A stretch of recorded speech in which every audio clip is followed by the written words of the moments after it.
everyone, and welcome to CoinDesk Live. We are coming to you from the Midnight Summit in London, England. I'm Jen Sanasi. And I am Sam Ewan. Sam, here we are. We are in London.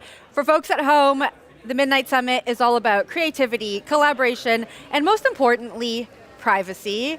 I know you've been working very closely with the Midnight team over the past year, having this conversation about privacy all over the world. So, Sam, I think you should be the one kicking us off here. Talk to us a little bit about those conversations that you've been having, and what that tells us about what we can expect from the summit over the next 2 days.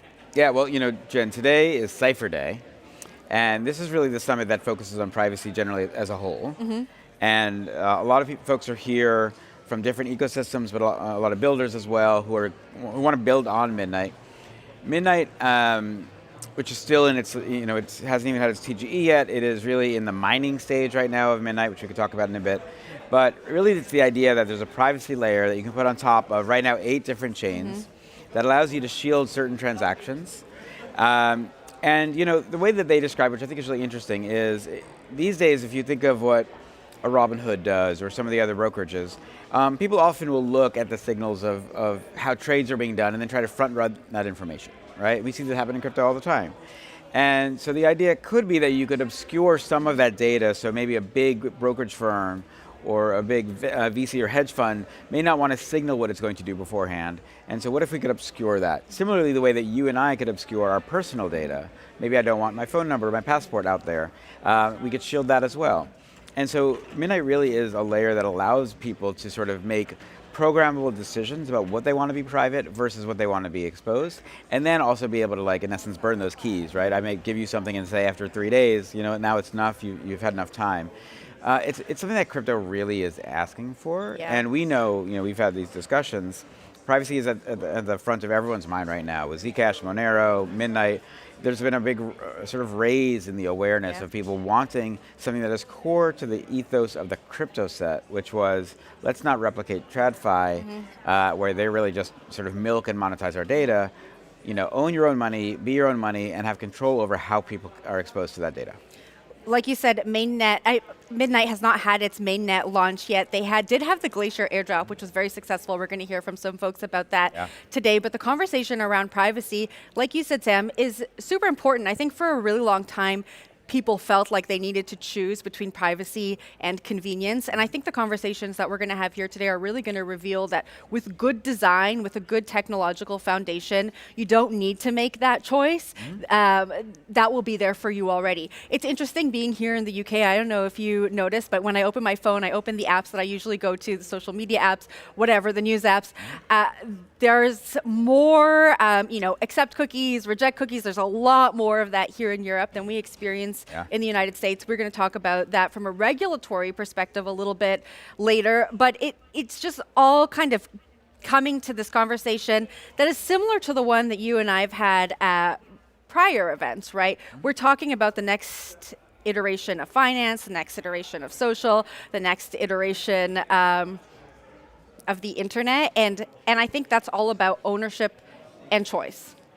Yeah, let's not mistake, the kind of first version of the internet was really one that was peer-to-peer, and it was relatively private. If you were on bulletin boards, if you were in early email systems, you kind of controlled it the way you wanted to control. And then, when we made it easier, the Netscape started, and then Gmail and all this, it sort of turned it into a different beast, where that suddenly said, how are we going to make money? Well, we're going to make money by advertising against these people. And that's really the beginning, I think, of where things started to go awry. Because I think we've made many people billionaires through this, but at the expense of people having to be the engine that feeds them the food that becomes data that other people can then buy against. And I think there's a lot of folks now who are starting to say, there's got to be a better way.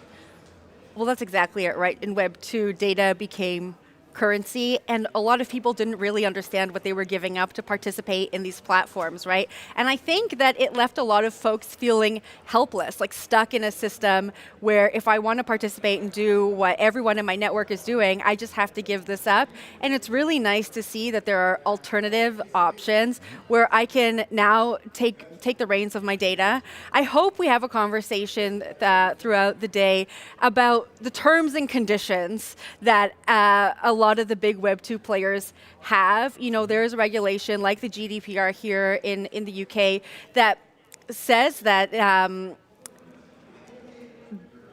the text has to be easy to understand, and it's not, and so I really hope to unpack that as we move on throughout the day. Absolutely. I know we should go to the main stage. They're going to start. So I think we're going to go there. When we come back, we'll chat about what they're talking about. Let's go to the main stage now. Midnight President Fahmy Syed is going to be discussing the 3 pillars of Midnight, and after, we'll hear from former Chancellor George Osborne. To be here. Great stuff. Also, trick question. No one made you disclose that, but thank you. Anyway, yeah, privacy joke. I can't imagine there's many good privacy jokes, but I started with one. Anyway, thank you for joining us, whether you're here in person or on the live stream.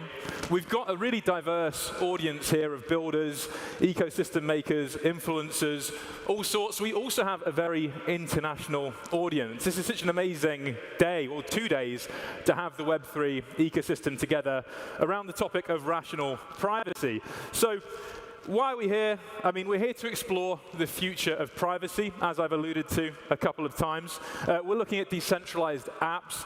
We're looking at blockchain innovation. This is a time for collaboration.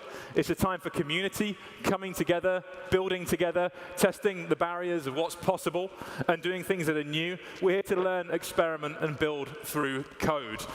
It's not just discussions, though. Obviously, thought leadership is all well and good, but we want to create genuine things from this summit. As a result of that, we also have the hackathon.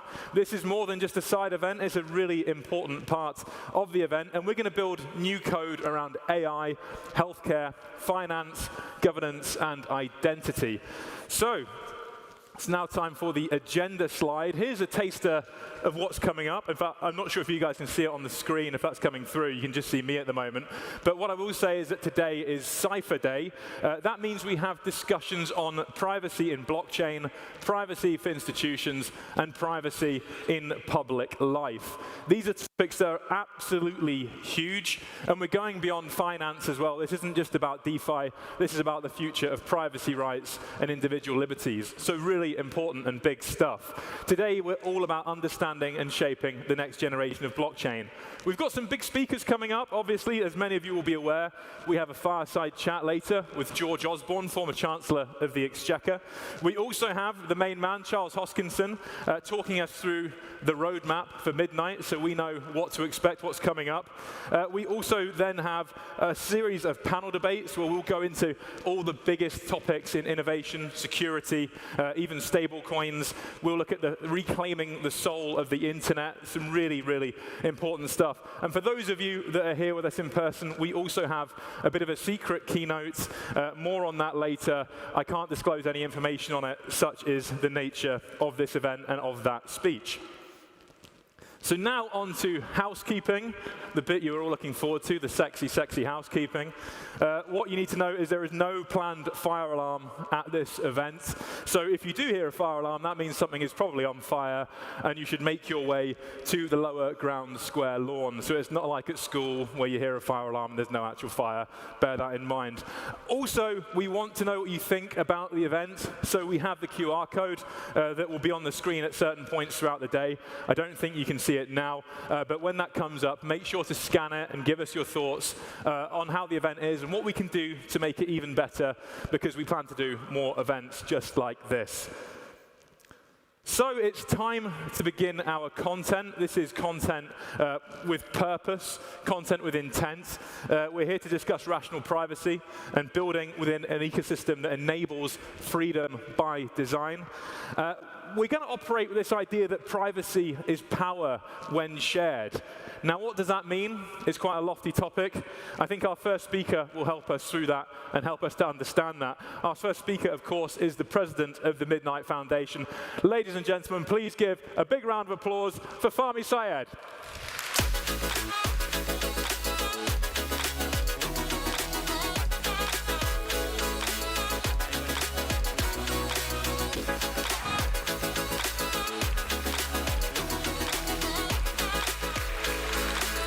Hello, London. It gives me immense pleasure to welcome you here to the first ever Midnight Summit, to my hometown of London. And where better to talk about midnight, to talk about privacy, than the home of time, Greenwich, where the meridian date timeline comes about. And what a wonderful building we're in, a historic building. You may have noticed we've got the decorators in, so it's looking smart, beautiful. And we're going to talk about privacy, and we'll talk about why privacy, freedom, and fairness is the structures that unlock blockchain's true potential. But before I go into my keynote, just a little secret that exists in this building today. Before this building became known as the Royal Naval College, it was a palace of Greenwich, and Henry VIII was born underneath our very feet in this very building. So that's a secret that this building keeps. And secrets are important. Privacy is important. So we'll talk about why that will unlock the future potential of blockchain. But I want to take you back in time, just for a little bit. So please, humor me. Blockchain started with a promise. In 2008, Satoshi released the Bitcoin white paper, and the first block was mined in 2009. But in 2008, that white paper dropped just a few weeks after the great financial crisis.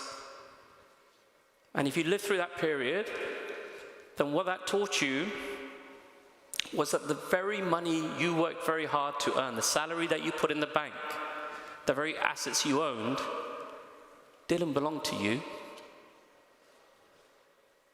Think about that. You work 9 to 5, 40 hours a week, 50 hours a week, wherever it may be.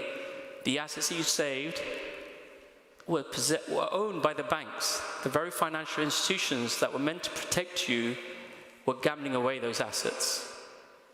They wrote you an IOU. And when you needed it most, when your businesses were failing, or when you thought there was a bank run, you could not access that. That sounds strange, but that's true. I lived through that. I worked at a hedge fund at the time. And millions of dollars, tens of millions of dollars, hundreds of millions of dollars were locked up in banks which could not be accessed. So what Bitcoin promised was a different kind of ownership. What Bitcoin showed was the ability to have direct ownership of your assets, peer-to-peer transactions, without borders, without censorship, without intermediaries. Super powerful. And Bitcoin was the first generation of blockchain, the first to show you could have decentralized money, decentralized assets. And then Ethereum came along, the second generation, which showed you could have programmability, smart contracts, which did the work of individuals.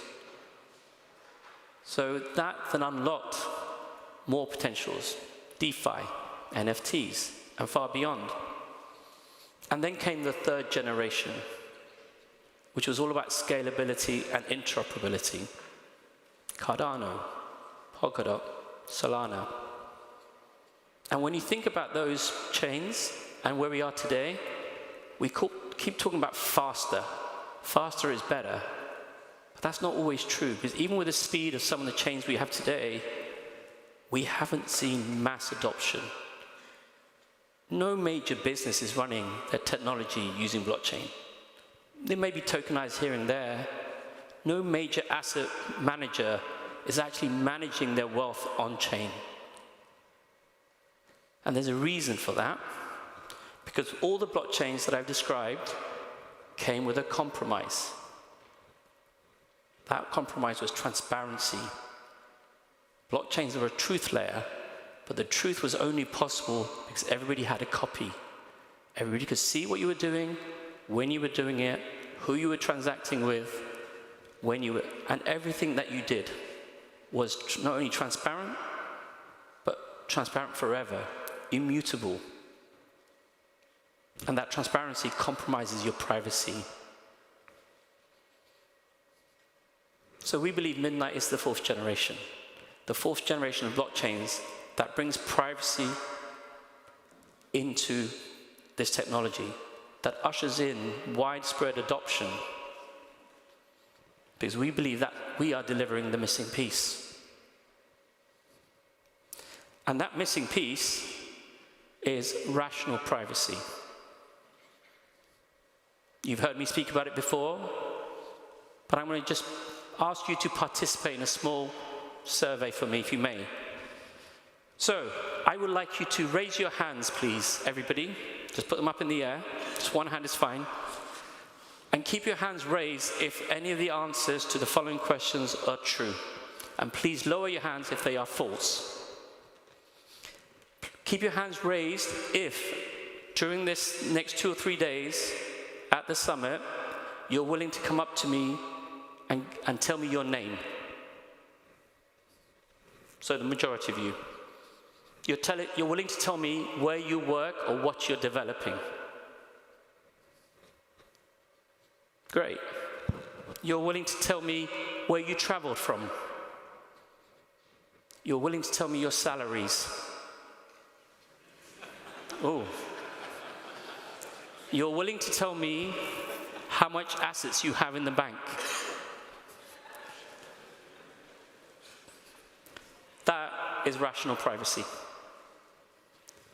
The ability to determine what you share, when you share it, with whom you share it. That conversation, those interactions, create a level of authenticity, of trust. And ultimately, in business or any relationship, is built on trust. But trust comes from privacy. And within Midnight, we're bringing privacy by default. The ability to have fully shielded transactions from the outset, protecting not only your data, but more importantly, your metadata. Who you are is just as important as what you do. But privacy alone is not enough. You need disclosures by choice, just like we did in this room today. The ability to disclose information. And the smart contract language within Midnight enables that. You present proofs. Your data doesn't even touch the blockchain. Your data doesn't need to be on a blockchain. Proof of your identity. Proof of who you are, what you are, where you are, with people that you want to share that with. The whole world does not need to know what you're doing. Through proof, you get verifiable truth. And through disclosures, what we allow every one of you to do as a user, as a developer, as a corporate, as a machine, is to disclose selectively. That's very powerful. But rational privacy alone is not enough. We also believe in cooperative economics. So, cooperative economics is bringing a change to how blockchains work. Blockchains today are tribalist. Why? Because you have to own the blockchain that you transact in. Modern technology is not built around ownership. You lease cloud servers. Gone are the days where your CTO said, I need my server physically in my building. You lease databases through companies like Snowflake. In fact, you lease knowledge through AI nowadays. Who does any research? The first protocol is either Google, Gemini, ChatGPT. You're renting that, and yet in every blockchain, you have to own it. I'm going to ask for another show of hands. Who owns an Apple iPhone here? Keep your hands raised if you paid for your Apple iPhone in Apple shares. No. You pay for your phone, you pay for technology using fiat. Fiat is your gas fee, it's your utility. Your Apple shares are speculations, they're speculative assets. Yet in every blockchain, Ethereum, Bitcoin, Solana, Cardano, the very asset you buy and you speculate on to go up in value is the very asset you cannibalize to pay for your goods, for your transactions. It makes no sense. And what happens when that asset gets to $1 million? What happens to transactions, utility on the network? You can't provide any predictability around capacity or cost. So at midnight, we're changing things. Everybody has been participating in the Glacier drop or the scavenger mine. Why? Because you're trying to claim Night. Night is the ownership and governance token of Midnight. It gives you access, gives you rights on that network. You got to say how it's governed in the future. It will go up and down in value. It'll be a volatile asset like other crypto assets. But it's not your gas fee. Instead, Night emits dust. Dust is your gas fee. It's your computational resource. It's your private computational resource, which allows you to present fully shielded transactions at midnight. But dust is not a token with a value. It decays. So it avoids some of the compliance issues that we're seeing with other privacy chains. And because Night emits dust, if you can predict how much transactions you're committing, you know how much dust you need. And if you know how much dust you need, then you know how much Night you need to own. Night is plugging you into the electricity grid. Dust is your electricity supply. Want more electricity? Own more Night, plug into more grids, more stations gives you more supply, more capacity. But the beauty about dust is that it also means you don't need to own the network to participate. Many of you who've claimed Night, many large exchanges, custodians, will be large holders of Night, creating large capacity in dust. Now, as a large corporate, a Web2 business, or even a Web3 chain that is different to Midnight, you can now lease capacity. You can lease consumption. For the first time, you can have blockchain as a service. We encourage every chain to come work with us, where Midnight's privacy-enabling capabilities can extend into other networks. Pay for it in ADA, or Sol, or Bitcoin. We want to encourage everybody to come and work with Midnight, because we believe privacy is what unlocks the future. So Midnight, with those functionalities around rational privacy, with the cooperative tokenomic model, unlocks the true potential of blockchain. We've got to move away from the fad of trading tokens. Token go up, everybody's happy, token go down. We're all writing on Reddit, X, and other things, calling each other out. We should work together to build a better future. Blockchain is a truth layer, and Midnight becomes that truth layer, that infrastructure layer, the meta chain, the privacy engine to Web3 and Web2.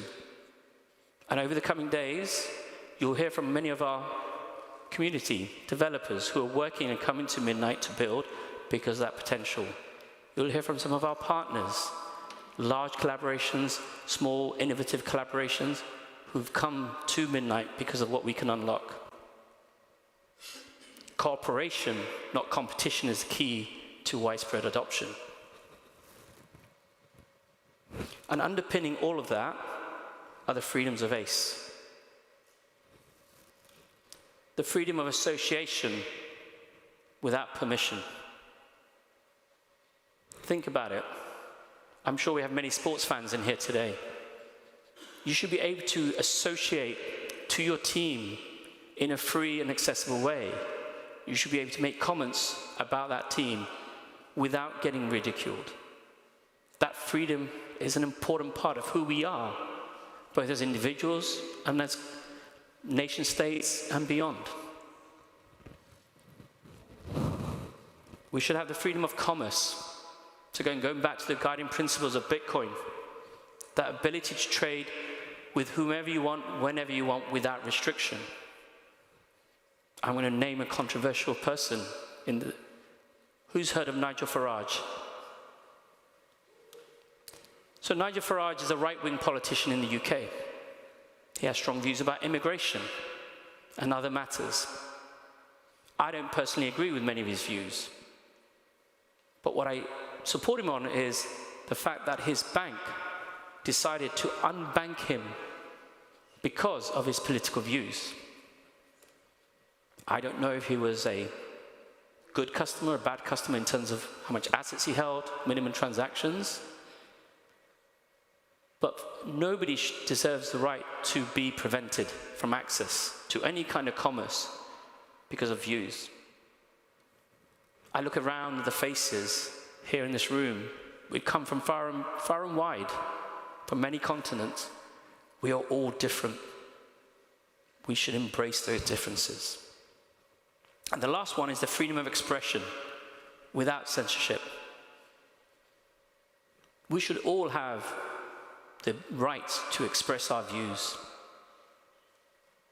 Like, I think the ceiling up there is beautiful. Somebody may disagree.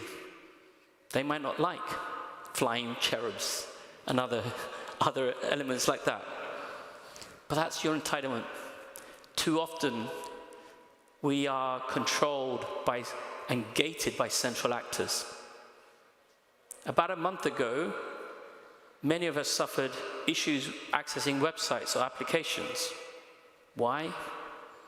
Because an AWS server on the east coast of the US went out. And what we realized was suddenly our access was gated by a central actor. And actually, when you extend that further, 3 corporations control 90% of cloud servers and access. 3. They can determine if you get access to their services. They can determine whether that information is maybe shared without your knowledge.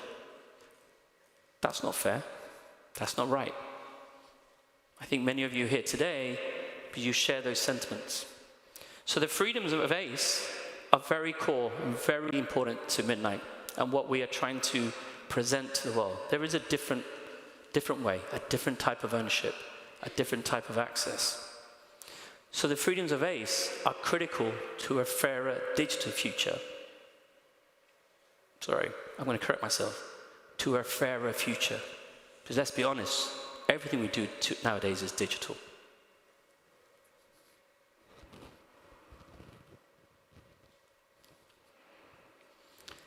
So I've explained why Midnight, what matters, why we care about rational privacy and cooperative tokenomics.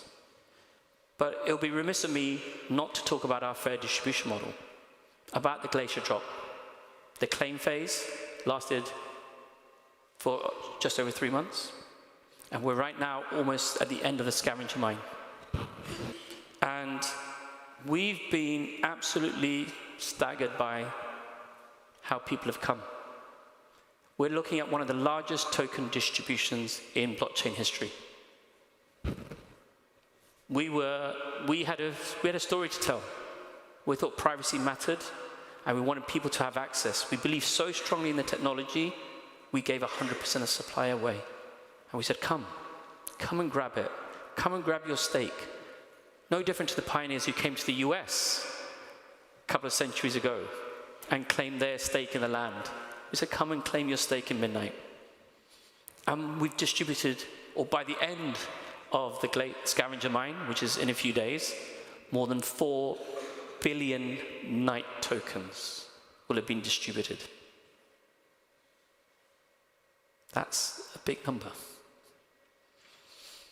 And right now in the scavenger mine, and including the claim phase, more than 8 million addresses are actively participating. Now, it's hard to quantify what does 8 million mean. So actually this morning, the number was 8.5, and I think it's increasing by roughly 100,000 a day. So by the end, we'll probably get to 9 million. That's the population of the City of London. This great city, my hometown that you're in, it's 9 million people. We've just got all of London to come and claim and participate. Think about that. So I just want to finish by talking about what rational privacy is. It's not about hiding. Often people think about privacy as about hiding. It's about choice. Privacy gives you an element of choice. Just like we discovered in the survey you all took part in. You have a choice of whether you disclose information or not. It gives you freedom. That choice gives you freedom. And when you combine choice with freedom, it gives you empowerment. We want to empower each and every one of you with Midnight, with the technology that we've built, so everybody sees this as the future, as the fourth generation of blockchain. So we're going to play a little video. It's an anthem that we put together around highlighting what it means. So it's time to break free.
So I'll be here over the next couple of days. The wonderful team from the Midnight Foundation are here, from Shielded Technologies are here, also from I.O. Come find us. Come tell us your story. Come tell us what you want to achieve. Let us help you. Let us listen. Let us deliver for you. Thank you very much for your time. Thank you.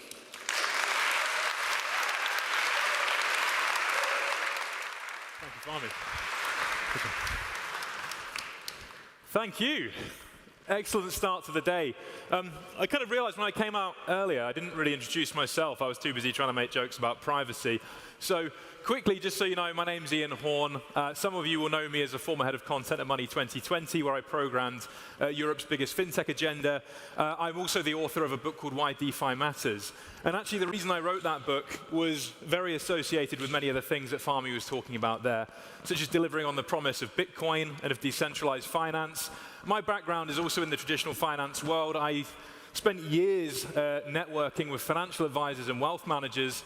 And when Fahmy speaks of asset managers not managing assets on chain, that is the kind of thing that I found very interesting a few years ago when all of this was coming through. Privacy, if it proves to be the big unlock, which I believe it is a huge step forward and will allow so much money to move in such better ways. We really are at the start of something truly exciting. Now, my handwriting is terrible, but while Fahmy was speaking, I took some notes there.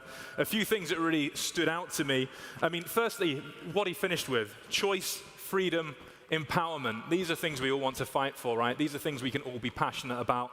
And when we think about our work being bigger than just numbers, bigger than just building the future of finance, we are really creating a better ecosystem for the future. Another few things I like: the freedom of association, freedom of commerce, freedom of expression. These things are all so important and built upon cooperative economics. So much starting off the day to get us excited. I'm really excited by the idea of building upon this now and seeing what this looks like in terms of policy. And also the keyword, and I say the keyword for today, but this is a keyword for financial services since time began: trust. If we don't have trust, none of this works. Finance is about people as much as it is about tech, if not more so. About people. So the next session that we have is one that we're all very excited about. We have former Chancellor of the Exchequer, George Osborne, who is now a partner at Roby Warshaw LLP. He's going to be joined on stage by Martin Arnold of the Financial Times. So everyone, please, big welcome to the stage for George Osborne and Martin Arnold.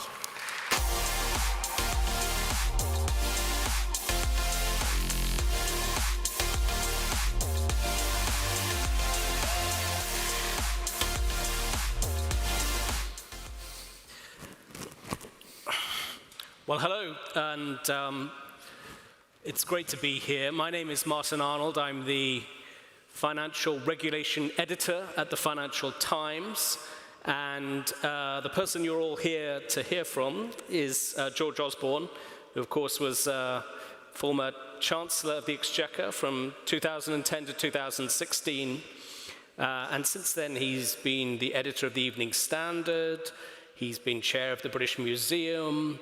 He is a partner at the US investment bank Evercore. He also hosts the Politics podcast, Political Currency, but most relevantly for all of you here at this audience, he has since the start of last year been advising the US crypto exchange Coinbase. So George, it's a pleasure to be here. Thanks for joining us. Let's start with the big picture, something that I write a lot about, which is regulation of this fast-growing industry. And the UK, you've been quite critical of how the UK is addressing this and how regulators are starting to propose rules for this market, warning that we could be missing the boat as the US and other jurisdictions pull ahead. Why do you think the UK has been so hesitant, and what are the consequences if they don't start to move a little bit faster? First of all, Martin, it's great to be here, and thank you to the Midnight Foundation for putting this all on. I'm going to start with this building. So I think most of you will look at this incredible building and the buildings around it and think, wow, this is an amazing piece of history. But I think if you were to rewind the clock 200 years, this was the center, the global center of innovation, of technology, of finance, right here. I mean, this was the complex that was running the Royal Navy at the time, which was the world's single most sophisticated organization at the time, the most technologically advanced organization at the time. And Britain has in its past been at the center of those developments, and one of the legacies of that was, and remains, that Britain is this great global financial center, which if you go and look across the river, you can see the towers of Canary Wharf. And what I find very frustrating as someone who was the Chancellor of the Exchequer here, is that essentially we have allowed this next development in financial markets and in financial disintermediation and in currency, and not to completely pass us by, but we've allowed essentially other jurisdictions to take the lead. And if you go back 10 years ago, just over 10 years ago, when I was still Chancellor, in the Canary Wharf Tower, which you can see, the original tower at the heart of Canary Wharf, I took some Bitcoin out of a Bitcoin ATM. It was the first ATM in Britain, and as the finance minister, I was turning up on camera to show that we welcomed this innovation. This wasn't something we were scared of. This wasn't like a bad thing that we wanted to shut down. I mean, the annoying thing was I had to hand the Bitcoin back for proprietary reasons, but if I held on to it, that would have been a different story. But, that was 10 years ago. It was like a long time ago. And in the 10 years since, an age in the life of crypto.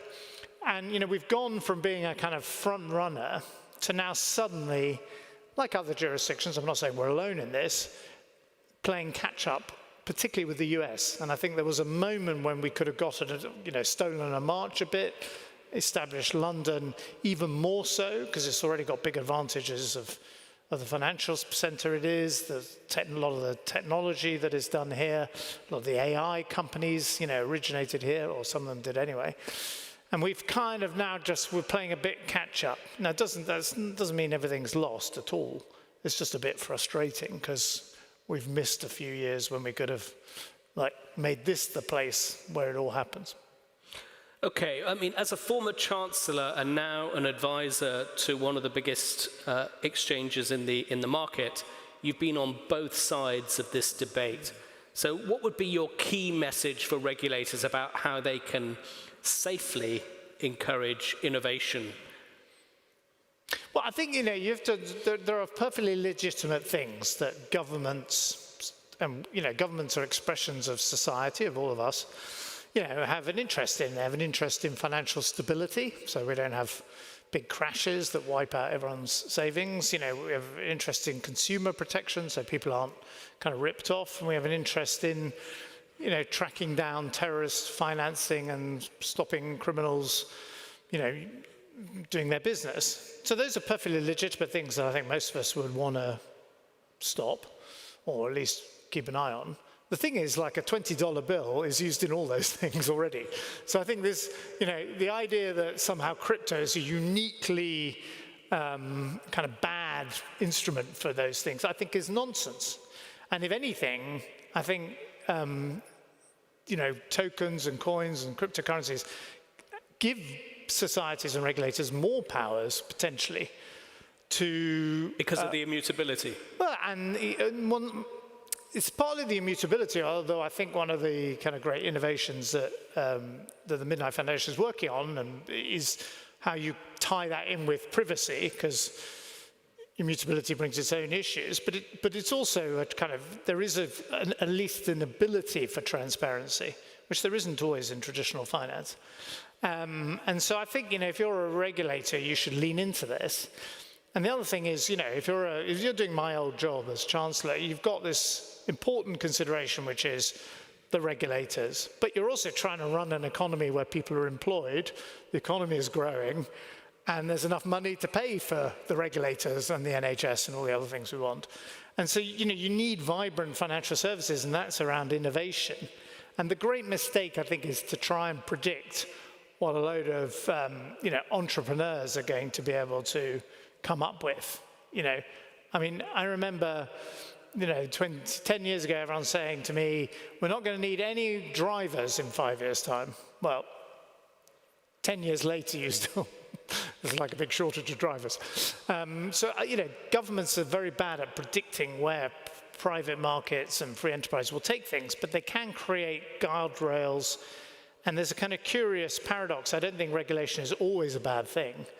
I think if you take the United States at the moment, if you look at the Genius Act and indeed the discussions around the clarity legislation, it's the very arrival of legislation that has provided some kind of certainty and stability and provided kind of firm ground that companies can innovate from. But you shouldn't try and then channel the innovation as a government, because I think you just won't be able to, and you're bound to get your predictions wrong.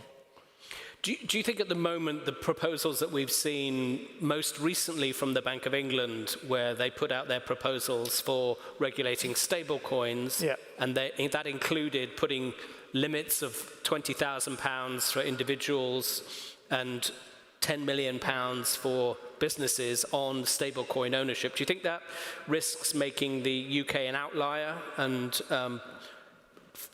stifling innovation? Well, I was very critical earlier this year with the original proposal on stablecoins from the Bank of England. Well, first of all, there was a mixed message. So the current Chancellor, Rachel Reeves, was getting up, in a hall not unlike this, saying, we're interested in developing sterling-backed stablecoins and making London a financial centre of it, or indeed the UK a financial centre. And at the same time, the Governor of the Bank of England was saying, I don't really see any particular use case for stablecoins. These were contradictory remarks in two speeches that followed each other from the same podium. And so I think it is greatly to the credit of the Bank of England and the Treasury that, in fact, they have kind of got their act together more. They've changed those original proposals quite fundamentally. So originally, the stablecoin would have to be backed 100% by central bank reserves.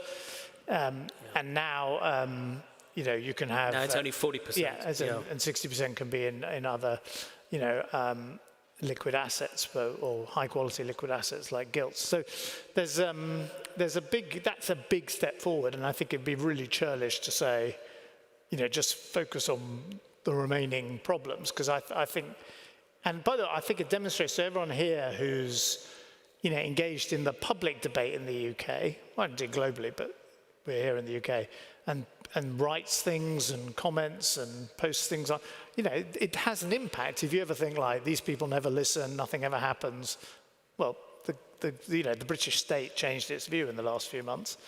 And you're now left with these limits on, it's £20,000, isn't it, for an individual, and there are various limits for corporations, and I think it's 10 million for businesses. With some potential exemptions now. With exemptions for exchanges and So that's all good news. I don't know how durable the £20,000 limit is going to be, or how enforceable, and it's suspiciously the same number as an ISA, which means I think they're probably thinking about this in a slightly old-fashioned way. But as I say, I think it would be mean-spirited not to welcome the big change. And I think, as we start to see sterling stablecoins, and that's the big challenge at the moment, of course. I mean, at the beginning of the year, which was only 11 months ago, everyone was saying it's the end of the dollar-denominated world, the end of dollarization because of the Trump administration and tariffs and so. Now, stablecoins are becoming a new instrument of dollar control, if you like. And I think it's, absolutely in Britain's interest, but I'd say the same if we were talking in Frankfurt about the euro and other places in the world, like, in Zurich, to have, we want some sterling-denominated stable coins. And so we have to create an attractive environment for that to happen. And we ultimately have to persuade people that they're going to want to hold these, as opposed to, people have choices in this world. And so we have to make it attractive. And I think the more we kind of hem them in with limits and and it's not just the limits, it's how are those limits going to be enforced and what's the oversight going to be. But, I think one of the interesting things, having talked to the team here, is that potentially, what Midnight can do is build that all into, that there can be kind of all automatic compliance, if you see, it can be built into the algorithms. There can be a kind of regulatory algorithms, which is this kind of novel concept for regulators, and I suspect they won't get there in one go, but I think it's something that, again, Britain does have some advantages, being the size we are, 65 million people, quite a centralized system of government. The regulators sit under the control of the government. It's not like the US, where the regulators, report to different congressional committees, and the administration might not always have, much say. Here we can, if we want to demonstrate regulatory innovation, we can get on with it, and it can be quite top down. And I think we should certainly be looking at the way you could use all of this technology, this blockchain technology, essentially to help the state achieve what it wants to achieve, but in a efficient and painless way. You mentioned there the issue of privacy and security, and these are massive issues for the crypto market. And one of the central themes of this event is around privacy and compliance and how they can coexist. I mean, how crucial do you think? Welcome back to CoinDesk Live. We are coming to you from the Midnight Summit in London, England. We're now joined right here by Midnight CTO Sebastien Guillemot. Hello, Sebastien. Hello, and thanks for having me. Thanks for being our first guest. We are talking all about Midnight, and I think we got to lay a foundation for folks who are watching at home. Midnight is yet to have its mainnet launch. When it does launch, how's it going to interact with the rest of the crypto ecosystem? Yeah, so Midnight really seeks to be the privacy layer for the blockchain ecosystem. So owning Knight, the main token, is similar to purchasing a solar panel. Because nobody really needs to know you own Knight. It's a private asset. But also, it allows you to have private computation. You can power other activities with your Knight token, and you can also pay back into the grid as dividends from like the dust you own from the Knight token. So we have the full privacy suite, so private assets, private transaction fees, private computation, and we're doing this in a way that is accessible to the rest of the blockchain ecosystem. So Night is the main token for the network, but it's not required to interact with the network. Similar to purchasing a solar panel is required to generate electricity, but you can sell your electricity, the dividend of it, to the open market. And so we're hoping that with this model, we can get people from all these different ecosystems in the blockchain space being able to onboard onto Midnight easily and leverage the full suite of privacy that we have available. You know, we were just listening to George Osborne. He was talking about the fact that privacy, security, regulation is really the most important thing right now. There's been so much great talk in the last bunch of months about privacy tokens in general. As you're sort of architecting the future of Midnight, what are you taking from this conversation that sort of inspires you? Yeah, I think a lot of people are trying to figure out how can we do more with privacy. Historically, one of the big issues with privacy has been the computational costs of the technology. It's just been too slow to achieve what a lot of people have wanted to do. And so all the projects in privacy were fairly limited. They're just how can we have a private token? And that said, there's no computation layer involved.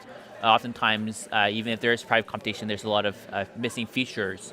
And we're finally at an age where this technology is getting fast enough to enable a lot of new use cases. And so I think we're seeing a lot of people rush into ecosystems like Midnight to figure out how can they be a pioneer in this technology and figure out what's possible with it. And that's super exciting to see all these builders here today that are driven by this excitement.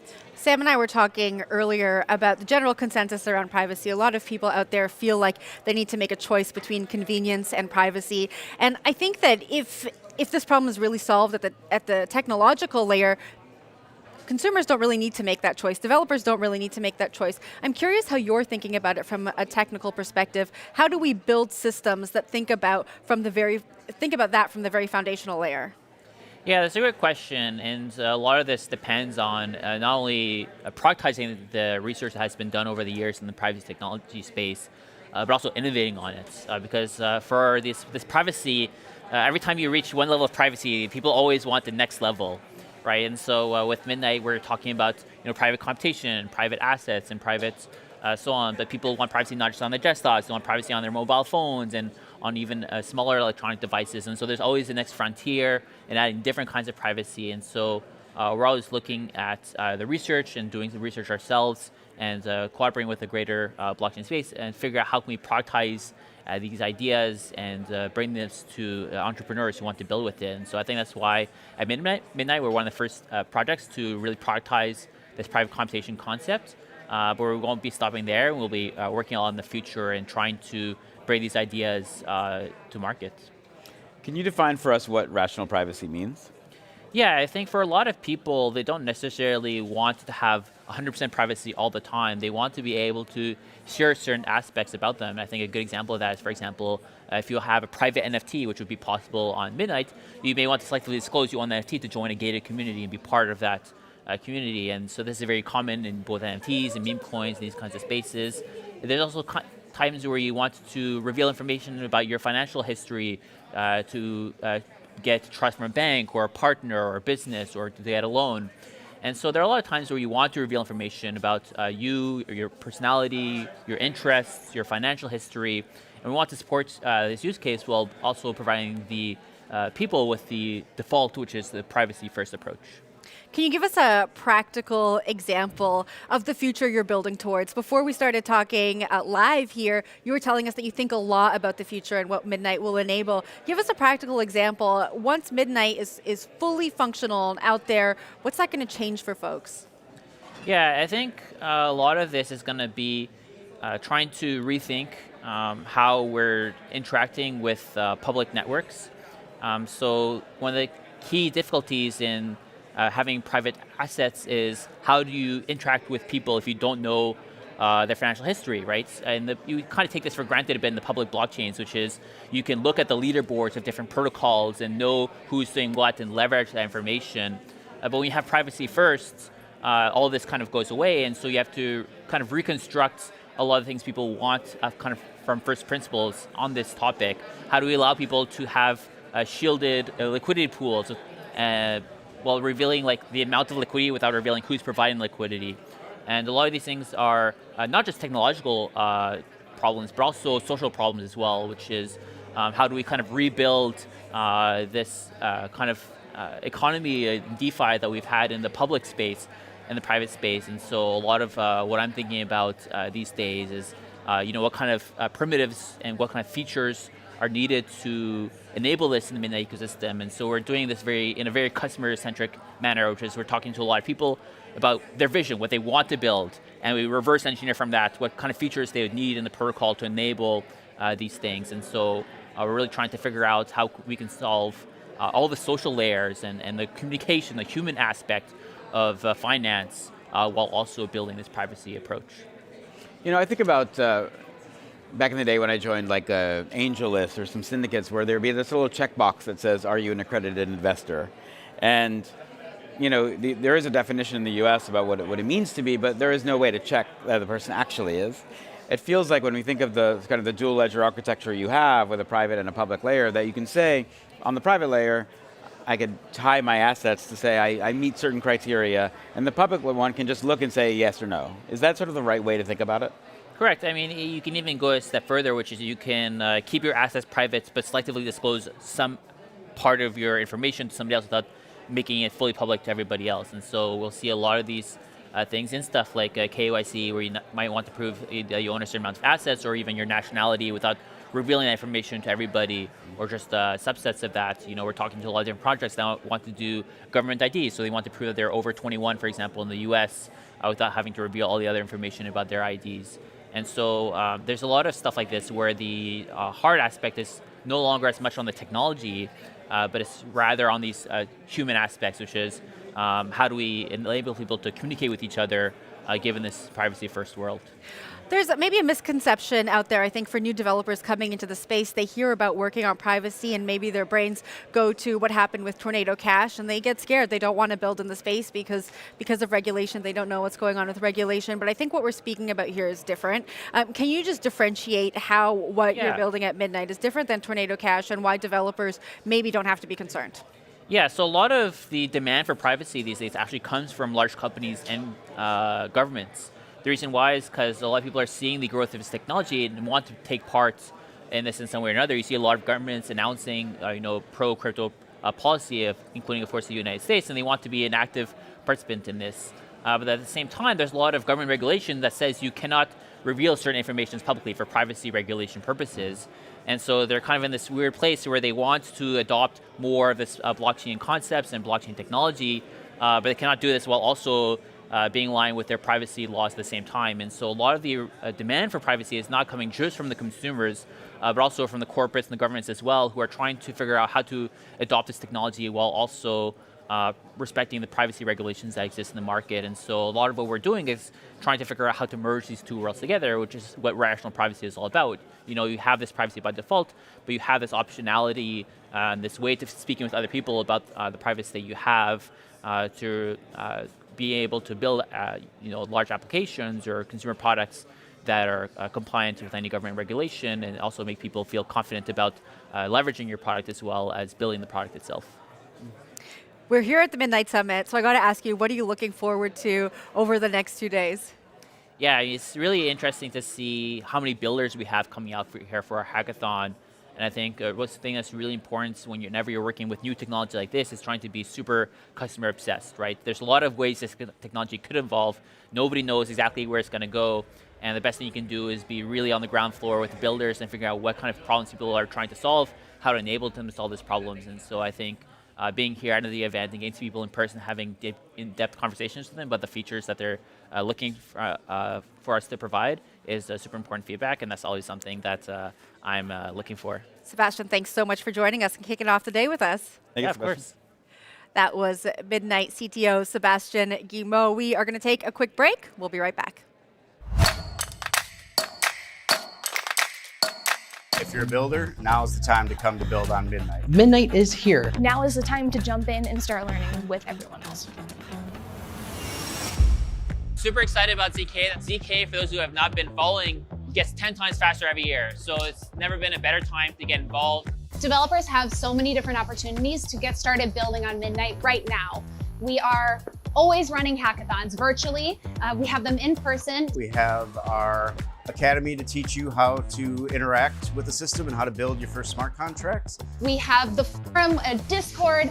We have an ambassador program coming soon. We're questing, so we're gamifying learning. You name it, we have it. You want it, we'll build it.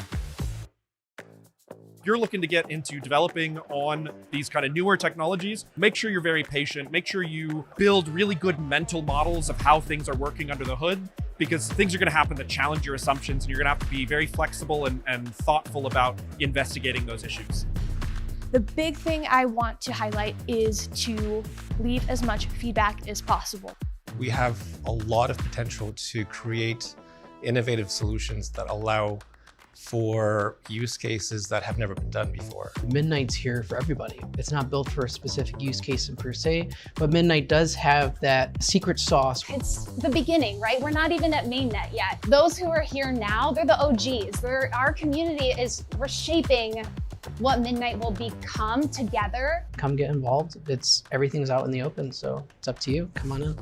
There's still a lot to build. There's still a lot of 10x improvements. You want to help as either a DApp developer or as somebody who wants to contribute to the core technology. So you're more welcome to message me on Twitter. Happy to bring you in and get you to also contribute to this wonderful future we're building together. Welcome back to CoinDesk Live. We're at the Midnight Summit in London. Our next guest is the co-founder and CEO of Kid Labs, an on-chain ticketing platform disrupting an industry dominated by a few giants. Ahmed, Nali, and friend of the show, welcome back. Hey guys, pleasure to be here. Super stoked. We love having you on. Give us a quick 30-second foundation here for our audience that's watching at home. What's Kid Labs up to? What problem are you solving? Yeah, guys. So at Kid, we look at ticketing for what it is. Ticketing is a banking industry. It's a bank. Ticketmaster, they do sell tickets, but the reality is the incumbency has come from the fact that they provide upfront receivable loans to venues, locking them into deals, taking their data, creating an unfair ecosystem for artists and venues. And at Kid, we have two parts of our business, a ticketing platform and our infrastructure Tix that allows us to create a more aware ticket that makes a better world for artists, venues, and fans alike. You talked in the past to me about this idea that the finances of performance are really kind of, they're gamed by the folks like Ticketmasters and Live Nations of the world, right? They kind of hold money as a weapon. Correct. KYD is really there to try to disrupt that and allow venues, artists to have more access to that money and also give fans a better experience. Can you dive into a little bit more of that side? Yeah, when we look at the incumbency today, venues are stuck in these long-term deals that come from the fact that they need cash to pay the artist. When you're a music venue or you're a amphitheater or a festival, you're paying either hundreds of artists or you're paying for 300 shows up front. And that cash flow problem is the exact root of evil that Ticketmaster takes advantage of. So Ticketmaster provides these loans to give venues the cash flows they need to produce the shows we love, but ultimately that locks them into long-term deals, takes away their data that artists and venues can use to be better. And ultimately, that's what Kid solves for. We create a system where we provide liquidity to venues via, obviously, the on-chain liquidity that exists today, but also a better solution that gives them the data they need to sell tickets to fans, reach their fans, and ultimately a more equitable solution. I want to talk about that data piece because I think it's important. In the current status quo, we're talking about Ticketmaster, Live Nation. Talk to us about the kind of data that they hold on to and how that benefits them and what this new system enables for venues and artists. You know, it's actually quite it's actually cool. It's cool because if you think about it this way, right? Live Nation today takes away the data from the venues, right? Ticketmaster says, hey, here's this liquidity, we're using this data. Live Nation is actually a separate organization. They're the parent company, but they throw their own shows. Right. So they use that data to benefit themselves. And ultimately, when you're a stadium or you're an independent venue like the LPRs of the world, the SOBs, the Troubadours, you're like, I'm trying to market my show. How are you retargeting for Carly Rae Jepsen? How are you retargeting for Diplo? You can't. But when Live Nation's throwing their festivals that they own, they have all the assets to be successful. So in a world where venues and stadiums are independently owned, Live Nation rise to the top because they have this data and advantage that is effectively using and leveraging the fact that, hey, venues have cash needs, but we have all this data, so why don't we just throw these shows and be more profitable than everybody else? So, you know, it's unfortunate. But I mean, if I want to equate it, right? If I ran Spotify, then I can say I know how users listen to Taylor Swift, but Taylor doesn't. Correct. Right? Taylor only gets like a black box of I have this many millions of people who listen to my music. If I'm planning my tour, I can pay them to tell me where to go. Correct. But I can't do that myself, right? So a lot of this is about rewriting some of the systems that core Web 2, like streaming systems, and Live Nation being this sort of monopoly, have created ways. It reminds me of like traditional finance, right? Like where can we step on this along the way, so that you have to now pay middlemen along the way to get the access to what you should be getting for free already, right? Is that kind of the thing? So when an artist works with you or a venue works with you, what do they now get that they didn't have before? So when we solve the root of the issue, which is the supply problem, there's a graveyard of Web3 ticketing companies that have not solved for the liquidity issue. That's why a lot of them have failed. In order to win true supply side, to win a venue exclusive deal, you have to provide that liquidity. So let's start there. Kid enables venues to get upfront capital that they can book shows with, and we get 4 or 5 year deal terms, but also venues get the data like their user emails, their demographic data, the audience data they can use to deliver results like a 30% increase in ticket sales in New York that we're seeing with our venues, and increase the return on spend because they can retarget people that look like the fans that are buying, the fans that are enjoying the shows that their artists are creating. We're seeing it in the traditional financial space. It's largely being disrupted by crypto, but there is a way for traditional financial players to play, right? There's a middle ground. Right. In the future that you're building towards, is there a way for these middlemen to participate in a more open system that empowers the venues, much like we're seeing with the convergence of TradFi and crypto? Oh, absolutely. Ticketing is, ticketing companies and music as a whole is one of the areas of private credit. It's receivables financing. It's being able to say, hey, you have this future sales in the future. We're going to give you this, but take a VIG. Today, that's dominated by Ticketmaster and ticketing. And in the music business, that labels is dominated by hedge funds. We believe in a world where not only artists, venues, and fans can participate in providing these loans to their artists, so not only can they enjoy the shows they love, but they can earn from it as well. So in our system, in the world we see with Tix, users can deposit liquidity USDC and earn USDC liquidity from the fees generated from the shows they see, from the artist royalties they create. And I think that's the key of it, right? When you have these rent-seeking intermediaries like resellers, we have these rent-seeking intermediaries like private equity firms that take advantage of artists owning their masters, or you have rent-seeking intermediaries like ticketing companies who own the data and benefit from that as a promoter. We don't see a world where that needs to exist. We see a world with Tix, the infrastructure layer and the application, where effectively artists and venues and fans alike can create, enjoy, and own the future of live events. And effectively, we can be the rails. I want to pull on the Taylor Swift thread for just a second. As one does, yeah. She really educated her fans about what it means to own your music and what it means to be in an industry that, for lack of a better word, is quite extortionary towards artists. Do we need more artists at a level like Taylor on a stage like that speaking about this for us to achieve the future that you're building towards? No, absolutely, absolutely. With Taylor Swift, she's actually incredibly educated about the space and gets it because she tours extensively. Unfortunately, there's a bit of an education side on us, the ticketing providers, to share what's actually going around the terms, that transparency, so artists can be educated and know that, hey, listen, this data does exist. It's just with Ticketmaster they actually have that data. But absolutely, it's a big part of our mission is to not only educate our venues, but the artists that tour our venues and say, hey, this is the impact we're making. Here's this report with your audience data, the emails that you can take onto other venues. And we asked them, like, hey, if you're not a kid-powered venue, maybe you should talk to DICE. Maybe you should talk to C-Tickets. Maybe you should talk to your Ticketmaster venue and say, hey, we've gotten this before and seen these results with packed rooms. We want to be able to get the same here. And I think that advocacy has proved well for us in the past from a sales perspective. But I think ultimately in the future, KID is a movement. We need everybody at the forefront of this movement, and we're doing our best to get as many artists on board with that. So we'll see how it goes, but I'm pretty confident. I mean, I think about the fact that you're one of a kind of class of companies that have come out. I think of Blackbird on the restaurant side. I think of Book It on the travel side. I think of you guys on ticketing, where it's utilizing kind of the crypto rails. You don't have to talk about crypto very much. Right. It's utilizing the system that allows for self-sovereign ownership for DeFi and fee structures, in Blackbird, the way that they can reimagine how customers, their restaurants are getting paid, really as a way to offset the fees that credit card companies charge. Like, it is about rewriting finance. Right. Even though the customer experience for you is I get to go see a show. For them, I get to eat at a restaurant. I get to take a trip. And I think, is this where your interest is of, anyone could have built another DeFi app, right? Anyone could have built another exchange, decentralized or not. You're trying to look at a cultural lane and say, hey, it's money in the end, and we know how to play with money, but we think that fandom is where our interest lies. How many more projects do you think are going to start going to disrupting those types of verticals? So the thing with Kid is, consumer is really hard. It's not easy. It took us 3 years to go build the solution and platform with the application layer, Kid Labs, go and win customers, solve for needs, doing things like settlement reports and reconciliation reports that they're not sexy at all.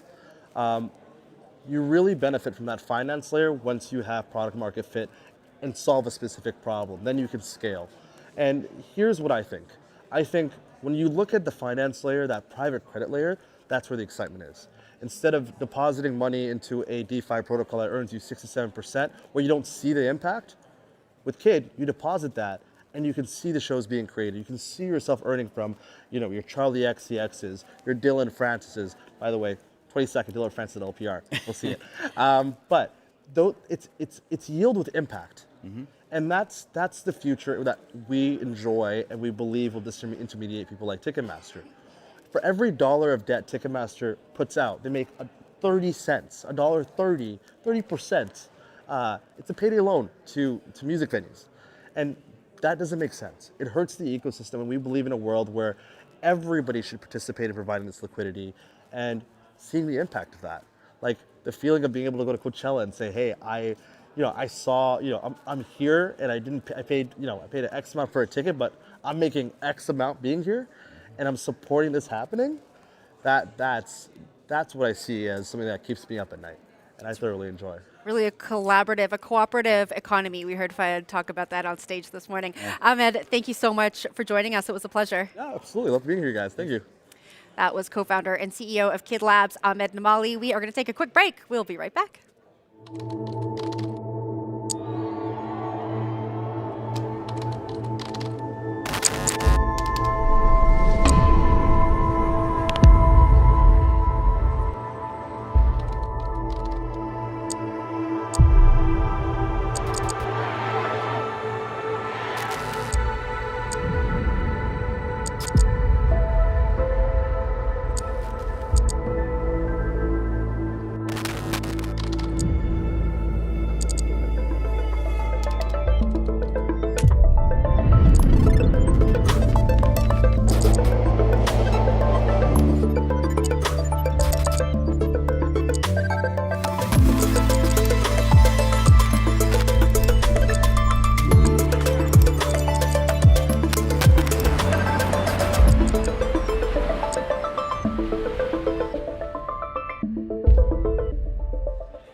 Everyone, you're watching CoinDesk Live. We are coming to you from the Midnight Summit in London. Our next guest has been called the man who took on Facebook and won twice. Max Schrems is a lawyer and founder of None of Your Business, a nonprofit organization that has become a powerful enforcement arm for the GDPR.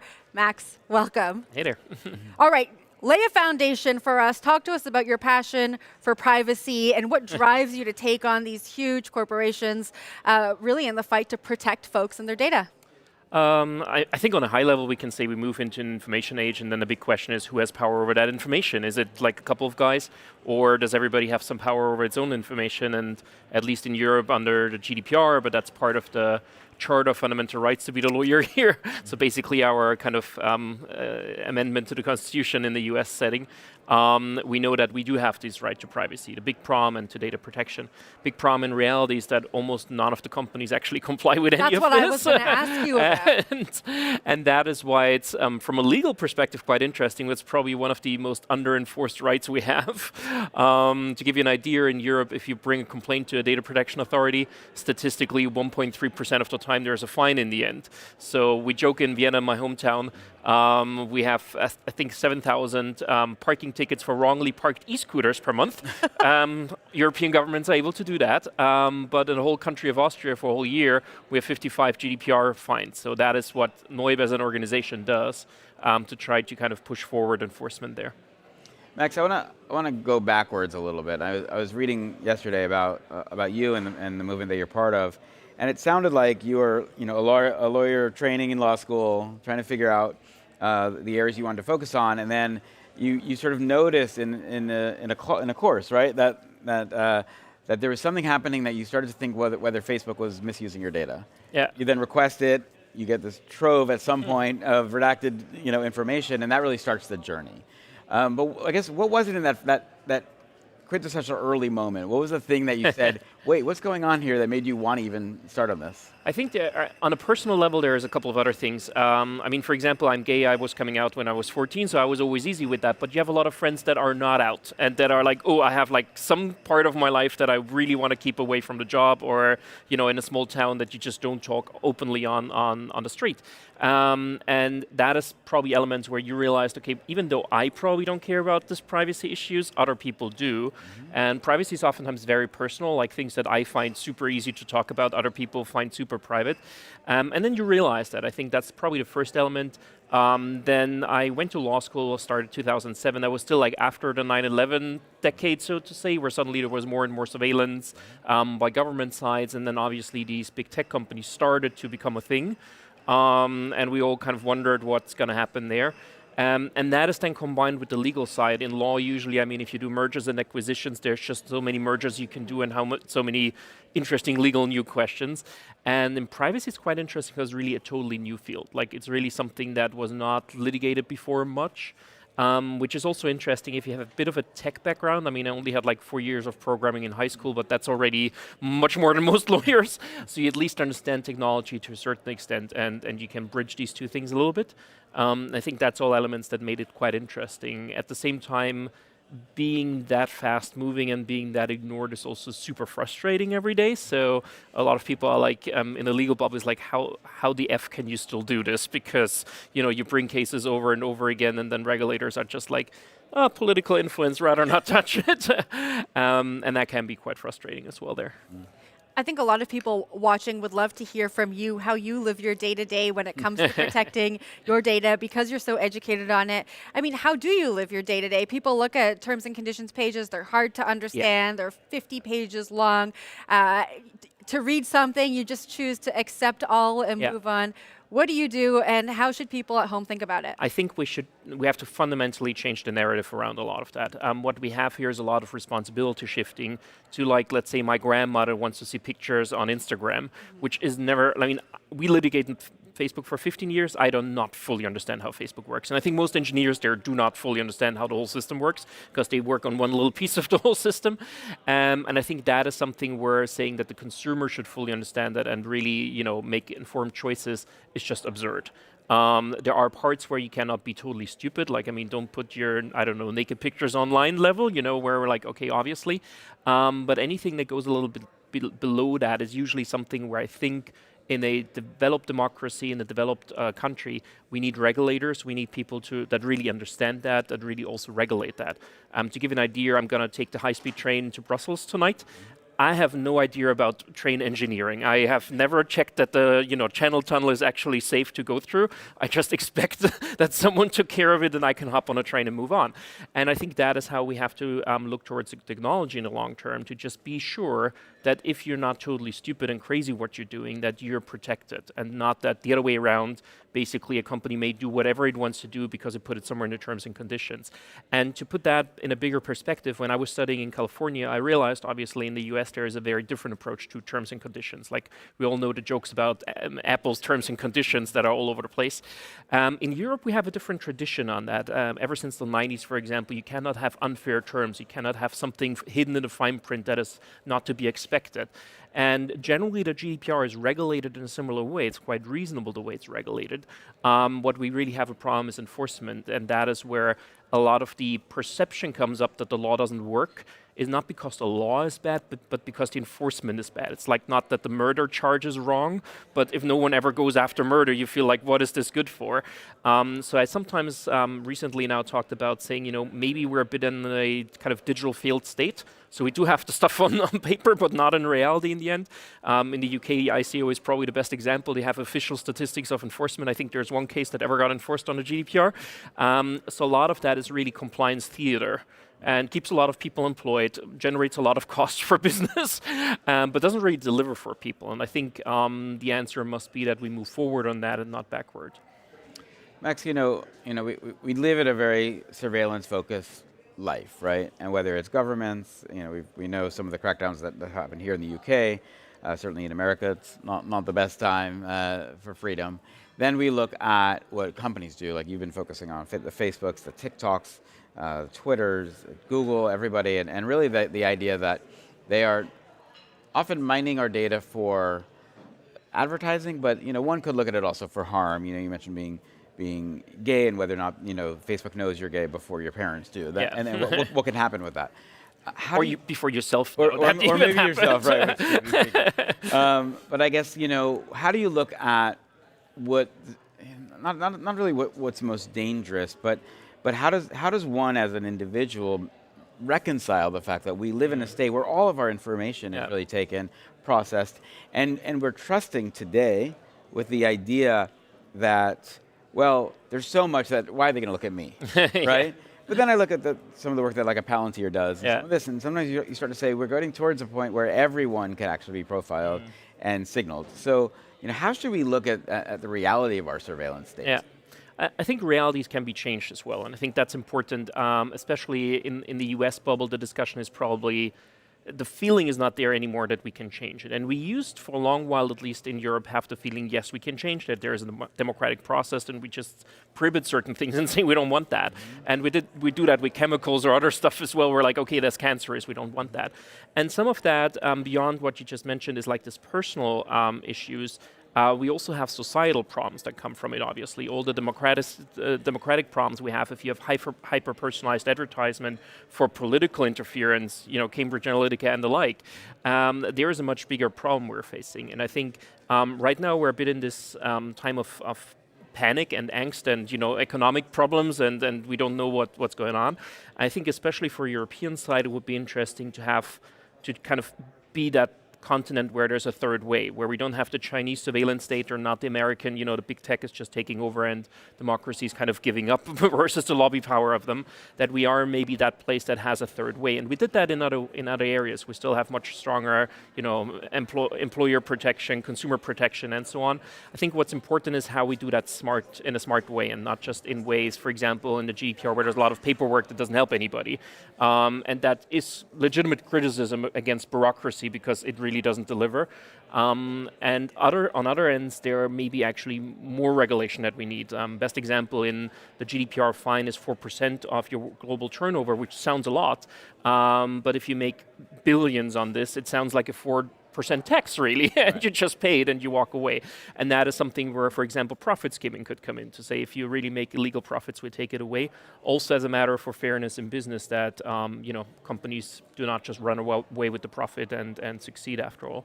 And I think there's a lot of paths forward. What we're missing a bit, or what I'm personally missing, more not as a lawyer but as a citizen, is this European path forward. We do have that in other areas. We have a Green Deal. We have a plan of where, public transport should stand in 20 years. All of that, there are plans in the European Union of where we want to go. On the digital front, not much. It's a bit of a back and forth and not really a plan that we're having. And it seems that a lot of the political level still sees that as like the toy of my kids where they do something online and don't realize that is basically where we all move into and where most of our economy is going to be in. And I think that's a bit missing right now on the European level. I got to ask you, do you think we're too far gone? You're saying, corporations don't listen to regulation. Yeah. Regulation is not enforceable. There's no path forward. Sam was just mentioning surveillance on a government and corporate level. But at the end of the day, we're also surveilling each other when we look at how we interact with each other in public spaces, what we post online. Is it too far gone? It sounds like a lot. Yeah, I think, to put it, I think we have to take a step back. We're kind of at the beginning of digitalization in reality. You know, if you think about, how we moved into industrialization, that was not a 2-week process. Right. And I think we're oftentimes feeling that we're kind of done with this. In reality, these fights are going to continue for another 100 years or 200 years. Just like, for example, workers' rights are never done. Like, there's always how far should it go, push back and forth. And I think in the question of, let's say, informational determination or informational power, to not use just privacy as a word, there's going to be these fights, and there's going to be a bit of a back and forth. I think right now we see a bit of a backsliding in Europe because there's this economic pressure, and the idea is we just deregulate and everything is going to be fine, which still doesn't give you, billions of investment money that is available in the Silicon Valley and not necessarily in the Danube Valley. And I think that is something where we may have a bit of backsliding, but that usually moves back and forth a bit. And I think, especially on the matter of privacy or also access to information, it's interesting because at least in the EU, that's part of the Charter rights. So that's part of the Bill of Rights of the European Union, so to say. So unless all member states unanimously agree to get rid of it, this is going to be here to stay. And I think that is something that, at least on my end, gives us hope on why we continue, for example, on a lot of these topics, because there is always a bit, for example, the next Cambridge Analytica scandal, and suddenly tomorrow all politicians are interested in this again. Or if we see, I don't know, the AI bubble actually bursting, then maybe there's not this pressure anymore of, we have to be part of this, because now it's, basically the bubble bursting that we're not part of, and that may be useful not be part of.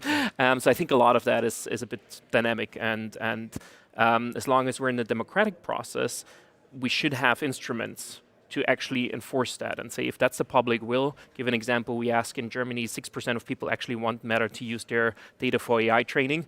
Or if only 6% of people really want that, we should have a democratic process that delivers on that, which in the US, unfortunately, a lot of people call into question still exists because of lobby pressure, of the dynamics of US democracy, which is super sad to see. But so far, I think in Europe, that could still work. I find what's really interesting, and it's coming to me as you talk, is when we look at today, the billions for the few are built on the backs of the many. Yeah. Right. But when we think of those folks 50 years ago, 100 years ago, they were building, it was oil, it was trains, it was transportation, roads, yeah. and so the people who were building that, they were labor that were being paid to make a thing. Right now, the labor is me going to ChatGPT and saying, how do I make chicken, And someone else is then selling that, right? Yeah. They're able to make. So we're not even participating even on the basic level of what it means to be human from a labor perspective. I'm worried that it's not too far gone that we've actually lost the entire plot. Yeah. And that those who are going to make the continue billions now, the top 10 companies in the world, are doing all of it all on our information. And we are just very comfortable that that's okay versus saying, what's the exchange? I think we were told to look into that. I think that's especially in one of the things, it's this privacy policy idea of you should have known and you click the button so it's your fault. Yeah. That's a story that worked so well. And the US did that, for example, hardcore on the plastics recycling discussion. Oh. Exactly the thing is it's not us producing plastic, it's you not recycling it properly. That's the environmental problem here, not us, it's you. We do exactly the same thing in a privacy discussion. And to go back to the question of who actually puts energy in that, I think that is another huge issue. I mean, if we look at copyright infringement, for example, for AI, same problem. But it started actually really with the Web 2.0, it's this old term that we don't even use anymore. But the idea of social networks where they said, you get all these services for free. It's no, you get all my content for free. The reality is no one goes to Instagram because the buttons are so nice. They go there because of the pictures and the videos and whatnot. And that is generated by all the users and not by these people.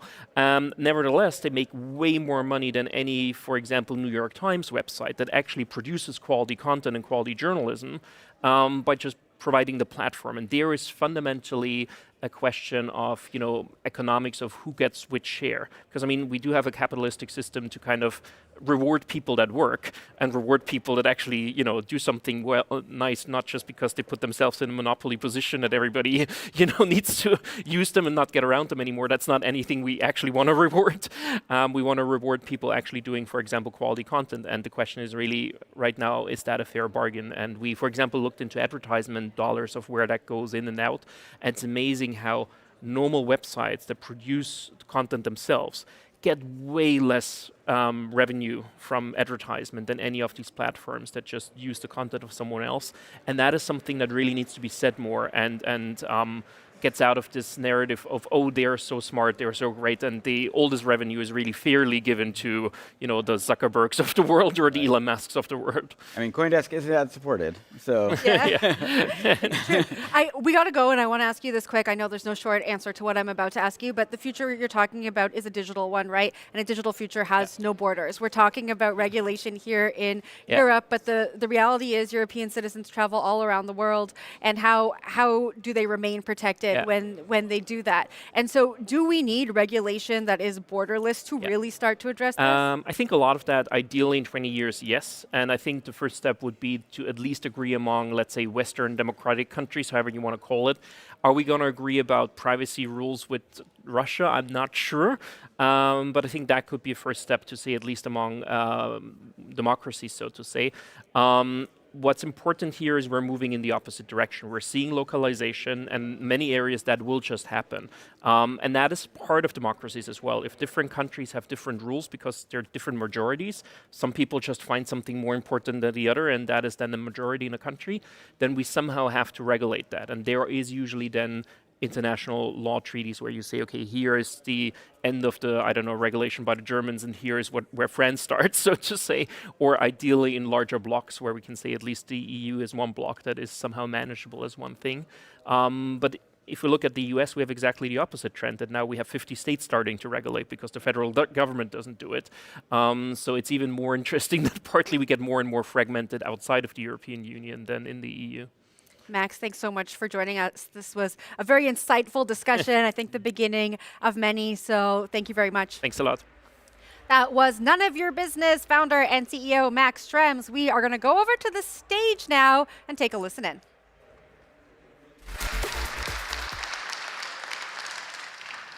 Hi, everybody. Full house.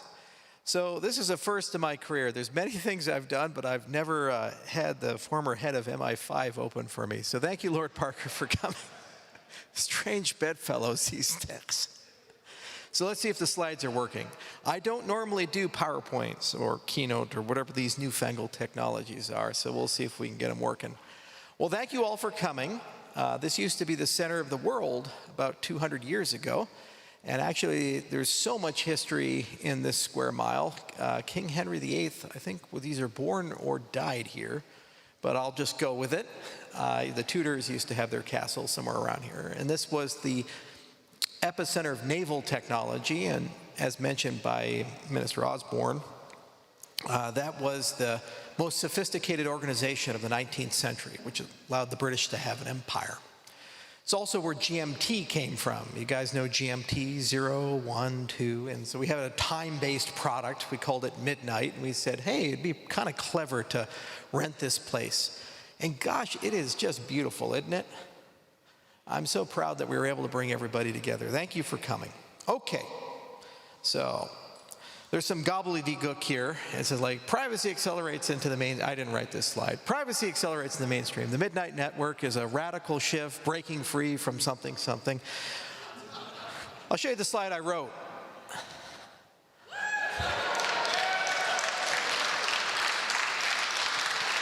That a little better? Yeah. Okay, so we've been on a 6-year journey. Y'all know where Midnight began? Anybody want to guess? We were at Eurocrypt, a cryptography conference, and we were shit-faced drunk. And we said, you know, none of these crypto people, they don't know how to do privacy. We know how to do privacy. It's super easy. Let's go do privacy. It'll take like a year, maybe 2 years, 3 years tops. Yeah, it's going to be great. 6 fucking years later, okay, we're here. We got her done. It wouldn't be an I/O schedule if it didn't take a little longer. But, you know, good things take their time. So a few years back, what we were talking about was building something that was like the ultimate preservation of you. I love blockchain because it's all about trust. It's all about data being there forever. It's immutable, it's time-stamped, it's auditable, and once you have it, you can build high-trust institutions, high-trust money, high-trust voting. You can build high-trust DAOs, all these types of things. But the problem with that paradigm is you don't want to reveal everything about you forever to everyone everywhere. You want to start from a position of privacy and selectively disclose as you see fit, how you see fit, when and where you see fit to the people that you think are necessary to do commerce with. And actually, if you have that paradigm, it's surprising how many different people you can bring together. You can bring together the DeFi degens, you can bring together the weirdo privacy people, you can bring together nation states, intelligence agencies, you can bring together voting systems, big banks, because no matter who you are, everybody has something that they don't feel comfortable telling everybody else. And you all should be in the driver's seat about that, not some person you've never met, some place you've never been, or you have absolutely no idea how it's going to be used, who's going to use it, or what the consequences are going to be. So we built Midnight as an ecosystem that really focused on giving you that power. The challenge with Midnight is it's the most complicated thing we've ever done, because we had to figure out how to build a cryptocurrency that you could distribute to everybody and be equally useful to the traditional finance people as it is to the Web3 people. We had to figure out how to make a cryptocurrency where you could pay in any token. We had to figure out how to make a cryptocurrency that uses the most sophisticated privacy technology on the planet, but it works on a cell phone and it's fast. It's a lot. So what we did is said if we had to build all of this ourselves, it would be the year 2035, and we'd still be building it, and we'd missed the window. So what we did instead is we did something very different, very new. We borrowed technology where it made sense, and we innovated where we couldn't borrow. So Midnight is not a Cardano project. Midnight is not a Polkadot project. Midnight is not an Aptos project. Midnight is not a Zcash product.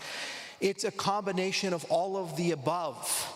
We took Halo 2 from Zcash. We talked to the Aptos people, and we talked to the Concordium people. We borrowed Jolteon, the Polkadot people. We got Substrate from there. There's an enormous amount of stuff we got from the Cardano ecosystem.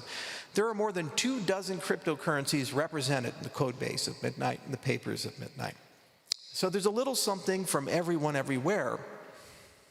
And what's really cool about that is when you borrow, then suddenly you're friends with everybody. You can talk to people. You can bring the teams. You can interact with them. That's really the magic of Midnight, is it's bringing people together. The 3 pillars, as Fami mentioned, this idea of rational privacy, okay. Identity, okay. But cooperation was really the key, because that means you can build an ecosystem with millions of people and you don't have to steal users. All the time, you have these blockchains that launch and they say, you know what? We're going to spend all this money and somehow the Ethereum users are going to move on over to our chain, or the Bitcoin users are going to move over to our chain, or X, Y, and Z. And you have some ecosystems that have literally spent billions of dollars based on that thesis. And you know what happened? They didn't move because people are sticky. Find like a 75-year-old grandmother with her feature phone and try to convince her to update to a smartphone. Once people stick to their technology, they don't want to move. And so don't tell them to move. Give them something that feels like an extension of what they already have.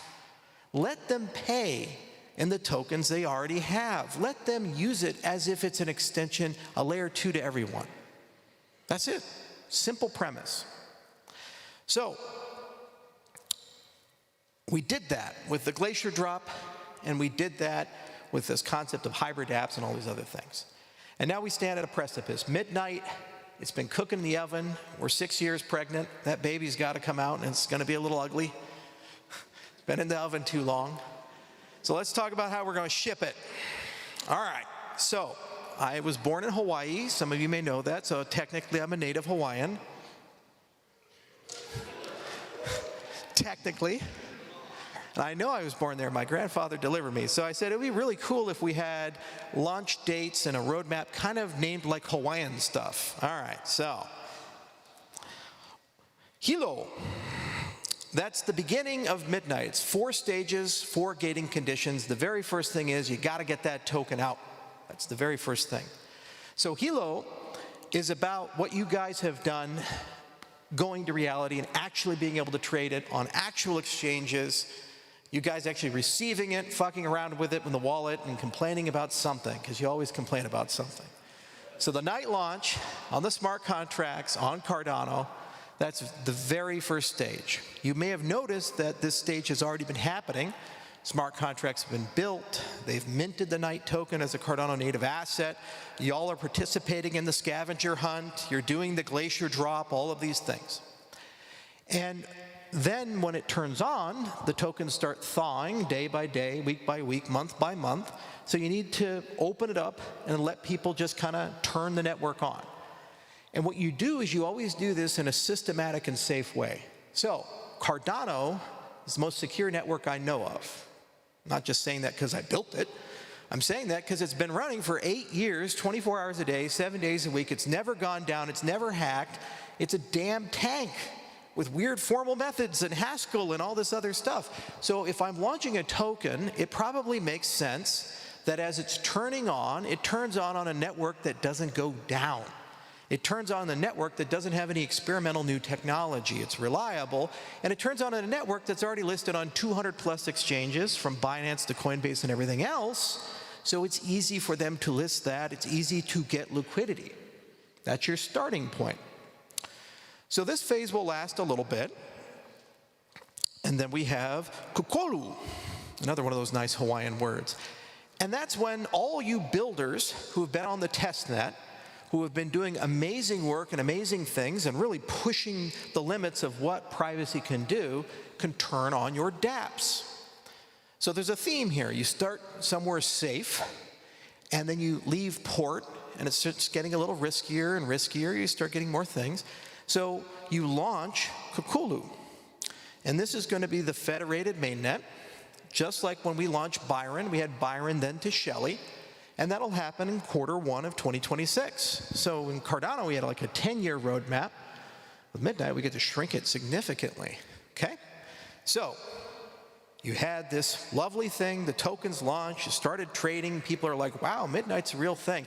And then suddenly, shasha, you have all these dApps go live. And we'll have all these cool announcements and more liquidity and more partners and all this other stuff. But you say, but Charles, I really, really, really want to run the infrastructure. Charles, like, where do the stake pools come on in? And Charles, you know, like, who's going to actually like make blocks in these things if it launches federated?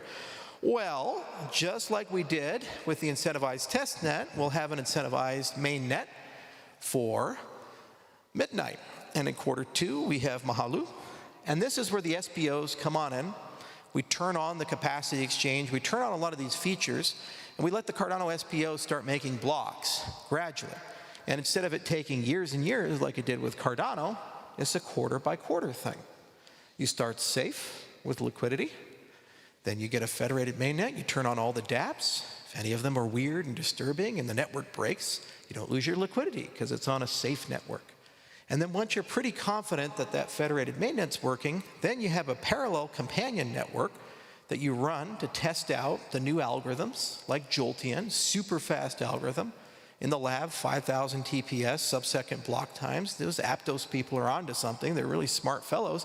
And you get to test it, run it, fork it. And once we're ready, then you go to the last one. UA. And that's in Q3, 2026. And what that does is it launches the fully decentralized network, all the bridging infrastructure between Cardano and Midnight, recursive trustless bridge, and also it turns on all the interoperability between the other blockchain ecosystems. Remember, I kept saying, if you're an Ethereum user, you can use it. If you're a Solana user, you can use it. You're a Bitcoin user, you can use it. This is the era where that stuff starts turning on. This is the era where the hybrid dApp starts becoming a thing. The hybrid dApp, meaning you're Uniswap and you want some privacy. So you use the tools to write them, you pay an Ether, and somehow it feels like you're on Ethereum, but you're actually on Midnight. You're Binance, and you're sitting here thinking to yourself, you know, it'd be nice to have like anonymous withdrawals from Binance are travel rule compliant. How do we do that?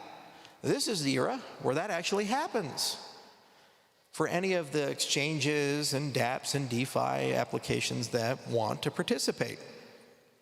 And so the thing about it is that you have to do things in a manner where everybody has the ability to take a breath, and everybody has an ability to learn the tools, everybody has an ability to do stuff. We saw that with the Glacier drop, 3 months to do the airdrop. In the first few weeks, it was a nightmare. Then it got better. We learned, they learned, ledger support was added, all this stuff, because that's the nature of crypto. You can wait 2 years for it to be perfect, or you could have it now and there's some rough edges. So this is a compromise between safety and speed. You start with something easy, launching a token, then you go to something a little bit concerning, a mainnet, where you can break stuff and it has all the privacy features and you're running smart contracts, and then you turn the mainnet over in stages to operators, and then by the end of all of it, you have a full cryptocurrency. And instead of it taking 10 years, like it did with Cardano, it will all be ready to go Q3 of 2026. That is speed, that's learning. It's pretty fun. And boy, it took us a long time to decide how to do this. We had to put so many pieces together. We had to have so many meetings about it. We had to think carefully about these things. The other thing is we had to bring partners along for it. One of the things you're going to see tomorrow and in Fami's closing keynote is just how many people are interested in this technology and how many partners exist. Because they didn't start with us. They started trying to build something on Ethereum. They started trying to build something on Fabric. They started trying to build something on chain XYZ. It didn't really matter. Or maybe even build their own chain. And they did it for a while, and then they ran into a wall, and they stopped, and they started over. And they did it for a while, and they ran into another wall, and they stopped, and they run over. So when they come to us, we're like the 3rd or 4th or 5th choice. And they say, can you save us? We say, yes, we can. Because this is the first time ever where you get private smart contracts, but you also have public state, and you can use any other chain you want to augment this chain. So you can put all the pieces together. So you can take the stuff you've already built, and you can blend it with the stuff we've built, and you know what? The odds are you've probably solved the problem. So there's more than 100 partners, and hundreds of builders, and a huge community that's already formed where they're fervently excited about this. And what's really cool is with the launch of Hilo, that dual token model, you get your night, you start accumulating that battery, so you get your dust, and then when you have Kokolu, you now have a place to deploy all of it from the testnet, and then we can test it in 2 environments, a federated and a decentralized environment at the same time. That's what Mahalu is about. And in UA, once you have that, then you're in a position where, guess what, you can take it to the entire cryptocurrency space. You do all of that in less than about 9-10 months. It's pretty impressive if you think about it. And as we bring all these partners along, the other really cool thing, and what was really meaningful to me, is that we didn't forget where we came from. Midnight is launching as a Cardano asset, which means as Midnight gets tier 1 listings, it's the first Cardano asset to do so. And that opens it up for every single other Cardano asset. And when Midnight needs to have bridges and oracles and stable coins, they have to work with Cardano too. Go figure. And they'll charge extra, but we'll pay it because that's the Midnight way. Because we need to. This foundation's awesome. I love the Midnight Foundation. They're aggressive, they're hungry, they want to win. They want to make deals. They want to actually see the network grow. And there's a lot of cool things we talk about as we look at this launch roadmap. Like there's one initiative that we just started internally, and all of you will be members of it. We asked a very simple question. What are the KPIs of a blockchain ecosystem? Is it TVL? Is it transaction volume? Is it MAUs? Is it time to finality? I mean, there's hundreds of different ways you can look at and measure objectively, qualitatively and quantitatively, the health of a blockchain.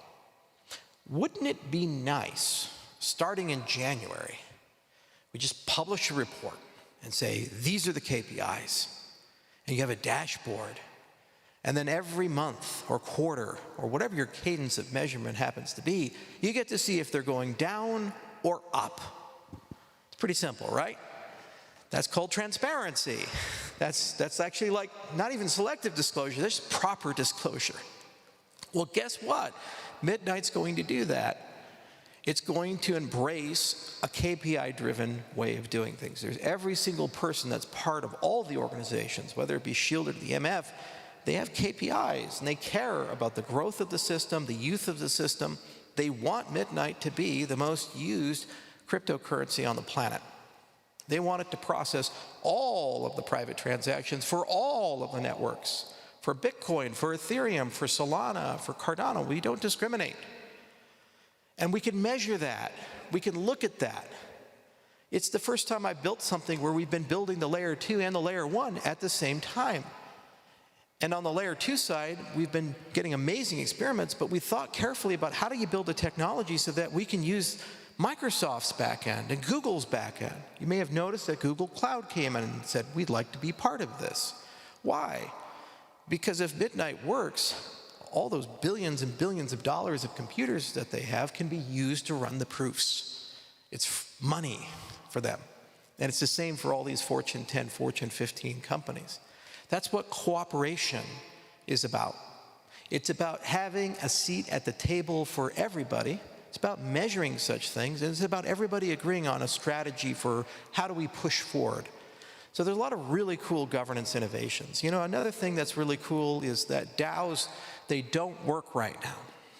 And the reason they don't work is because they're all public. That means anybody who works for them, all your dirty laundry, your money you've been paid, your HR dirty laundry, all this stuff has to be out in the open. And that doesn't really work in modern business. So wouldn't it be nice to have a private DAO, which has a public side and a private side? It's like a business, like a proper business, right? Well, that's the thing, is Midnight under the hood is going to be the single biggest governance revolution for the entire blockchain space. We say, should you run the Ethereum DAOs on Ethereum? Or should you run them on Midnight? You run them on Midnight, you have private voting. You run on Midnight, you have provability about everything. You run on Midnight, you have privacy to the participants and the discourse. And it's the same for Solana, it's the same for Cardano, it's the same for all these other places. And when you really think about it, there's not a damn thing you can't find in modern business where it doesn't run better on Midnight. You start from someplace you know, like Cardano, and you add a little Midnight magic. And you know what happens? You have perfection. That's why we built it. That's why we think about it, and that's why we're releasing it. So it's been 6 long years, and I'm so incredibly proud that all of you came together with us. Just to give you some statistics, I asked Bob to look into this, and the scavenger hunt alone, with all the mining participation, replicated the first 2.5 years of mining work of the Bitcoin network in just 21 days. That's what we expect it to be. 700 plus days of mining on Bitcoin in 20 days. Think about that. That's pretty remarkable. The amount of energy, the amount of enthusiasm, the amount of excitement. It's the largest airdrop in history. It's the largest distribution in history. It's millions of people across the world, across 8 different ecosystems, 7 blockchains, and they all came together and said, we'll give it a shot. Not a single VC was involved. Not a single Ponzi scheme happened. Not a single token was sold. It was given away to you. You all had right of first refusal. That was a fair distribution. It was the way Satoshi did it, and it's the way we did it.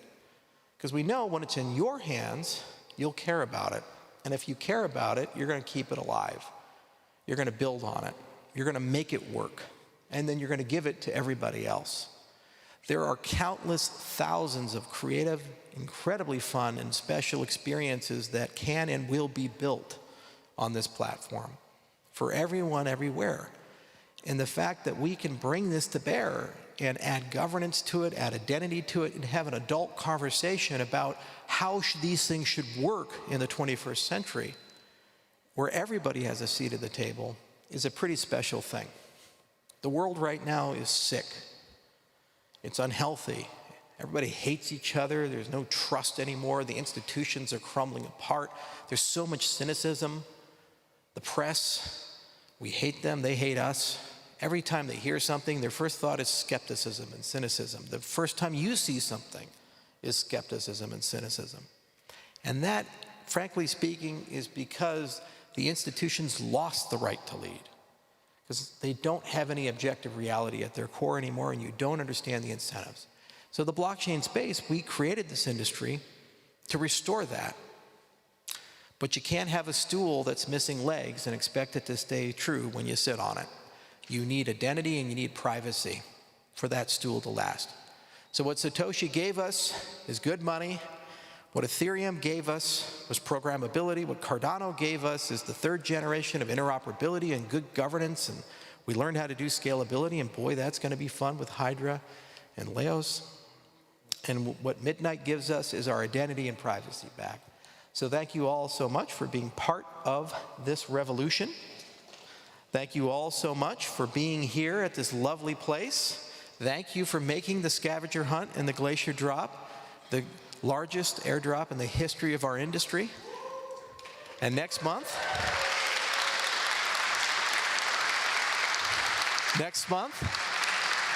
thank you all for being night holders. Here's to the future, everyone. Cheers.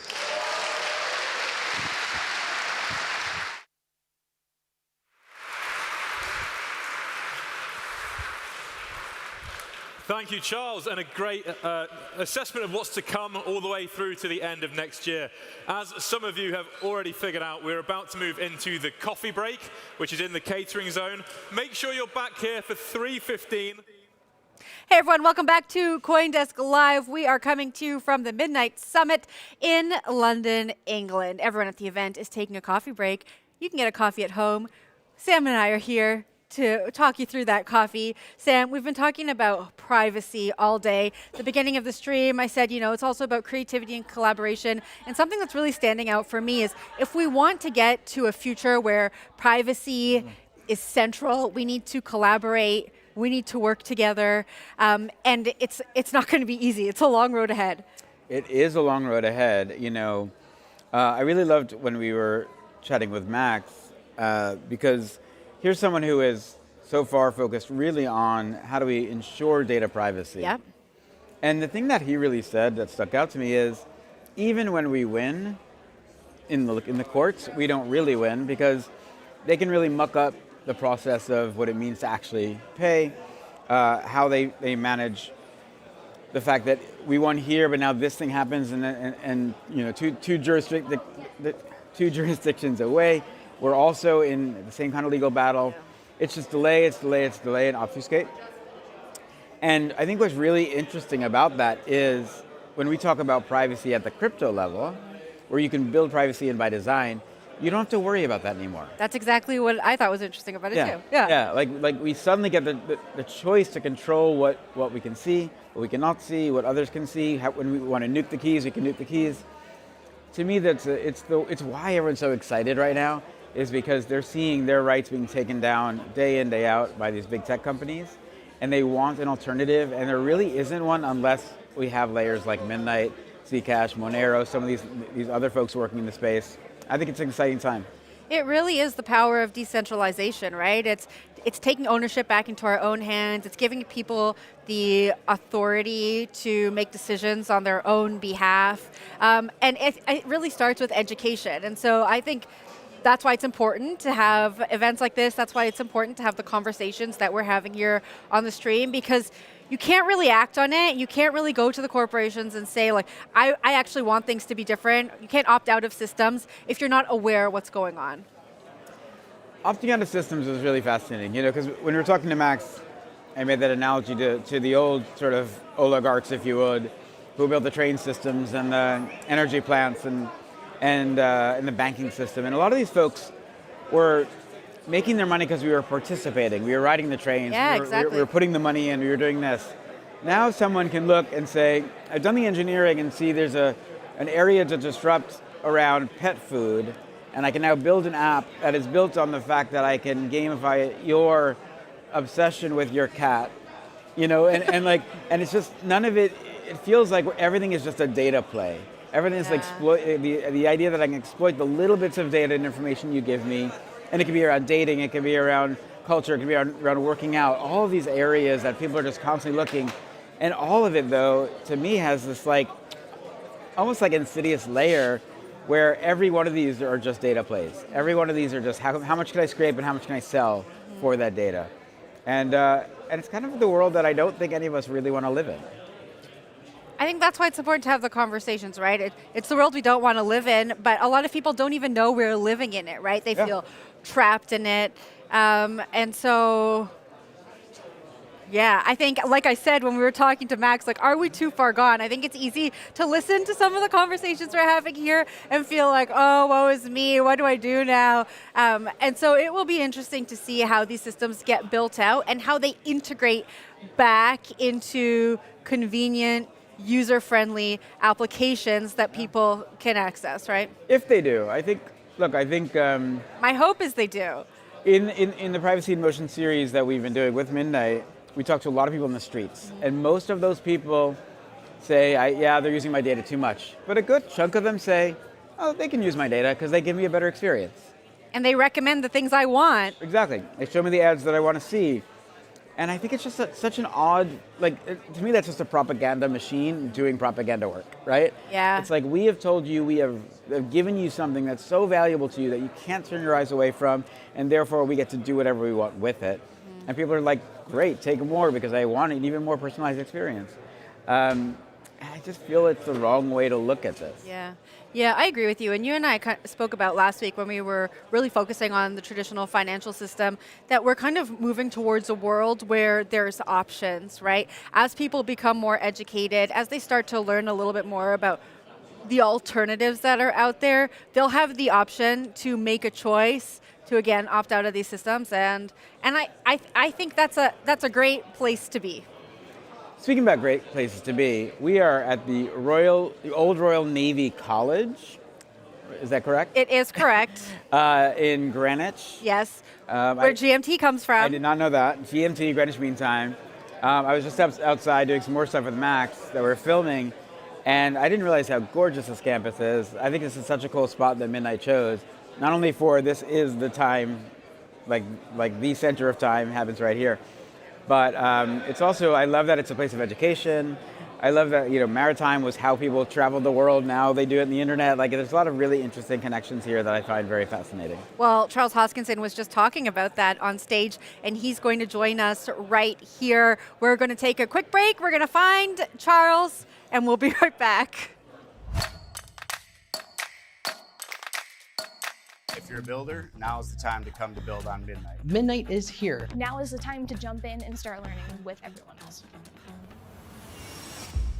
Super excited about ZK. ZK, for those who have not been following, gets 10 times faster every year. So it's never been a better time to get involved.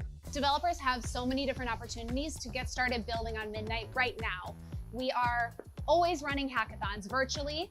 We have them in person. We have our academy to teach you how to interact with the system and how to build your first smart contracts. We have the forum, a Discord. We have an ambassador program coming soon. We're questing, so we're gamifying learning. You name it, we have it. You want it, we'll build it.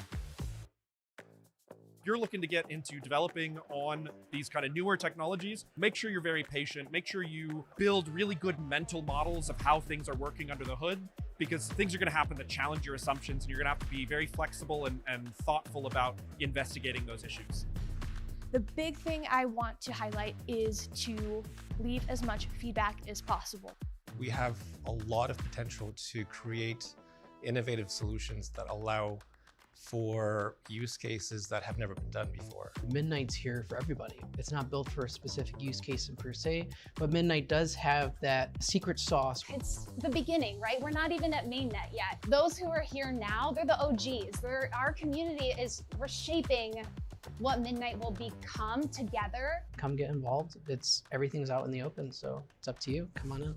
There's still a lot to build. There's still a lot of 10x improvements. You want to help as either a DApp developer or as somebody who wants to contribute to the core technology. So you're more welcome to message me on Twitter. Happy to bring you in and get you to also contribute to this wonderful future we're building together. Yep. Hey Hey everyone, you're watching CoinDesk Live. We are coming to you from the Midnight Summit. We are here with the man of the hour, Cardano founder and CEO of Input Output, Charles Hoskinson. Charles, how's it going? I love being here. Welcome to Greenwich. Thank you so much for having us here. And I got to start here. We're going to talk about privacy, but I just want to ask you, Charles, what's the craziest thing you've done this week? We always take the conversation in so many different directions. And so I know you have an insane story that you probably can tell us. I wish I did. No, the craziest thing I think is being here. I never thought I would do a presentation at the Naval Observatory. You know, this is like where GMT was invented. Yep. All the time codes, all these things. It's surreal, but it's just a lot of fun to travel around and actually finally be able to announce Midnight's launch date. That's something we've been waiting for 6 years to be able to do. I mean, look, you know, we spoke about Midnight, I think in Korea. I think we spoke about Midnight before that, and before then, it had just started to launch. Yeah. We were starting to see the momentum. Now we've had the airdrop happen. We're in the mine net right now, scavenger mine. People are doing it. Yeah. I've heard there's now millions of people into the ecosystem. Give us like a little bit of like where you think this has gone, your excitement about how many people are participating, what you think they're going to get out of it. Give us everything. Yeah. Well, I mean, it's the largest airdrop in history. It beat Arbitrum. I think they were around 650,000. I think there's several million. It's hard to tell with all the wallets because there's not a one-to-one mapping with it. Right. But when it all gets consolidated down, we'll see where that number sits. But in the mining participation alone, we do have some hard numbers on that. The scavenger hunt consumed more than 2.5 years of Bitcoin's mining in terms of computational power. The first 2 years, 2009 and 2010, and a little in 2011. And that's in like less than 20 days. So it's really remarkable if you see how much computational power has been thrown at that. When you look at just all the partnerships that have been made, whether it be Google Cloud or the hundreds of dApp builders, there's a really strong ecosystem right out of the gate. And now that we have kind of like a 4-phase launch over the next 9 months, what that does is it allows us to kind of open those gates gradually, starting with liquidity and then the dApps and then the actual consensus nodes and then all the bridges to the rest of the ecosystem. So I really look forward to next year. It's going to be a lot of fun to have all the KPIs. It's going to be a lot of fun to have a foundation that's aggressively tracking them and saying how do we get lots of monthly active users and TVL and transaction volume. And just their ability to make partnerships is astounding. I mean, Fortune 5 companies down to Web3 ventures all in the same breath. That's a cool thing to be able to be part of all that.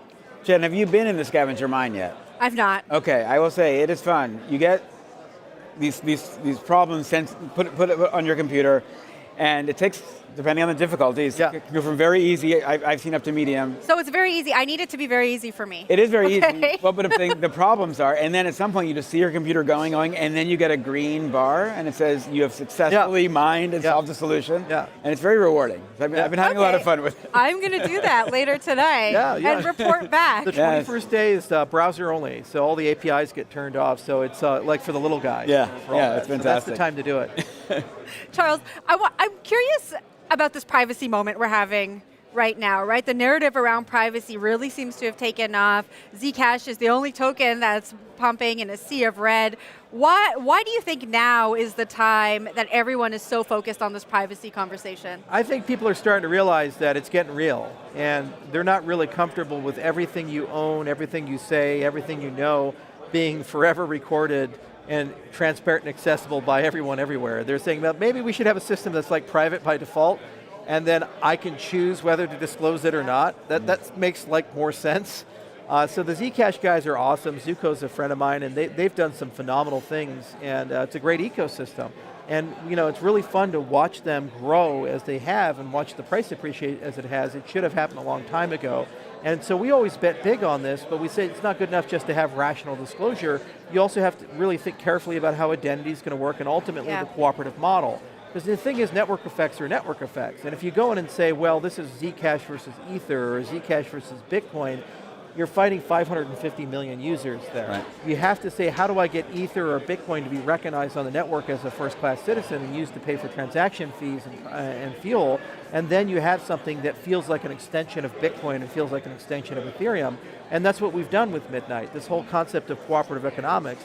So we're really excited to bring that to the forefront. We think there's a lot there, and we think there's a lot of leapfrogging that can be done, like bringing tensor codes in so that GPUs can do this, so all that AI stuff actually works in privacy.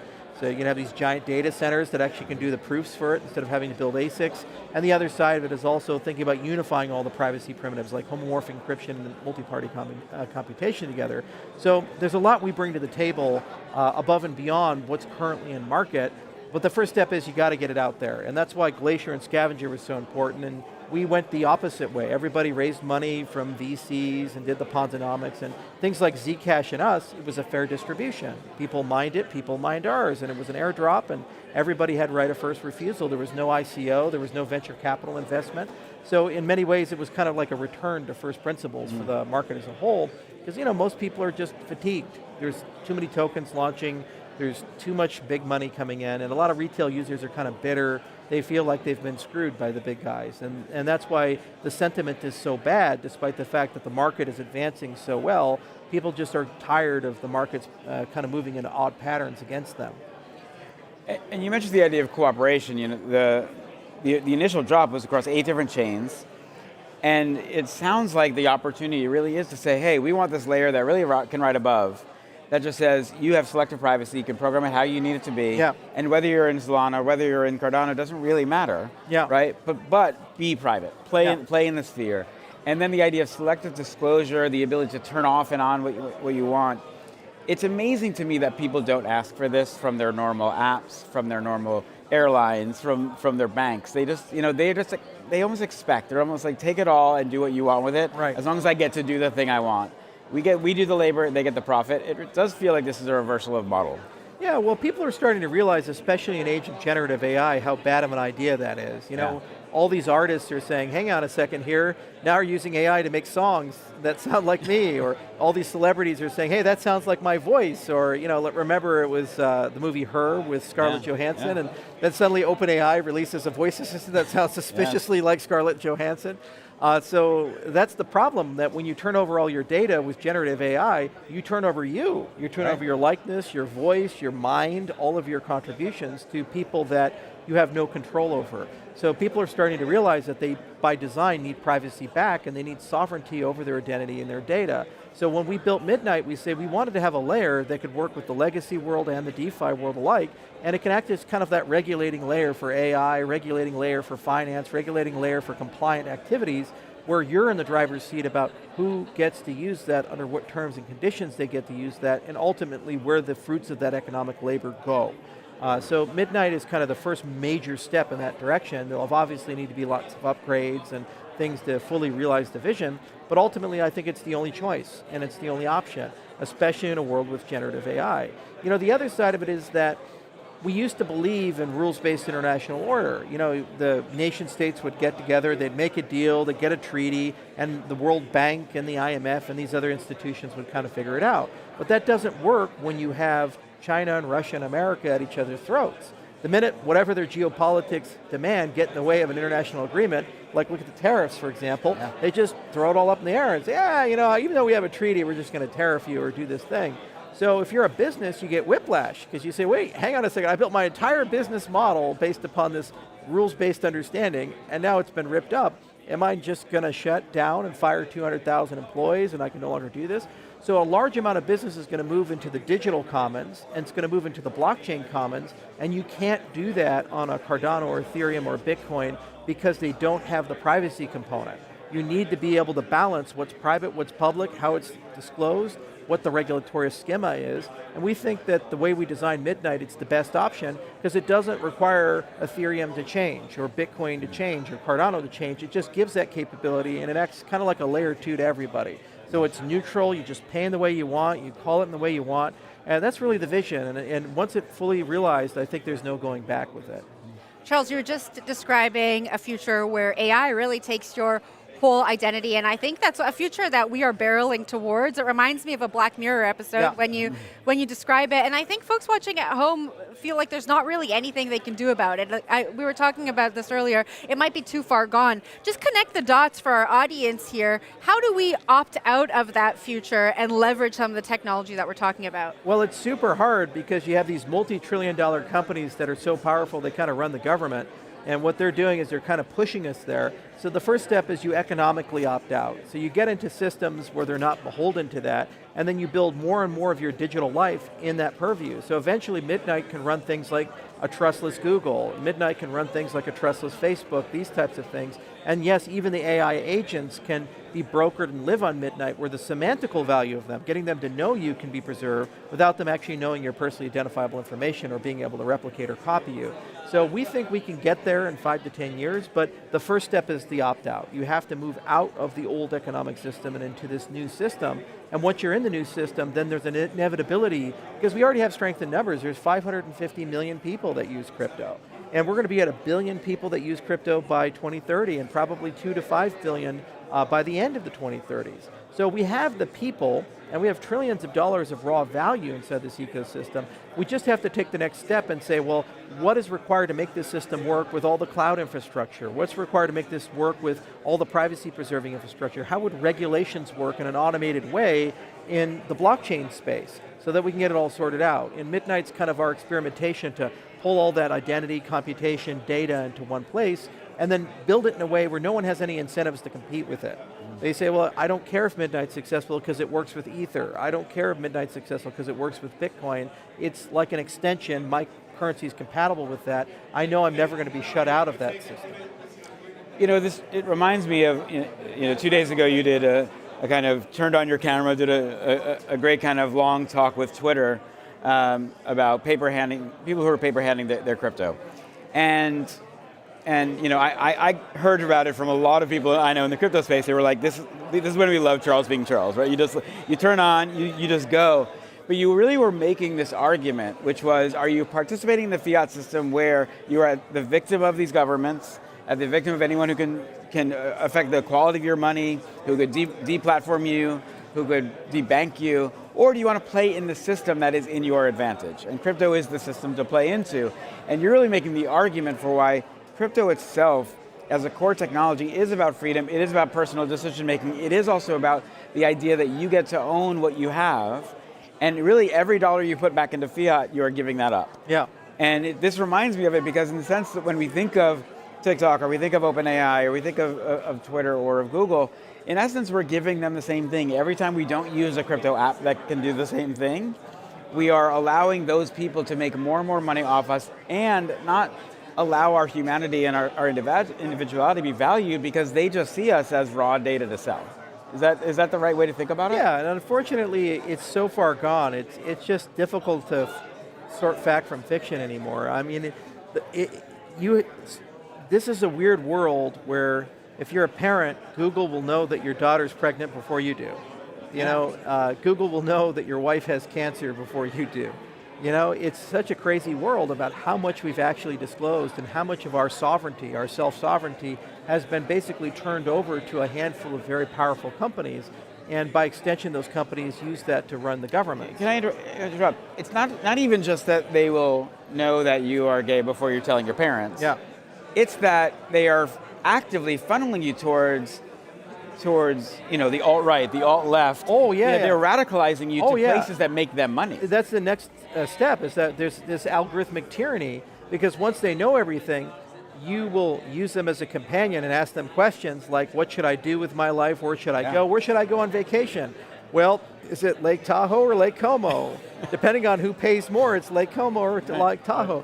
So algorithmic decision-making has gotten so pervasive that we're living in a psychosis as society, and the things that we think and believe aren't our own thoughts.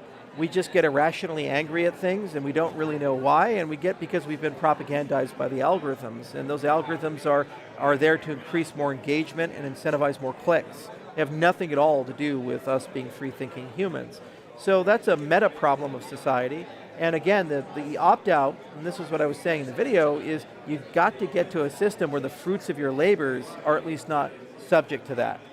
Then the next step after you get your money into that system is to get your digital life into that system, your communication systems, your social networks, how you search the web, and ultimately how you interface with AI, and then also get more and more of your assets into that world, your stocks, your bonds, your real estate, these types of things, and then smaller and smaller remit for these large multinational companies, and eventually you can just get rid of them.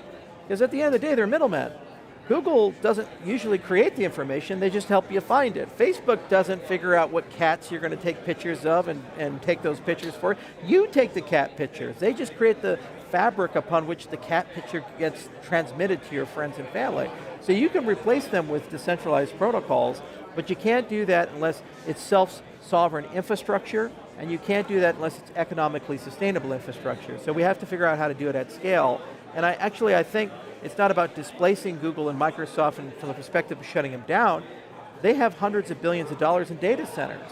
Let's find a way for them to do that in their data centers, but do that in a way where they can't see what you're doing. Do that in a way where they don't care what you're doing because they can't differentiate it from one user to the other. So at the end of the day, they're selling bandwidth, data storage, and computation. And they can still make hundreds of billions of dollars doing that for us, and they can hold up this massive data economy we have, but they no longer are in a privileged position of knowing you to cradle to grave and then being able to influence you cradle to grave for all the things that you think and do. What do you think it's going to take for that change to happen, or to incentivize the Googles of the world to think differently about their business model? Make them money. That's all you got to do to change the behavior of a company. If you show, like, a great example is when we were growing up. You're pretty young, so probably not you, but when we were growing up, remember Napster and LimeWire and all this other stuff? And all the people I used Napster and LimeWire. Everybody was just like file sharing galore, and so what was the response by the recording industry? They were suing everybody. And when they found the streaming model was more profitable and letting people just watch it on YouTube was more profitable for free, they stopped suing people and they realized that there was a different distribution model that they could make. But they came late. They came late, but they still realized it at the end. And so really the key to changing behavior of governments and large companies is figuring out a way to re-incentivize things. So what's cool about Midnight at its core is you can't just pay in cryptocurrencies, you can pay in dollar-backed stable coins, you can pay in dollar-backed euros, so you can actually use this for government infrastructure. You can use it for voting systems, you can use it for whatever. And so given that it's interoperable with the legacy stuff and the Web3 stuff, it means that if you tune it in just the right way, they can actually make potentially more money utilizing a network like this, especially since they can share with their competitors' costs than competing with the infrastructure. So the key is always economic, and find models to make more money, aggregate for everyone everywhere, and find ways for the underdog to be able to actually catch up with the system. Because big companies have winners and losers. If Amazon wins, maybe Oracle loses. If Oracle wins, maybe Microsoft loses. So whoever is on the underdog status, give them that capability, and they may be able to use it to leapfrog over their competition. So I think there's some game theory for us to win. But it's two sides of the market. You have to keep the retail happy, you have to keep the institution happy. And on the retail side, really it's just about opting out and give them easy ways to do that and get more and more of their life in that world. And on the institution side, it's about make them more money than the old way, and then everybody goes that way.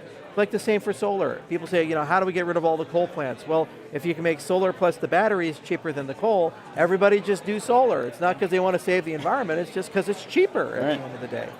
We got to go in a second, but I want to ask you one last question about retail. You mentioned retail sentiment is down. I think we can all agree on that. What do you think it's going to take for that sentiment to shift, given everything we've discussed? I think the biggest issue with retail sentiment is that everybody entered, myself included, 2025 thinking that the Trump administration was going to be this magic net positive for the ecosystem, because he's literally, the US government has become a bag holder. It's like that's the biggest economy in the world, and it's gone from trying to kill crypto to embracing crypto. But sometimes by having the big guy hug you, they hug too hard, and they love too much, and it kind of crushes your ribs. Kind of like Lum from Goonies. So what we're having to contend with is the US government, in a very hand-fisted way, has been, in some cases, a little unhelpful to the industry. So it created an irrational exuberance, and it interfered with our normal 4-year cycle that we have, and we're trying to sort all that stuff out. But we've gotten used to it now, and we've gotten used to the new normal, and I think Clarity Act will pass in Q1, and then we'll get back to that normal bull market that we have. The other side of it is that there was just so much catastrophic damage done to retail in 2021 that a lot of people wrote crypto off. And it was just like the internet with the .com boom and bust. It took about a good 5 to 6 years for people to start really taking the internet serious again as an investment. And so we're just now at that inflection point, And because things got political, it stopped that natural progression, and some people kept their dry powder in. But eventually people are going to come back in, and you see it with privacy coins, not because they love crypto, but because they realize that the dollar is on life support. Yeah. It's a 37 trillion national debt. Global debt is $318 trillion, and it can never be repaid. There's no intention to ever even repay it. And you have a situation where inflation is getting very bad and very pervasive for people. And every day people are asking simple questions. Why is there less and less food in my shopping cart? Why is it harder and harder to pay for my mortgage? They're talking about 50-year mortgages now, you know? And so when they see that type of stuff, they say, I want sound money. There's really only one option for sound money. It's the cryptocurrency space. So they'll gradually work their way there, and now that institutions are embracing it, it's easier now than ever for people to come on in. It's just unfortunately, you know, it's just been challenging this year given the high politicization and the tariffs and some unrealistic expectations and some botched false starts. But you know, it only slows the Giga Chad bull run down. It doesn't stop it. So I think 2026 is going to be an incredible year. Privacy is going to be the one that kind of launches it and brings back retail. And then all the other guys are going to get a halo effect from it. And we're going to see a big lift in the industry as a whole. And I think we'll close out 2026 with $250,000 Bitcoin and a very healthy and vibrant ecosystem. I loved, I didn't even have to ask you for the Bitcoin prediction. Yeah. Charles, thank you so much for joining us, and thanks for having us at the event. Thank you so much. Thanks, Charles. Always a pleasure. That was Input Output CEO Charles Hoskinson. We are going to take a quick break, and we'll be right back. Your personal information is the most valuable asset in the digital economy. Bought, sold, and traded every second, often without you knowing. Apps and devices opt you in by default, quietly extracting more than you realize. In one public experiment, buses equipped with sensors collected data from mobile devices at close range, legally and with ease. If it's that simple for a passing vehicle, imagine how easy it is for the companies you interact with every day. Privacy shouldn't be optional. At Midnight, we're empowering dApps to protect users' data by default. With selective disclosure, you decide exactly what to share and what to keep private. The freedom to interact without being exposed, that's rational privacy.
Welcome back to CoinDesk Live from Midnight Summit in London, England. I'm Jen Sanasi, here with my co-host Sam Ewan. And Sam, I got to say, we just had Charles Hoskinson here. He said $250,000 Bitcoin by the end of 2026, which is a little bit more believable than some of the other predictions I've seen out there, given where we are today. I mean, literally yesterday, Jen, you and I were talking about how, I think it was Tom Lee was predicting still $150,000 Bitcoin, $7,000 Ethereum.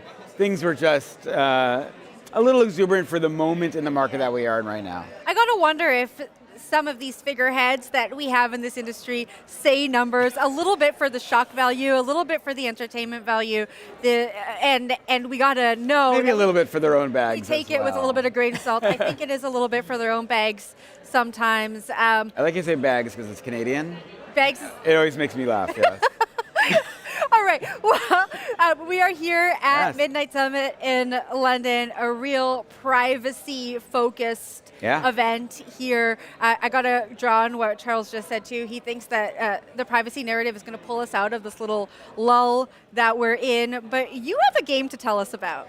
Well, speaking of privacy, you know, I was talking with some folks in the audience earlier, and one of them gave me a little alpha, which is that on this Thursday, there's a game dropping with Brave. I think it's called Brave Games, Season 1. Brave, Midnight, and a very special third team to be announced. Okay. And think of it like Squid Game, but on chain. Okay. So yeah, what I heard was it's all privacy focused, but the idea of folks get cast into teams, they have to do all these activities, a lot of puzzle solving, things like that. But the idea is like you get to go down the road as you're doing privacy actions, you are hopefully winning. A lot of people are not going to. We've seen what happened with Squid Game. Going to be a lot of bodies left on the floor. But there's going to be no real deaths, right? Zero actual deaths, but maybe some reputations. We'll find out. But yeah, Brave Game Season 1. Thursday will be an announcement on Brave and Midnight, and you'll be able to check it out. And I'm just excited to play more games. I love that gaming is still a micro-narrative. Yep. Should be more of a macro-narrative in crypto, but also that around the theory of privacy. The game world, I was thinking about this the other day, how much kids play games because they love the conversation back and forth and the anonymity that comes with the idea that you can play Fortnite with someone who's in Australia and have a great time, not having to needing to know what they look like, where they live. You just have a great vibe with them. And I think it's an area that we should be continually looking for to bring more people into blockchain. Yeah. Don't make it a very complicated blockchain game. Just make it something that's fun to play. Everyone loves a Squid Game. Everyone loves a Squid Game. So I'm excited to see what happens. Well, I'm going to play, and you're going to play, and we're going to regroup on this. Different teams. Okay. I'm coming after you. Wow, Yeah. that was rude. I thought we were going to be on the same I meant same team. But okay, yes, Sam. we're going to do this together. I think what you're saying is... Wagamy. Wagamy, okay. I think what you're saying is exactly right.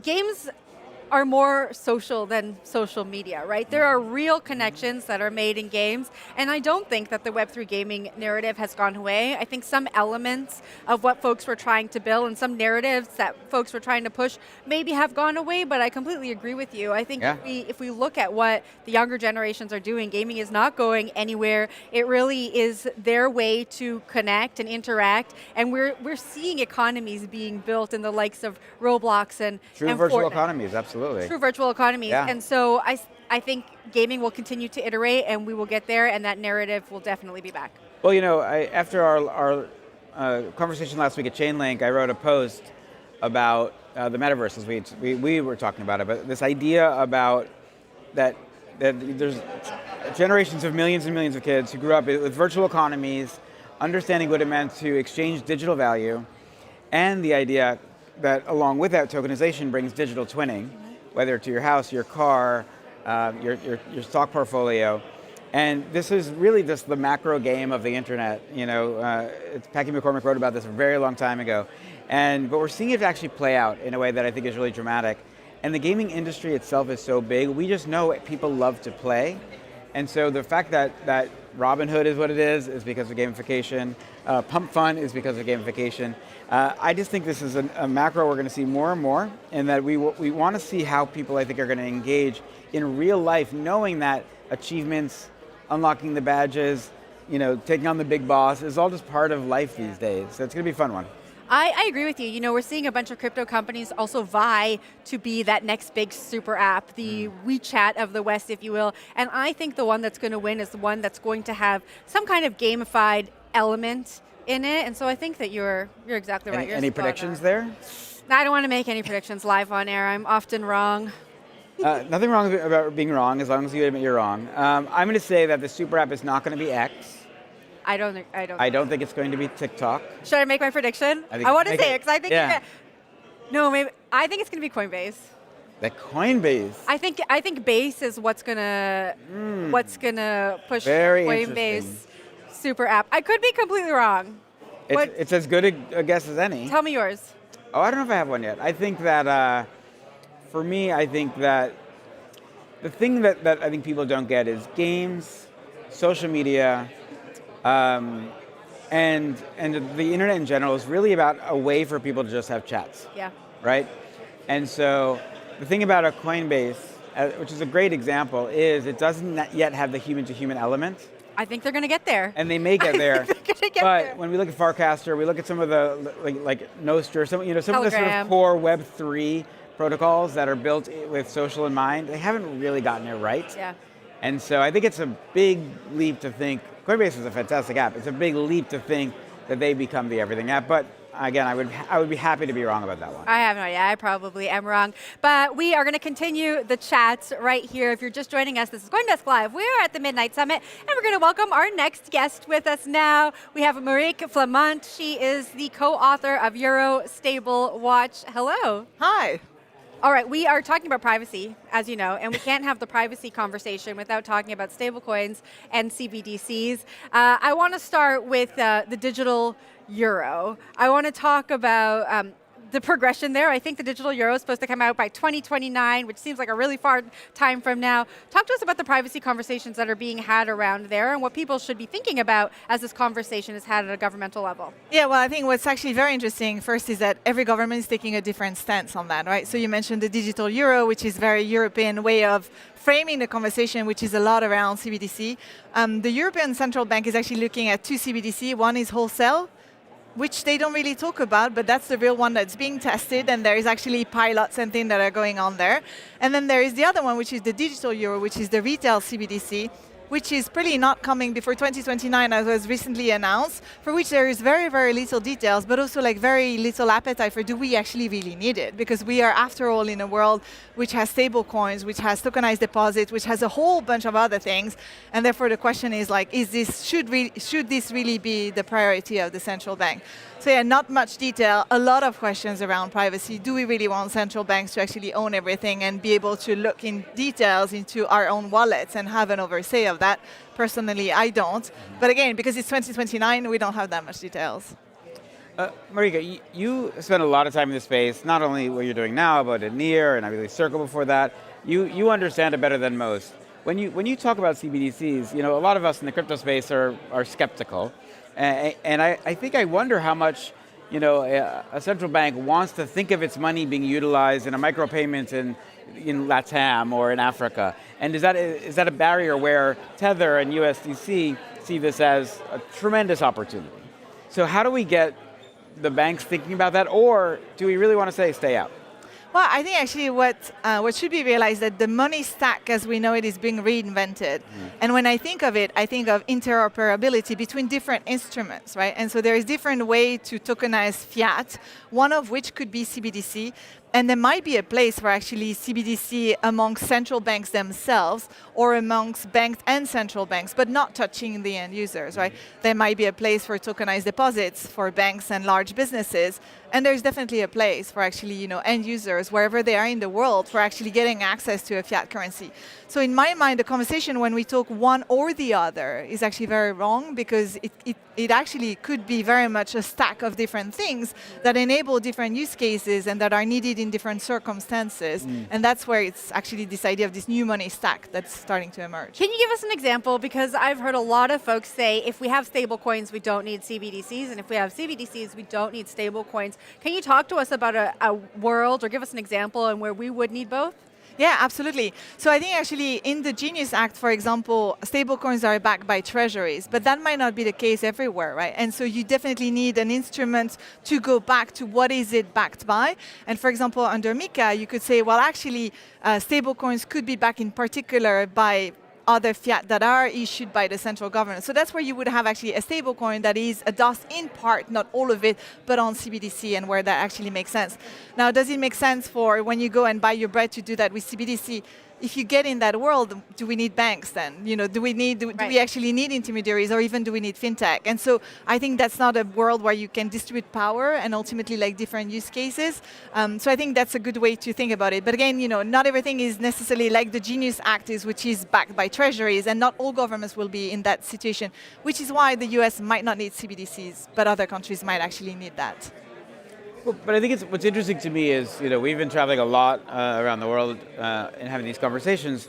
There's certain places you go where someone says, "Oh, make sure when you go to that place you need cash," and they'll take this credit card, but they don't take Amex, right, or something like that. There's still so many rules put in how we can spend money, and I think it's just interesting that whenever we're at an event like this, everyone is very future forward, tech forward, of like, no, money should just be exchangeable in all ways, and maybe you're paying a little bit of a swap here and there.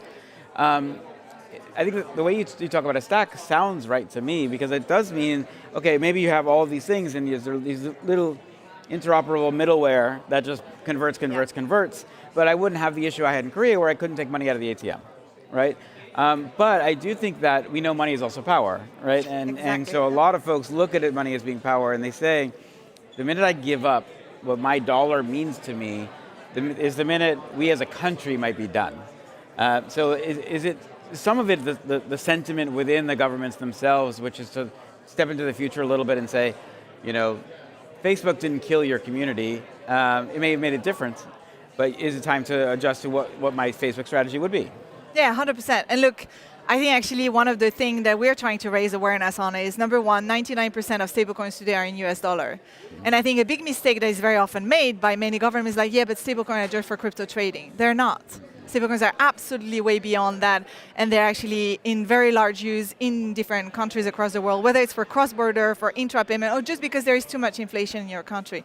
And the minute you realize that, that's one thing for your sovereignty to say, well, if I'm not participating in that, then what does it mean? But the other thing is also stablecoins, because of the way they're built, will definitely be the rails for an AI agentic world, for real-world asset tokenization, and so on and so forth.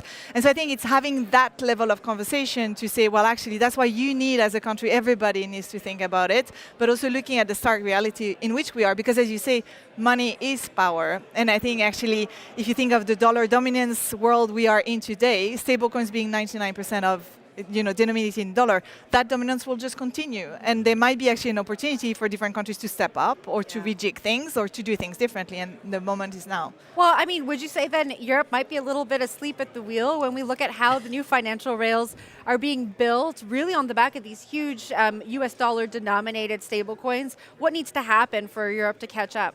Well, I think actually in Europe, we lack clarity. So there's two things. One, we have a tendency to want to stop things. And another message that we're trying to convey is that stablecoins are unstoppable. And so it's not because you're going to put more and more regulation and try to say that people cannot hold more than X amount in a wallet. You're not going to be able to stop that. And so in Europe, unfortunately, there is this tendency to want to stop things with more regulation. But there is also a lack of clarity. Right? We were talking about CBDC and those two CBDC, wholesale and retail. If you're on a continent where your central bank is having a competitive approach with you as an industry participant, then you might not want to participate. And that's actually hindering innovation. And actually on that front, the US is very clear. It's a private market and go all out and, fight for it and compete for it, which is a much clearer message. I think the UK actually is making very big strides in having at least its central bank saying, like, we're not going to compete. And we know that someone else will need to do stablecoin. That's huge for a country. And so I think that first lack of clarity on what the future stack of money might be and what the role of each participant could be in it is fundamental. And then again, it's this, not wanting to stop things all the time because certain things are just unstoppable. Marek, thank you so much for joining us here. We'll continue the conversation around privacy. It was a pleasure having you here. Thank you so much. All right, that was Euro Stable Watch co-founder Marek Flamant. We're going to take a quick break. We'll be right back. If you're a builder, now is the time to come to Build on Midnight. Midnight is here. Now is the time to jump in and start learning with everyone else. Super excited about ZK. ZK, for those who have not been following, gets 10 times faster every year. So it's never been a better time to get involved. Developers have so many different opportunities to get started building on Midnight right now. We are always running hackathons virtually. We have them in person. We have our academy to teach you how to interact with the system and how to build your first smart contracts. We have the forum, a Discord. We have an ambassador program coming soon. We're questing, so we're gamifying learning. You name it, we have it. You want it, we'll build it. You're looking to get into developing on these kind of newer technologies, make sure you're very patient, make sure you build really good mental models of how things are working under the hood, because things are going to happen that challenge your assumptions, and you're going to have to be very flexible and thoughtful about investigating those issues. The big thing I want to highlight is to leave as much feedback as possible. We have a lot of potential to create innovative solutions that allow for use cases that have never been done before. Midnight's here for everybody. It's not built for a specific use case per se, but Midnight does have that secret sauce. It's the beginning, right? We're not even at mainnet yet. Those who are here now, they're the OGs. Our community is reshaping what Midnight will become together. Come get involved. Everything's out in the open, so it's up to you. Come on in. There's still a lot to build. There's still a lot of 10x improvements. You want to help as either a DApp developer or as somebody who wants to contribute to the core technology. So you're more welcome to message me on Twitter. Happy to bring you in and get you to also contribute to this wonderful future we're building together. Hey everyone, if you're just joining us, you're watching CoinDesk Live. We are at the Midnight Summit in London, England. And our next guest joins us now. He's the co-founder of Velocity, Eric Quitham. Hey Eric. Hey guys, how's it going? Thanks for having me. Thanks for being here. We were just talking about stablecoins with our last guest. You are the co-founder of Velocity. Lay a foundation for us here. Talk to us about how Velocity enables the stablecoin future. Absolutely. So Velocity is a early stage stablecoin infrastructure business. We are the first organization who is really building infrastructure for global CFOs and treasurers. We're taking our experience in traditional finance and helping really bridge the world into Web3 and helping these businesses advance into using stablecoins for payments and treasury use cases. Do the CFOs and treasurers want this future, and do they fully understand it? I guess my question is, what kinds of questions are they asking, and is there still a little bit of reluctance there?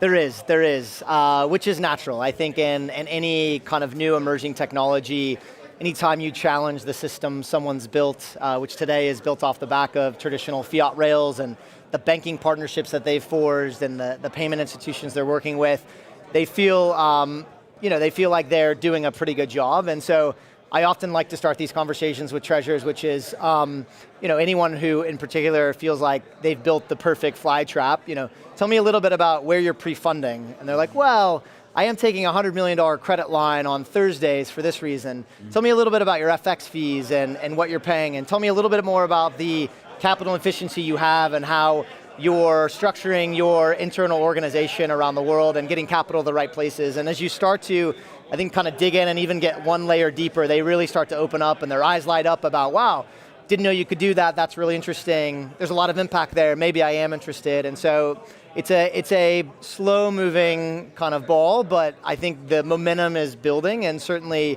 the global regulation and the footprint that's been laid around the world that stablecoins are here and they're safe and folks should be experimenting with them, I think it's starting to catch on. Eric, I think a lot about the fact that the sentiment has changed so much in crypto at the corporate level since like 2021 and then the crash where no one wanted to touch it for a while. And now, we have governments involved with it, we have the biggest businesses in the world thinking about it. So when you talk about stablecoin infrastructure and what you guys do at Velocity, tell us, what does that conversation look like? What are they coming to you for, or are you going in and sort of forensically looking and saying, oh, you can actually do better if you do this? Yeah, I think right now it's a mix of one of two use cases. We do have a lot of people coming to us and saying, the board or my boss or my investors have said, I need to get smart on this thing. Yeah. Tell me a little bit about how I should thinking about it, right? Which I think for us, we enjoy, right? The education aspect of it for me, having come from a traditional finance background, I find quite interesting because I was on that journey just a few years ago, right? I came from WorldPay, which is one of the largest payments companies in the world, and I helped introduce crypto and Web3 into that organization, and it took a lot of work to get people comfortable across finance and the regulatory team and the compliance team and the risk team and everybody, right? And so I think I love when people come with that question because I get to take them a little bit on the journey that I went through over the last 4 or 5 years.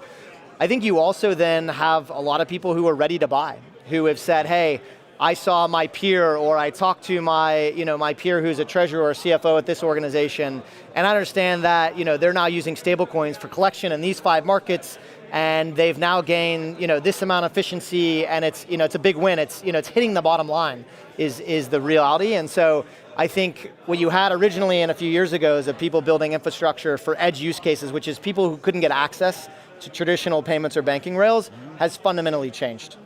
But I just want to dive in one second, which is, because you mentioned the people who are now reaching out to you. Yeah. Are they CFOs? Are they head of product? What's the role of people who are saying we need to think of our stablecoin strategy? Yeah, I think often in sophisticated organizations where payments really matters, meaning you have a complex payments environment, and so you've built a team which is a combination of probably commercial /partnership/product people. They're typically leading the conversation. You also, I think, in less sophisticated organizations have treasurers now asking the question. And I think for a long time, it's been hard to be a treasurer. The biggest decision you might make is, if I'm going to switch to a different tier 1 bank, or if I'm going to implement a new TMS. And all of those things are pretty high risk, because if they go wrong, you're in big trouble. If they go well, no one remembers, right? And now they're presented with this opportunity where they can introduce stablecoins in their environment and maybe, put a couple million, if not tens of millions of dollars to the bottom line through efficiency. And that's, I think, pretty exciting to them. There's this real narrative around trust in crypto, trust and networks, and it really sounds like that's translating over now to these Web2 companies with the CFOs learning about stablecoins from their network, learning that they can trust this new infrastructure from their network, and it's interesting to kind of see that transition over into an already very established financial world. Yes, and I would completely agree with you. Now, what I would say is, I'm not sure we've crossed the trust line and are going to stay there forever.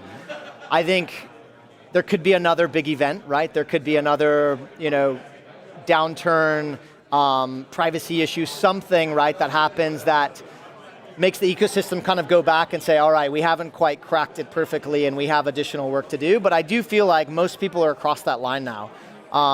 Everyone I've reached out to in my network, hundreds of people as I've stood up this company, every single one of them has taken a meeting, right? Nobody's saying, hey, look, stablecoins just aren't for us. It feels too edgy. It feels too complicated. Everybody's interested right now. And I assume no one's saying, hey, crypto's that criminal money anymore. Yeah, look, I think stablecoins have built their own brand at this point, right? Like when I tell people I'm doing stuff in stablecoins, very rarely do they associate that with kind of the broader ecosystem now, the broader crypto ecosystem. Eric, thank you so much for joining us here. It was a pleasure. Great. Thanks, Eric. That was Velocity co-founder Eric Quitham. We are going to take a quick break, and we'll be right back.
CoinDesk Live. We're at the Midnight Summit in London. Our next guest is a veteran fintech marketer who has contributed to some of the biggest payment platforms in the world. Chief Growth Officer of Wallet in Telegram, Irina Chuchkina, joins us now. Hey, Irina.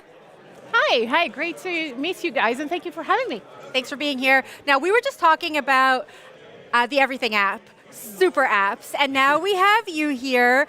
Talk to me about Wallet in Telegram. Is your goal, is your future-looking mission to be the wallet for the super app? Absolutely, and in fact, I'm not sure how much you know about Wallet in Telegram. Let me probably start there. Start there. So the pitch. Wallet in Telegram is a crypto wallet that is natively embedded into Telegram, which, as you probably know, is the space where crypto folks are spending most of their time. But it's not just crypto folks that we're building the app for, it's all the other up to 1 billion of monthly active users of Telegram. We currently have 150 million registered users.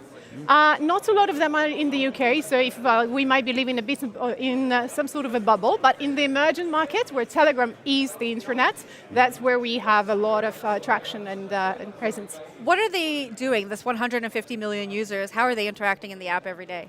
Look, I think if you're thinking about all of the money use cases, what people want to do, they want to save, they want to hedge against the inflation, and that's why we're talking, stable coins and tokenized gold, for instance, is just one way to preserve your money, your savings from the inflation or, any currency volatility. What they also want to do is they invest money into Bitcoin, whatever it is, like it's a multi-chain wallet that we operate, so you can invest into whatever you believe Some people are more risky, some a little bit more conservative. I love all of these features related to earn protocols and yield generating protocols. So quite a lot of them are actually putting their money aside and make additional yield on their balances. And then they also can send money to each other. So all of the payments use cases, like that's all you want to do with your money. You want to save it, you want to send it, you want to spend it, really. So within the Telegram ecosystem, you can send money via direct messages to pretty much anyone who's on Telegram. They don't need to be registered on the wallet. You can literally, I can send money to you. I mean, like it's a great use case and a very popular one. You know, I noticed, Arena, there was a meta that happened like a year and a half ago, especially in the meme coin craze, that there were all these Telegram bots that were coming online, Yes. right? And so people could, have a Solana bot tied to what was happening on pump.fun, and any meme coin they could quickly buy and this and that. Was some of that the inspiration for building what you guys were doing, or were you guys already thinking about wallets prior, but then these use cases helped prove that people just want to do really quick transactions, simple, make a text, get a thing done? So Wallet was actually created a little bit before that. In fact, it is a mini app inside Telegram. And I think what you're referring to is what I very much believe in, which is Telegram economy is coming. Just like WeChat has built a whole WeChat economy around it with WeChat Pay at the core of it, we are now seeing a lot of the new use cases, mini apps that are starting to pop up here and there. Sometimes it's a game, sometimes it's an e-commerce app, sometimes it's a fintech and financial services. What connects them all together is Ton blockchain, which is what we power, we're sitting on, we're benefiting from. And I think one really cool use case there is that there is a form of digital identity called Ton Connect, which helps you to sign your transactions, to authorize and sign up to new apps and e-commerce use cases, and it all basically brings it all together. We're talking about privacy here. How are you thinking about privacy over at Wallet and Telegram? Look, so I think privacy should be a choice also. Like our users, when we talk to them, they're not always requesting anonymity. So in fact, next level of the Wallet in Telegram 101 is that we actually have a dual solution.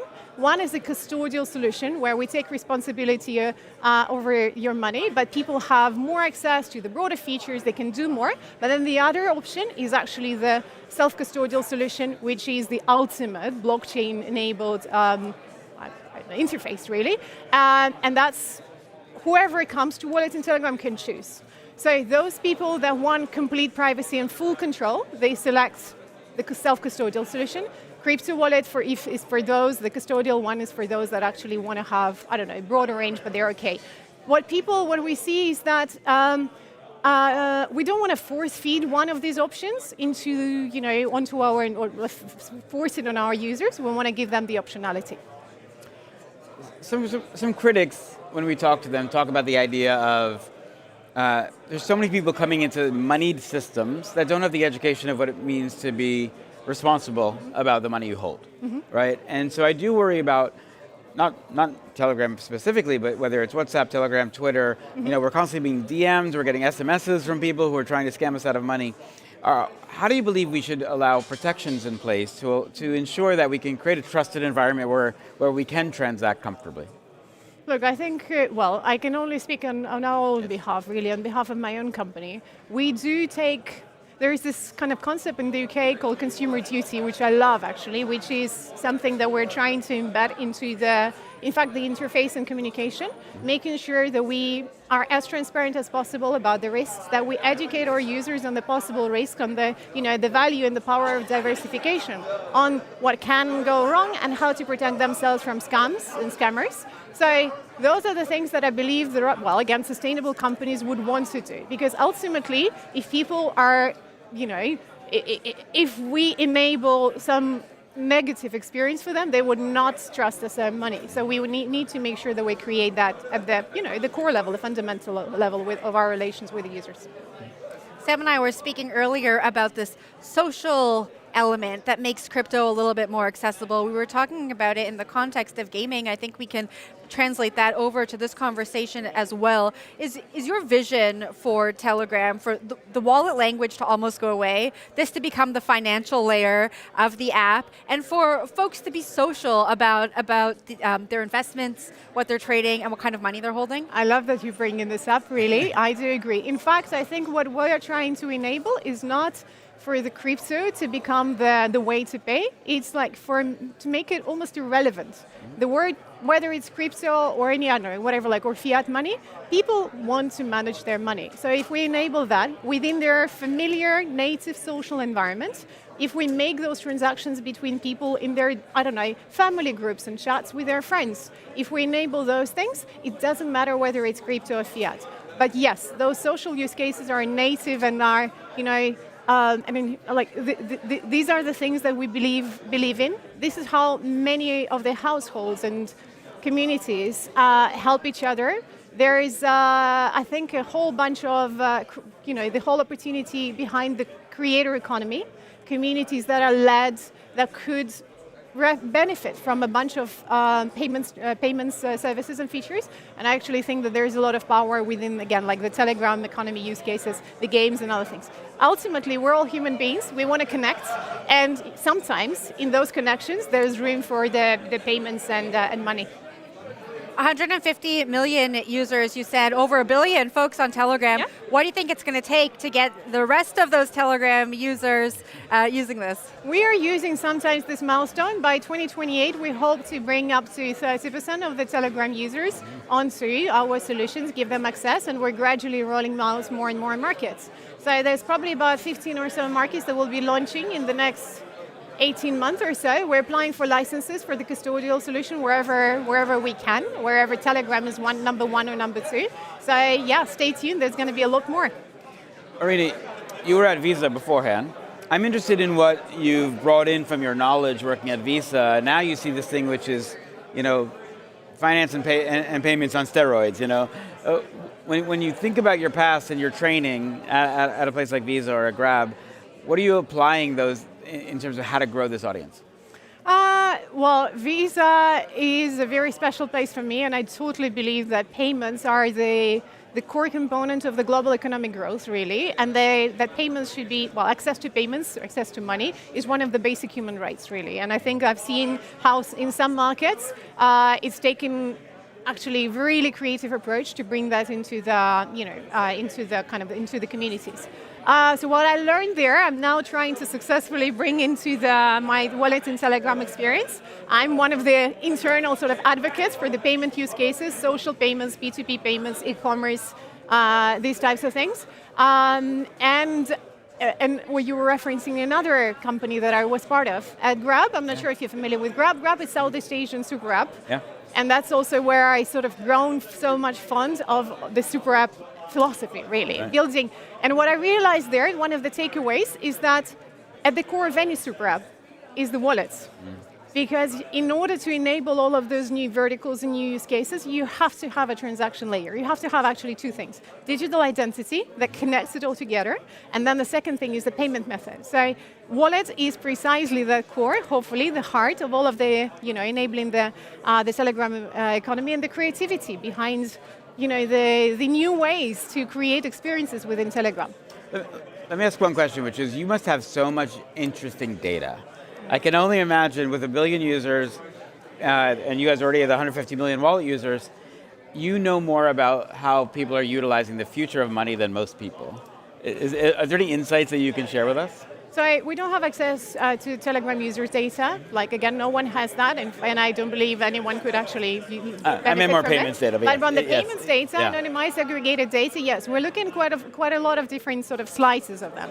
We're looking at the geographical payments cultures, and I think this is fascinating in itself because how people pay in Europe is not the same how they pay in, Middle East or Southeast Asia or Latin America.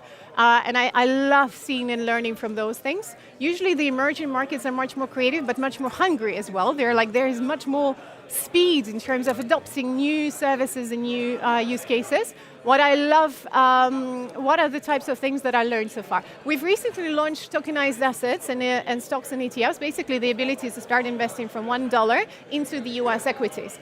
And in places like here in the UK, perhaps it's not a very special thing, but if you bring it in the emerging markets, in places where literally there was nothing, and you immediately give people access to potential, lifetime savings and opportunities, We love seeing the feedback on that. But we also are trying to not just look at the aggregated level, we also like to ask for qualitative feedback, reading the comments, talking to our communities, asking them questions, giving, I don't know, sometimes doing deep dives and interviews, and we learn so much from that. Yeah. Should Wallet in Telegram be successful? Should you achieve all of your goals? What happens to your old employer, Visa? I think after everything that I've done, I've been in payments for almost 20 years now.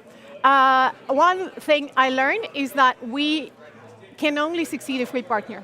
In fact, we should be partnering with Visa. We should be partnering with other really big sort of established financial institutions. We should be having a direct open dialogue with the regulator, because the regulation doesn't make sense if the industry, the actual practitioners don't adopt it. I think there has to be a dialogue between those companies, and we can only work in partnerships.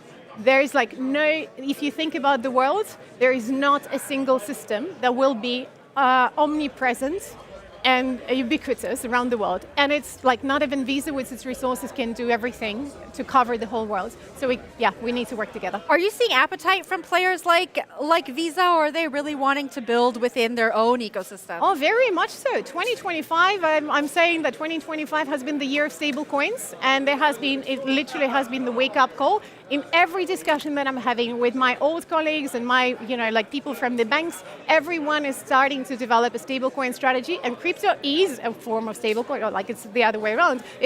But basically, stablecoin is the starting point, but gradually, the CFOs, oh my God, it's mind-blowing. The CFOs of the large enterprise companies are having, investing, they're investing in Bitcoin now. They're starting to formulate their strategy before they even offer it as a product or a solution to the consumers. I think there is a lot of, we'll go into an era where there is a lot of eye-opening happening every day, in wake-up calls are having in the boardrooms, in the public companies. So yes, there's definitely a lot of momentum in that space. Irina, thank you so much for joining us and sharing that insight. Thank you so much. Thanks. That was Chief Growth Officer of Wallet and Telegram, Irina Chuchkina. We are going to head on over to the stage now and take a listen. That you've heard of that. So after talking just quickly about the organization I'm representing, I was mainly meant to talk about privacy and why all of this is all that important. It's interesting, if we think about privacy, we usually have this kind of abstract word of privacy, and we just talk about it. And one easy way to kind of separate in privacy and think about the levels that we have here is that we kind of have two types of privacy we usually talk about. And I think that's oftentimes overlooked. Basically, we have this privacy that most people talk about in the sense of your credit got denied, something got leaked, something got public, where you realize, okay, this is a shit situation, I actually have a problem here. This is what we generally talk about. But a lot of the privacy that people are actually concerned when they raise things with us is not really that they have a direct consequence right now, but that they also have a feeling of surveillance or a feeling of something is icky or weird. And that is a bit what you can see with the so-called, this goes too far, basically. Okay. There is a slide in between that you should see, that you don't see. Anyways, there is the idea of a panopticon that should be here on the slide, which is a prison where there is a guide in the middle of or a guard in the middle of the prison, and can basically look at 100 little cells, and everybody in the cell feels surveilled, even though actually no one ever looks at that. And that gets to this idea of freedom and how we can define privacy in a feeling element, not just in a way of how data is actually processed. And if we talk about these things like freedom, for example, we're usually talking about a very high-level idea, and it's very hard to grasp that. But if you go a little bit deeper, as oftentimes is understandable in the sense of, for example, people do not speak as openly when they know that they're under surveillance. So, for example, there is a different situation or a different way of me talking on the stage than if, for example, if I'm with friends, because there is a different trust relationship. A wonderful example of this type of privacy is sexuality. That's something that typically we all feel is rather private, but actually there is no logical reason for that. You could theoretically have sex on the streets. There's not really a logical reason not to have that, but it's something that culturally we decide not to do.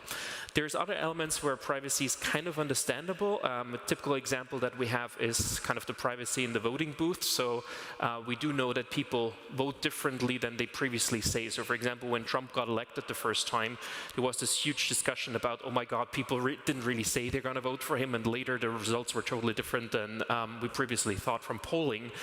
And we have that in Austria with the right wing since the 90s. We know that people, even in polls that are confidential, don't say that they vote for the right-wing party, but once they're in the privacy of a voting booth, then actually they make their little cross there. So there is certain things that we can measure here. But some of the stuff is also not overly logical. My favorite statistic is men take about 10 seconds longer to pee if there is another person in the room.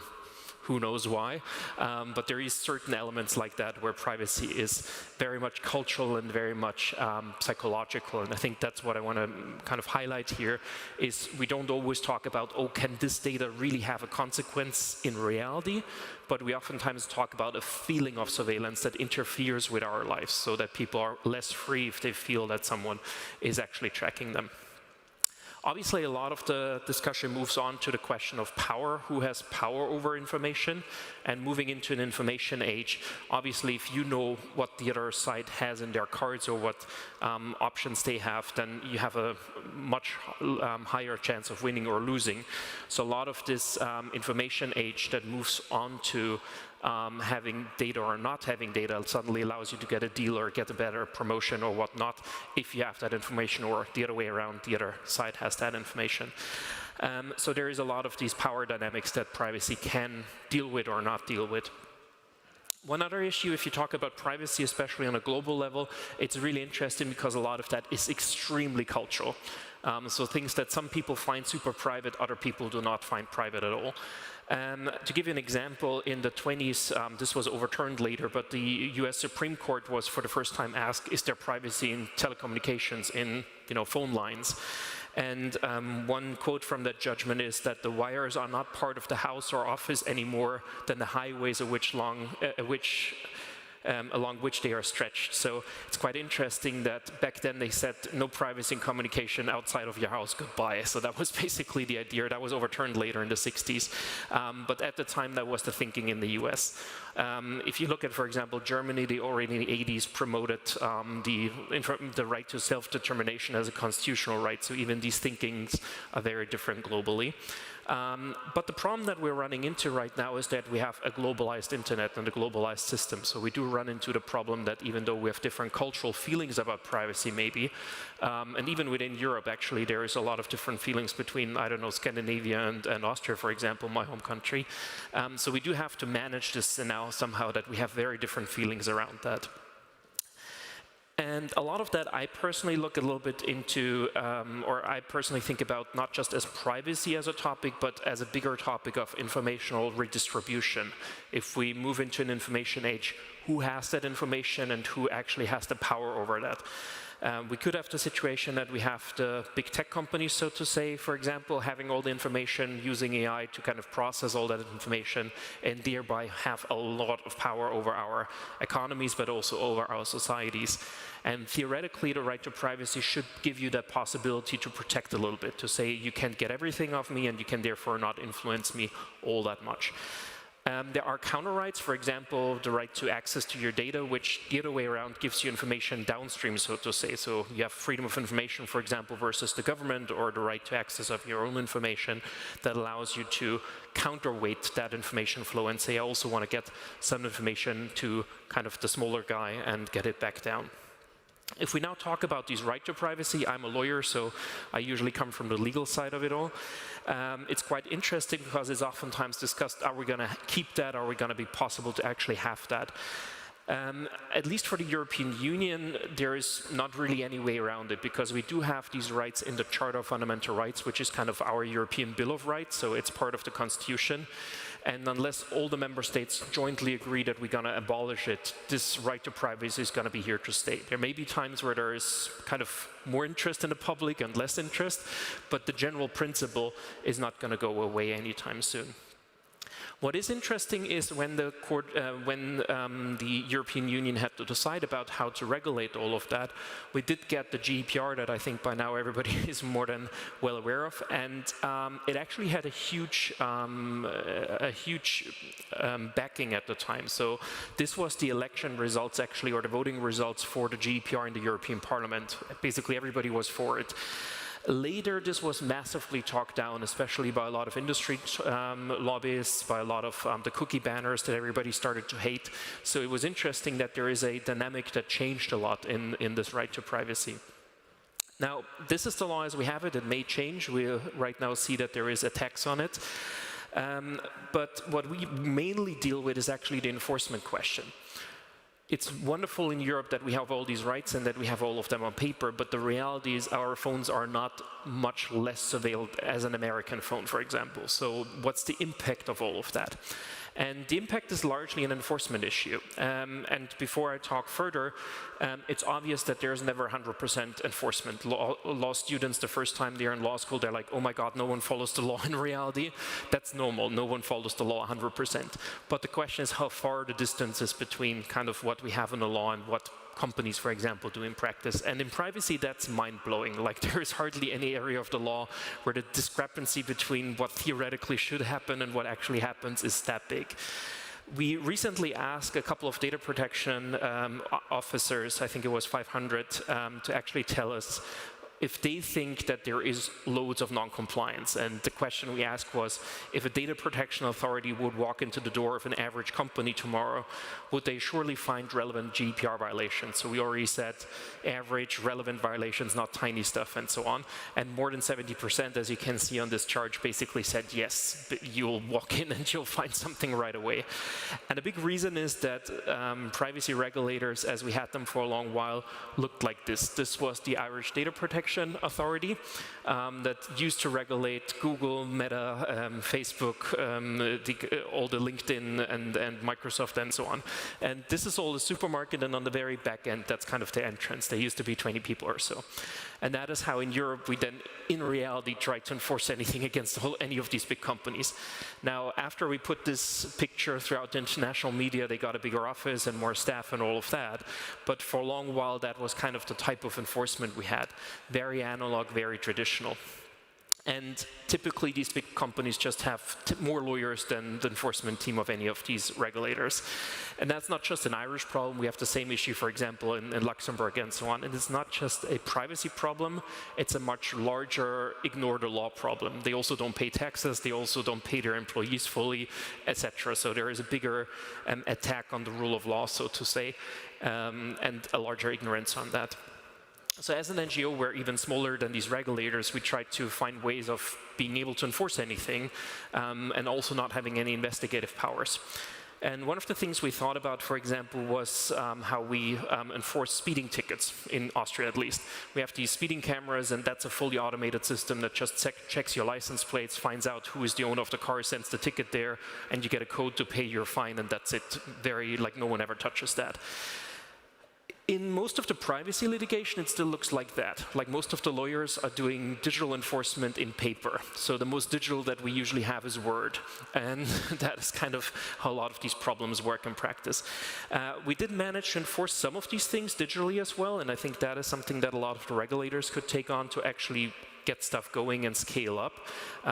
We, for example, coded a lot of the kind of enforcement for cookie banners. So we have a whole pipeline where we can actually find websites that violate stuff, find exactly the violations, put kind of the stuff together to make it a complaint, and then actually are able to fully enforce that as well, and also settle with the companies digitally. So we managed, for example, to get more than 40% of these violations just done by the computer and regulated with the companies without ever going to the actual authority. And that's quite interesting because there is a lot of these technical possibilities to actually enforce the GDPR or the law that we have in the digital space. And the regulators have no clue how to do that. So there's a lot of opportunity right now to actually move forward on that and enable some enforcement of these kind of mass violations that without technology you can't really do. Now, theoretically, you have these regulators.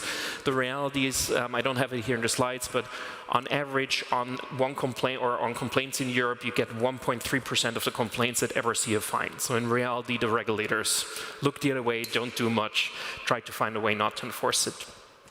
One option that you do have other than the regulators is that you go to the courts. So you theoretically are able to enforce your privacy rights. Most of the jurisdictions, that basically means you burn money. So to give you an idea, I had these data transfer cases that were at the Court of Justice where we won against Facebook. But the second case cost about 10 million euros in legal fees. And I was personally liable on that because the Irish regulator sued me and I was the defendant in this case. So you can imagine that having 10 million potential legal fees if you lose a case is not really overly appealing for people. In a similar situation, I also asked for damages and I got 400 euros in damages. So it's 25,000-fold the cost versus the benefit for litigation like that economically.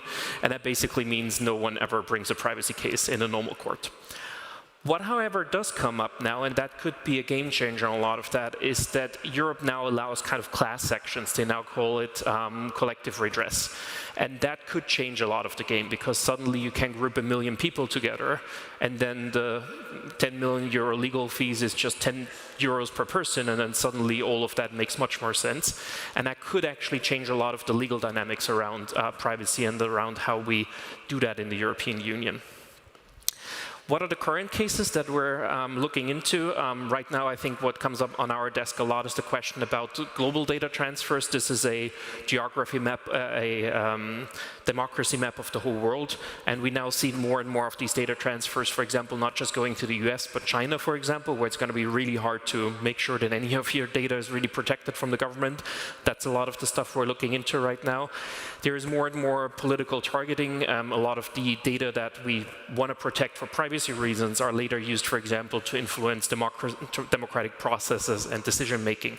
Goes all the way down to the European Commission, even targeting some of its political messages towards political views of people, or even kind of the people that are meant to protect it use some of these tools. A big issue we see in Europe right now is this whole shift towards pay or okay. It also happens in the UK now, where instead of having this real option to say yes or no, you're now told to pay for not using your data. And that's quite interesting, because usually the profits that are made from advertisement is a couple of cents, but they charge you oftentimes a couple of €100 per year to actually keep your data, so it's massive overcharging. And it's kind of like if you can't really afford it, you kind of lose your right to privacy. On this one, it's also quite interesting because a lot of this decision-making is not evidence-based. We do have regulators that say if the consent is kind of freely given, which is the green on the left, then that's okay. If you use dark patterns, then that's not okay. That's kind of the orange in the middle, but you only get a consent rate about 50 or 70% with dark patterns, depending on what you do. Pay or okay, however, gets you 99%. So it's interesting that any regulator should usually say, okay, if this is the most extreme option, then that's obviously outlawed. However, the regulators are right now in the thing of, oh, it's journalism, so we have to protect that somehow, so we just look the other way if there is a violation like that. We usually call this last one like the North Korean consent rate, because we all know that basically 3% of people actually want it, 99% of people do it, but no one really does anything about it. There's more and more of these cases on, which is going to be really interesting on AI, obviously. There's a lot of the kind of basic privacy rights, like right to access and so on, that these companies are absolutely ignoring.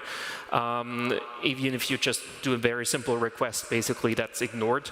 And it's oftentimes argued that AI is not meant to work under the GDPR. So the GDPR is old and principles are coming from the 80s, and AI is also new.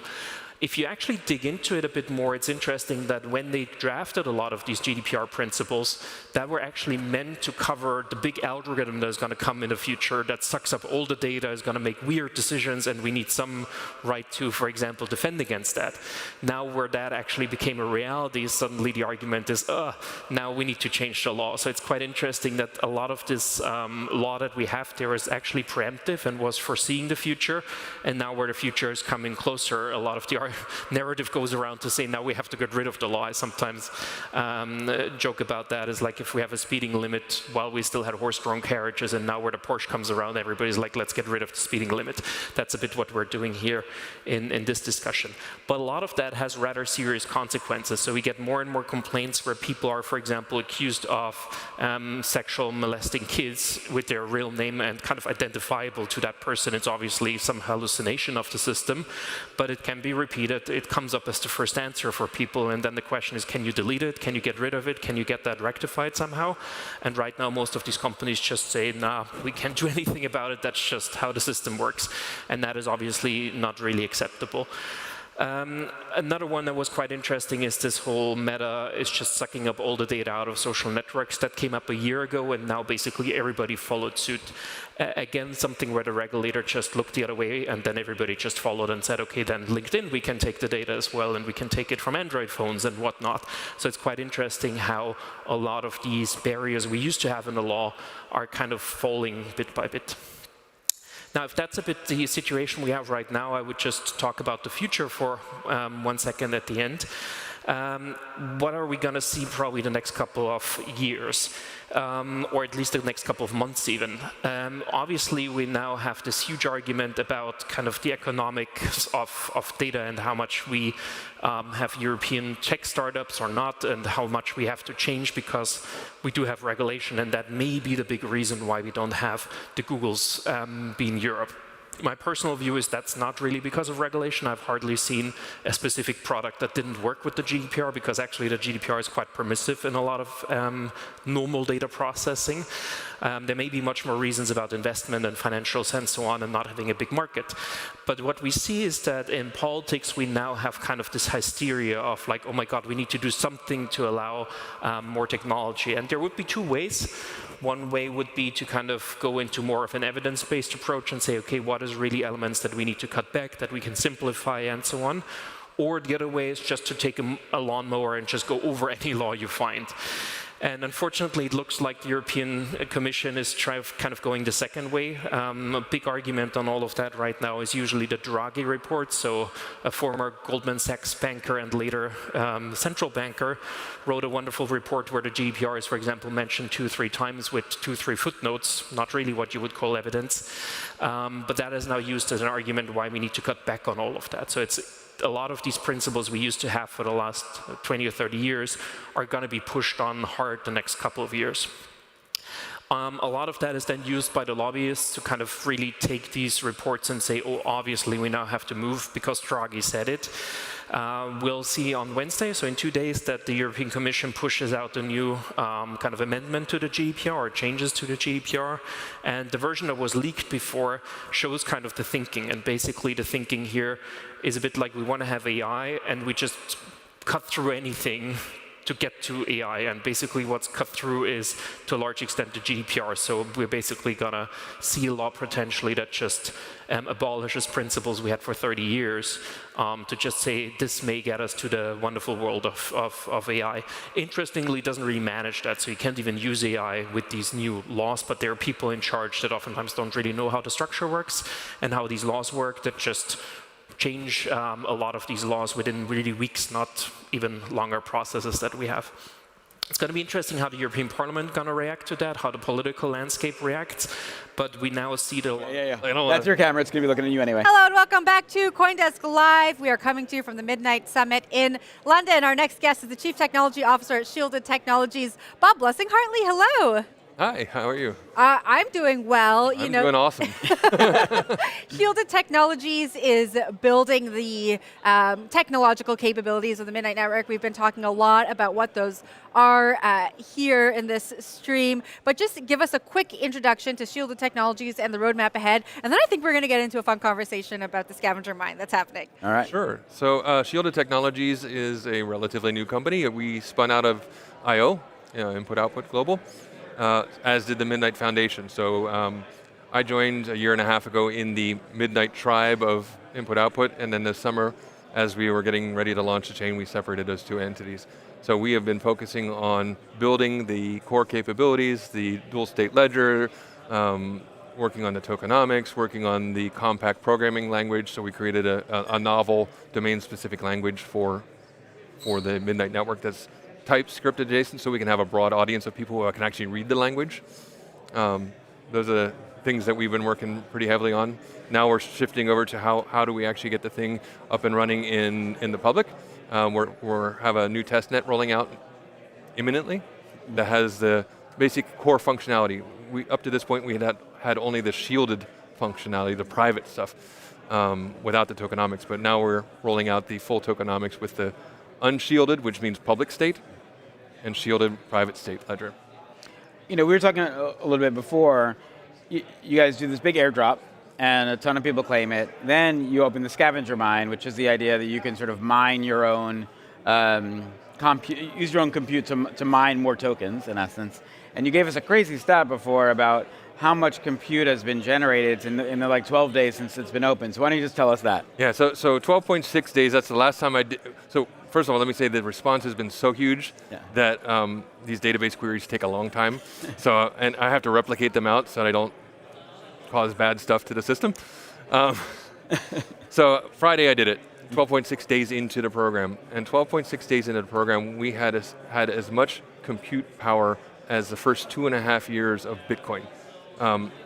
There's not a direct mapping of hash to hash because we're using different algorithms, but the estimations that we come up with is close to a billion gigahashes. I mean, it's like, it's a crazy amount of compute power, and it's still going up. I mean, we have a few more days on that. We have a few more days. Yeah. It ends this week, and we'll be doing a really, really deep dive into what worked really well, and we're also looking at how we can use this technology in the future for other launches as well as for other types of applications, because it's been hugely participated in. Tell us a little bit more about what that means. What does it enable when you're able to empower a network to generate so much computational power? Yeah, so for Midnight, it was relatively constrained. We wanted to have a broad as possible ecosystem, and so this was a way in which a simple browser user could have a single-threaded WASM container earning Night with very little impact to their actual browser or their system. So it's really broadening the ecosystem of who can participate. But in the future, we can use that technology to do all sorts of really fascinating distributed computing technology, sort of harkening back to the SETI at home days of the 1990s and early 2000s, where you could contribute to the search for extraterrestrial intelligence. The Human Genome Project was another one that was very similar in that way, but you can look at this as a way in which you could have an incentivized compute grid, so that, hey, my computer's on anyway, let me earn a little something while I'm solving a particularly gnarly problem, or while I'm contributing to a massive distributed render farm for AI-generated videos or whatever. I mean, the possibilities are rather endless. I mean, you were at IBM for 18 years. You put your time in. This stuff probably doesn't seem that new to you, other than you also at IBM had started getting involved in the blockchain side. Yeah. And so, when we look at these distributed networks, the power of community like we're seeing at this event, I can imagine it as the tech side of you starts to think, what could I do if I can leverage this network of now millions of people who are committed to spending time with me, computational power, their thought muscle, like all the opportunity here. How does that make your mind go? A million miles an hour, quite honestly. Yeah. And the scavenger mine is just one small component of this whole ecosystem. Tomorrow, I'll put a pitch out there. I'm giving the day 2 keynote, and I have a chart. I will have charts, unlike Charles. I mean, he had one chart, right? I will have a chart that is an eye chart, and it's literally what couldn't I build before midnight, and that has what works with midnight that didn't before, and the list is enormous. Can you give us a couple of those? So, true decentralized identity is a foundational thing that has been very difficult. Private exchanges, regulatory compliant private exchanges couldn't happen there. Of course, you put me on the spot. It's like we've talked a little bit about decentralized identity already here on the stream. And over the years, I think the term decentralized identity has taken a bunch of different meanings. So let's just start here. When we talk about decentralized identity, what does that practically mean? Well, to me, it means that I have my own identity that is out there in the public, and I can control, who contributes to that, whether it's a government attesting to, yes, Bob is an American citizen, Bob has a driver's license, that sort of thing, or an educational institution. I'm allowing them in, but then I can also control who is able to validate that, who is able to see that. And Midnight, with that selective disclosure capability, really is what enables that sort of interaction in a way that wasn't possible before. You know what's interesting to me is just a couple of days ago, I think I was preparing for my trip here, there was already all these articles about how now Apple and Google are allowing for a digital version of your passport. Yep. And you can go in, you can scan your passport, and then some states are allowing it to be used as identity. And of course, my first thought was, how are they going to abuse this? And not just Google and Apple, but then also the states when they now have this data. And that's where I started to say, well, if I have something in this more of a ZK style where I can just say, yes, you are the American citizen you claim to be, then maybe that's all enough. But I don't think Apple's building that. Well, and let's pretend we live in a world where Apple is beneficent and isn't going to do that. You also have the are they securing it properly? Mm-hmm. So data breaches, internal access, inappropriate access. I want to find out what Sam has. I'm going to go in and I'm an administrator. I can see that. So there's lots of technologies there that can help protect that. Midnight is one of them. Trusted execution environments are another aspect of the whole ecosystem that come into play there.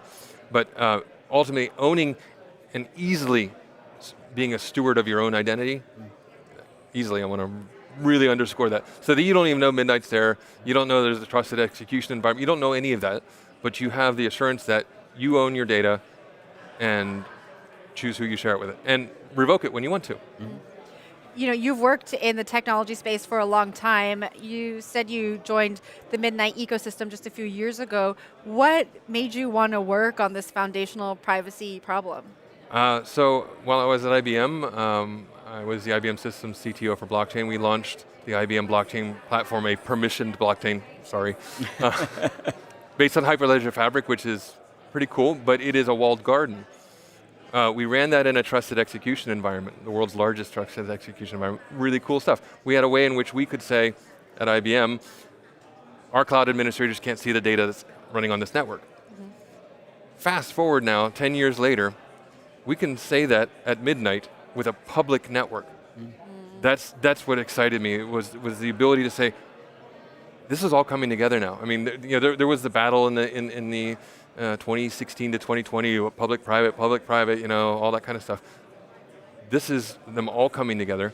Charles hinted at it in his speech earlier today. He talked about Midnight as the layer 2 for everybody, a privacy layer for everybody, and that's what has me excited about it. Bob, I'm interested, you seem like someone who's not afraid to pop open the computer and get your hands dirty.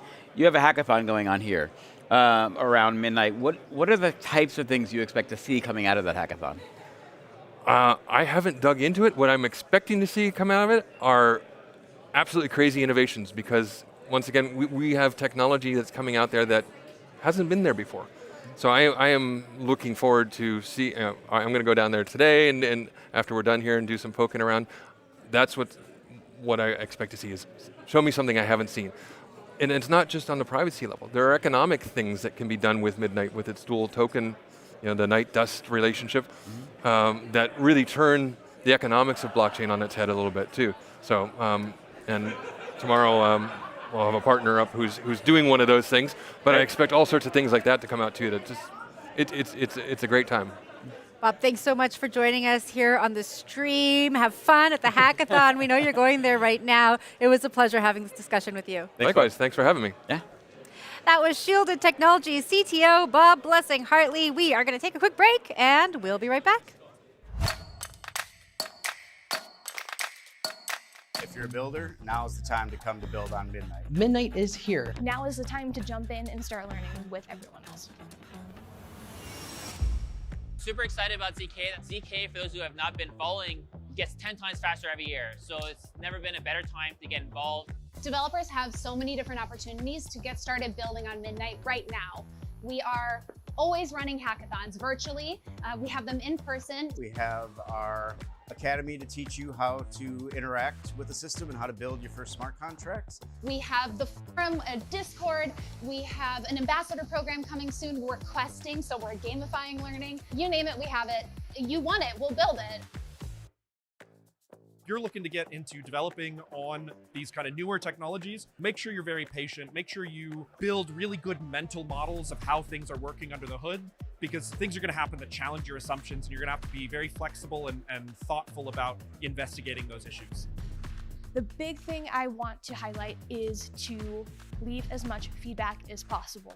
We have a lot of potential to create innovative solutions that allow for use cases that have never been done before. Midnight's here for everybody. It's not built for a specific use case per se, but Midnight does have that secret sauce. It's the beginning, right? We're not even at mainnet yet. Those who are here now, they're the OGs. Our community is reshaping what Midnight will become together. Come get involved. Everything's out in the open, so it's up to you. Come on in. There's still a lot to build. There's still a lot of 10x improvements. You want to help as either a DApp developer or as somebody who wants to contribute to the core technology. So you're more welcome to message me on Twitter. Happy to bring you in and get you to also contribute to this wonderful future we're building together. Welcome back to CoinDesk Live. We are at the Midnight Summit in London. Our next guest was on stage earlier. Midnight President Fahmy Syed joins us to close out the show. Fahmy, how's your day been? It's been phenomenal. Yep. I am so humbled, so pleased with the turnout at the summit. We couldn't hope for more, so it's been amazing. And to do it in your hometown. I mean, how cool is this? Oh, it's nice. I travel the globe, going to different cities, and it's lovely. But for people to come to London, it's been great. Yeah. In your discussion this morning, you talked about the 3 pillars of Midnight: digital identity, cooperative economy, and privacy? What was the rational privacy? Rational privacy. Yes. Tie the themes together for us and incorporate the vision that you're working towards. Yeah, absolutely. So when we demonstrated it in the audience today when I spoke, when we think about where we start life, our physical state and digital state, you start shielded, private, and you selectively share information. And that information creates a level of trust, a bond, authenticity, maybe gateways to future transactions. And yet everything in Bitcoin and every other blockchain since is about full transparency. So truth and transparency have been tied together, and we're saying, no, actually, there's a world where proofs, zero knowledge proofs, can present a verifiable truth. And from that, you can, through our smart contracts, open up disclosures, gateway into different transactions, healthcare, finance, AI, and all of those things. But for that to work, we also have to be open to business, open to working with others. Too many blockchains are tribalist. Their tokenomics is designed to be about ownership. And technology is not about ownership, it's about consumption. So the Midnight model allows consumption, whether by any other chain, to come and use our privacy, programmable privacy solutions and extend them into that chain. So that's very important for us. Fahmy, I know you had a life before this, which was in more traditional finance. Yes. Are there tools that you wish you had back in those days at hedge funds or whatever it may be that would have been really useful to have with what you're building here? Yeah, absolutely. And the tools work both ways. So I'll give you an example. In my hedge fund days, the portfolios that we managed were sacrosanct. They were our secret sauce, the avenue to generating value for our investors. And often, we'd want leverage. But leverage comes by disclosing that portfolio to counterparts who'll be willing to, the more they see, the more they're willing to leverage, because they can model that portfolio. But often we wouldn't want them to see all of it. Right. And we give them to them with a 30-day lag, a 60-day lag. And counterparties got used to that. But why should they? To achieve leverage, why can't I prove the portfolio construction I have? The market neutrality or direction, the volatility, the largest exposure. And that mathematical proof through zero knowledge can open up doors to more leverage, better pricing, better returns, both for the counterpart, but also the investors. And you talked about two-way. Yes. Right, so what's the other side going in? Well, the banks, think about the banks and how they extend leverage. Banks are more willing to extend leverage if they have more confidence about your composition of your portfolio.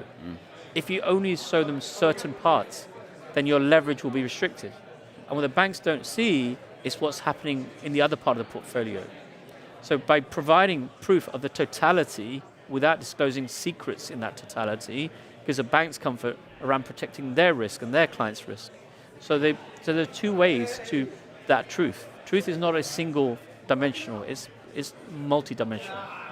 We've talked about the evolution of TradFi coming closer to what we're building in crypto. Can you tell us about some of the conversations that you've been having with institutions when it comes to building this privacy layer and the interest you've maybe heard from these institutions? Yeah, often in blockchain, privacy is taken as a negative, and yet the financial world is built entirely on safety, security, and privacy, and those disclosure elements. So conversations we're having around how do you bring dark pool trading from traditional finance into blockchains? Well, to do that, you need verifiable identity. So proof, accreditations, that can gate your way into different liquidity pools, different transactions. So these are the type of conversations we're having with lots of developers and institutions around how they bring those facets of traditional finance into decentralized finance, into DeFi. Dark pools are something that traditional financial institutions know a lot about, yes, but the crypto markets don't really know anything about, and it's something that crypto can learn, I would say, from TradFi. Yeah. Sam and I have had this conversation before, what can crypto learn from TradFi? Not all of TradFi is broken. Yes. What are some instances where you think crypto can learn from your old world? Yeah, so take dark pool trading, or take just trading in general. Equities, the world I used to live in, are often issued on exchanges. But they don't settle on the exchange. They don't trade on the exchange. Trading venues have moved into dark pools, lit pools, banking venues, aggregators, market makers, and beyond. So blockchains typically, or DeFi, is all about trying to do everything in a single layer. It doesn't have to be that way. Midnight could be a privacy vault, an identity vault that supports all other blockchains. And then other blockchains think about the speed. So transactional layers can move to different blockchains. So we'd like to encourage the industry as a whole to think about technology stacks and cooperation where their technology and their USP is supported by some of Midnight's programmable privacy. Last week we were with Chainlink, and Jen and I were talking with DTCC, and the thing that struck me about that, they're doing settlement and clearing for, I think it's 7 trillion in assets. Yes. Right? Double that of the current crypto market today. And they were sort of saying, the tech isn't there for what we would need to do to be in crypto, but we're starting to look. Yes. And that I thought was a really interesting signal to Jen's point that there's a cross-learning that's going to happen. If the more that TradFi comes into crypto, they're going to want things to be the way that they're comfortable being it. And it sounds like what Midnight is building allows that in certain ways, where right now any transaction I do on Bitcoin, if someone knows my wallet, they can see every single thing. Yes. No traditional financial institution wants that. No, right? Nobody wants that. Nobody wants the medical or healthcare records on-chain for anybody to see. Nobody wants to buy a gift for a loved one and for them to figure out what you did and when you did it. There's no more surprises left. So yes, we absolutely believe that some of the technology that we're exposing within Midnight, that's a strange word to use when we talk about privacy, but right. Yeah, the technology that we expose through the private-public ledger state that we have, the smart contract technology that allows disclosure of proofs and gateways, could be appealing to mainstream technologies and mainstream financial services. Not just finance, it's healthcare, it's AI, it's GovTech, it's many sort of sectors could apply. So what we would encourage them to is talk. We're here to talk, we're here to listen, we're here to educate. And I think the time is right for these institutions to come and look at what we're doing. But as those institutions look at it, there's a choice about private gated networks or the kind of networks that we're creating at Midnight, which is permissionless, which allows anybody to come and build solutions. So it allows both institutional audiences to come and existing sort of partners and entrants, and also but new entrepreneurial ideas to come through as well. We were just talking to Bob from Shielded Technologies about the hackathon happening here. A lot of talented developers coming and competing. What do you hope they build? What are some of the applications that you think would be really killer in the Midnight Network? Great question. So first of all, we're delighted to have so many of our community, so many of our developers here in London working together, or sort of looking at different ideas and solutions. We talk about finance, we talk about healthcare. I want to highlight one individual that I met in Singapore at Token 2049, 20-year-old gentleman from India. He's been funded by one of the largest states in India to build a solution. He's built that solution at Midnight, where he's using Midnight's proof and disclosure to share forensics information between the Indian police in that state. That's phenomenal. I see your reaction. Yeah. Everybody talks about finance and finance this and finance that, but Midnight's technology goes beyond that, because everything we do, every facet of what we do, both our physical world and our digital world, has an element of privacy, has an element of disclosure. To see it used in those use cases, for me, blew my mind, and I just wanted to learn more about him and what he was doing. So we want to see more of that, and we'll hopefully see more of that through some of the developers here and some of the ideas that come through the hackathon. Do you think, and I'm jumping into the future, but you're already sort of partnering with 8 different chains, as you mentioned before. Anyone should be able to build and put the privacy layer on top of it. Is there a world where Midnight could be a privacy layer for any technology? That is ideal for us. We want to be the ZK engine for the world. The ZK Even if it's layer, built on a Web 2 database, hypothetically, matter. right? Yeah, it could be any kind of database, and who knows what the future. We're talking about Web 2 and Web 3. Who knows what Web 4 comes and does with quantum computing and beyond.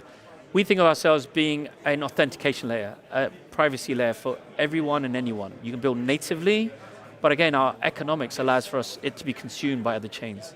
So if you think about Hyperliquid, one of the most successful stories in the last 12, 18 months, they actually have 2 layers, an order book layer and a settlement layer. Well, that settlement layer is public. Why can't that be a private vault within Midnight with accreditation or without accreditation? So you can have both a permissionless private solution and an accredited, permissioned private solution supporting, but that could exist on any other chain. And if other chains are building, whether it's science, we hear about DeSci as well as DeFi, and all these different solutions, Midnight is very happy, very open to listen to those partners and welcome them in. We've talked about so many different privacy angles today. We've talked about regulation. We've talked about financial institutions. We've talked about why it's important for individuals to have more privacy and ownership of their data.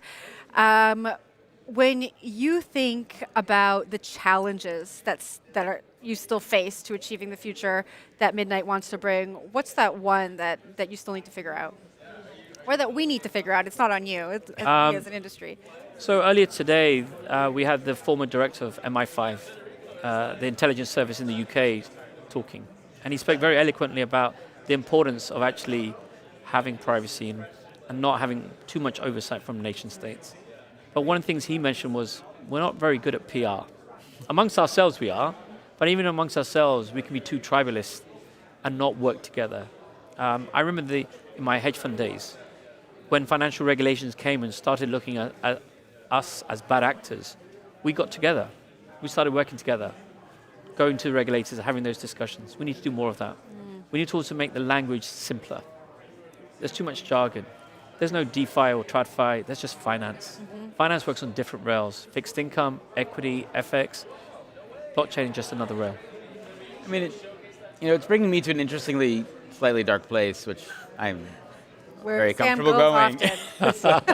But no, I think about, we have this big problem happening obviously in the US where all these ICE agents are going around, but they're wearing masks, they're in military, they're not supposed to cover their identity, but they are very worried about the fact of, I still have to go home to my local community, and if people see that I'm carrying out my orders, that could be a challenge. I mean, it's even the idea that someone could verify that I am the person I say, right, in any situation, whether it's in military, law enforcement, intelligence, or your, cable guy coming to change your cable or fix your television set. We put a lot of trust in things that don't have a lot of trust in them. And I think we should be demanding more from these privacy layers that are really meant to give us comfort in the end, right? I mean, I'm leaving the ICE discussion aside. I think the idea to say, in a world where scams are on the increase, we're all getting text messages every day from people we don't know saying, thanks for recommending that book, and now we have to decide if I'm even going to respond. There's a problem that we face, which is we don't trust the people even we know anymore. Fami could send me an email, and if it's not from the email I'm used to seeing, I have to then decide whether I'm going to respond. And it feels like simple tools that allow us to say, through a Midnight portal or whatever, check this actually is, because we verified in the back end. It really feels like that's the next iteration of what we all need. Yeah, absolutely. Trust is great emotion, great platform to build upon. But trust and truth are two slightly different things. And you talk about the examples you've given, but if you look at your hand, if you both look at your hands, you have 10 fingerprints, 10 sets of fingerprints. Your digital fingerprints extends to more than that. Why? Because every time you interact with some portal, you are handing over information to them. Your name, your address, credit card details, date of birth, so much information. Not just in one place, but hundreds of places, thousands of places. And you need just one of them to be leaked, one of them to be attacked. So only the weakest place is your vulnerability. Why should you not own that? Why should that not be a proof that you own? So, but it also helps businesses, because then they go from being data controllers to being processors. Because they're only processing information, and only the information or the proof they require. That unlocks huge value for them, but also protects us. And that's, I think, what you're implying through that level of trust. We're not saying that trust doesn't have to sit as data across so many different entities. Fami, just from coming from the hedge fund world, now you spent your deep dive in crypto. I think this is your first real crypto. Actually no. I was at Polkadot. So actually, I went from one Ethereum alumni to another. You're at Parity. That's right. I was at Parity working with Dr. Gavin Wood and the great team there at Polkadot. I guess my question is, would you ever go back? After this is the Matrix, right?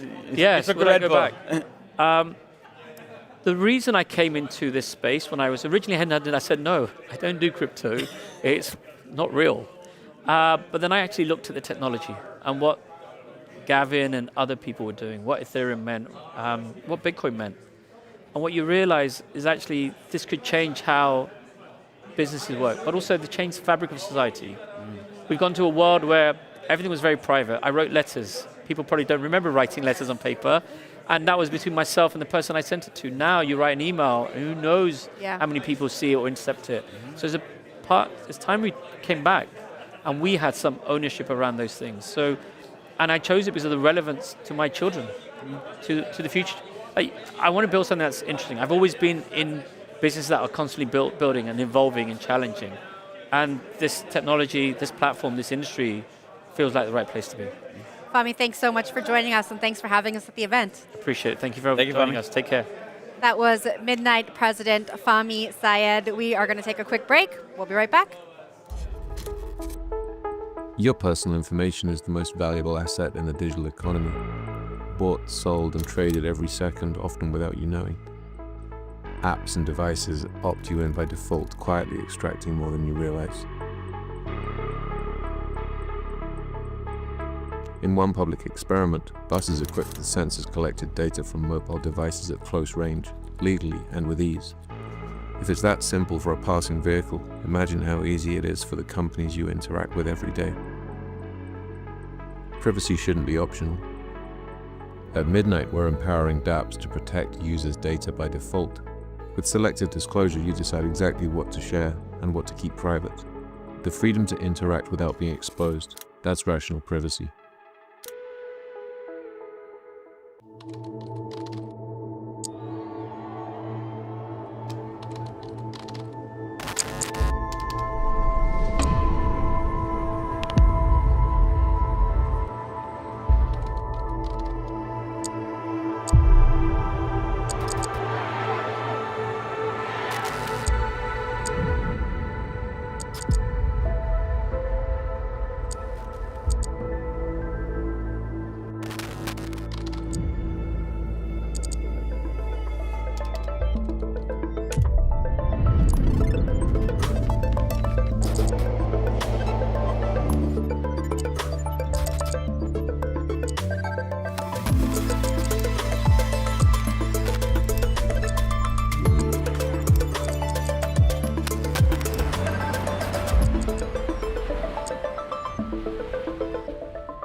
Welcome back to CoinDesk Live. We are at the Midnight Summit, and the programming has come to an end. I'm Jen Sanasi. This is Sam Ewan, and we're going to do a little bit of a recap for you. Sam, I got to ask you this. Well, hold on. Just before, for our audience, this is not where you should turn off. Because No way. we are going to a very important panel after this. Probably the most important panel. We'll tell you about it. I'll tell you about it in a minute, but stay tuned. Go on. I said maybe Coinbase becomes the super app, which honestly is probably a wrong prediction. We talked to Arena from Wallet in Telegram.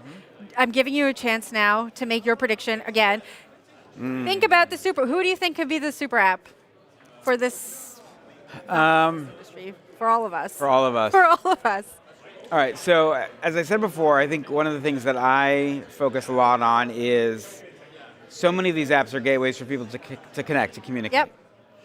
And we all know that AI is also coming with its own desire to be the communication layer, right? I think it was yesterday or 2 days ago, Elon released Mika, which is the controversial companion that you can hang out with in the Grok ecosystem. But really, like, chat is what makes us feel connected to others. And so when I think about that, my mind gravitates more towards the WhatsApps and Telegrams than it does the Coinbases or even Facebooks, for that matter. But I also think that we are a different type in the US. Choice is so much a part of what we do, right? So I think about where I live in Brooklyn, that I can go to 4 different grocery stores, from a real small little bodega to a giant one, all within a few blocks, and I get to decide how do I feel that day. Do I want to support local business? Do I want to support big business? When we look at something like China, which really is where the super app started, that a lot of what was tied to things like WeChat were that you also had all of your social credit interactions based in the app itself. The government was literally saying, go in this app more and follow along with the tenets of the government. I don't think we have seen a super app really succeed outside of Asia, specifically outside of China, in any significant way. And I got to say, I'll let you finish your thought, but I think privacy has a lot to do with it. Privacy absolutely has a lot to do with it. There's a book that I read a number of years ago. It was very influential for me, called You Have Been Harmonized. And it was really about how much the Chinese governmental state utilizes loyalty and allegiance as the way to rise your status in society. But that they measure it so specifically at every possible point. How often are you waking up early enough to be able to do your reading from the chairman before you go to work? Then you go to work and there's a leaderboard that says this person is a more model citizen than you, so you want to climb up the leaderboard. And then it's tied to your exercise and who you marry and all of that stuff. And I just think the Western world of the US, of Europe, we don't want to play that game a little bit. And maybe that's because we are not as committed to that game also as it being tied to our success and survival. I think there are a lot of factors in political parties these days that would like it to get there. Yeah. We're just not there yet. And so I do think the super app, with the way Elon talks about it, the way Arena was talking about with Telegram, may be something that is harder to achieve in first world countries, even though I think China is so close to being one of the dominant, if not the dominant economy in the world soon. So there's something to learn from it too. Yeah. I also wonder how it evolves as that convenience element gets introduced, right? We talked a lot about the trade-off of convenience and privacy, and we talk about WeChat in China. And what I witnessed when I was in China was when you have WeChat, everything is easy. You walk into the restaurant, your meal is already paid for, you pick it up, and you leave. You walk into a retail location, it recognizes who you are, it says, here are the things that are going to look great on you, here's where they are in the store, you don't even need to go to a cashier, you take your items and you walk out of the store. And so I completely agree with you. I just am curious at how willing people might be able to trade that privacy if there is a lack of education and conversations like we're having today that will enable a super app-like app in the Western world. I think about, even on our trip here, both customs and getting on my flight. Both of those had facial recognition that allowed me to get on through customs quicker, get on my flight quicker. And I am comfortable with that up to a point. I still don't. I still am not comfortable with what is Delta also doing with my facial data. Right, and do you know what Clear is doing with your data? I have no idea. We don't know what Clear is doing. We don't know what the government's doing. We don't know what Delta is doing. No, the reality is when I've worked with a lot of folks in the supply chain business, and in supply chain, if you have a robust data set that is valuable to someone else, you can often monetize that at multiples of what it costs you to get that data set. So if it costs you $1, but I can value it at $5, which is someone will pay me, and that's what they're going to value my company at. Suddenly you start saying, how many more data sets can I get? Yeah. Right? So again, stupid example, but if you look at Delta, Delta not only knows now my face, Delta knows how early I arrived to the airport because I use the lounge. Delta knows my food choices because I make that selection. Delta probably knows how often I'm on Wi-Fi, what am I doing on that Wi-Fi.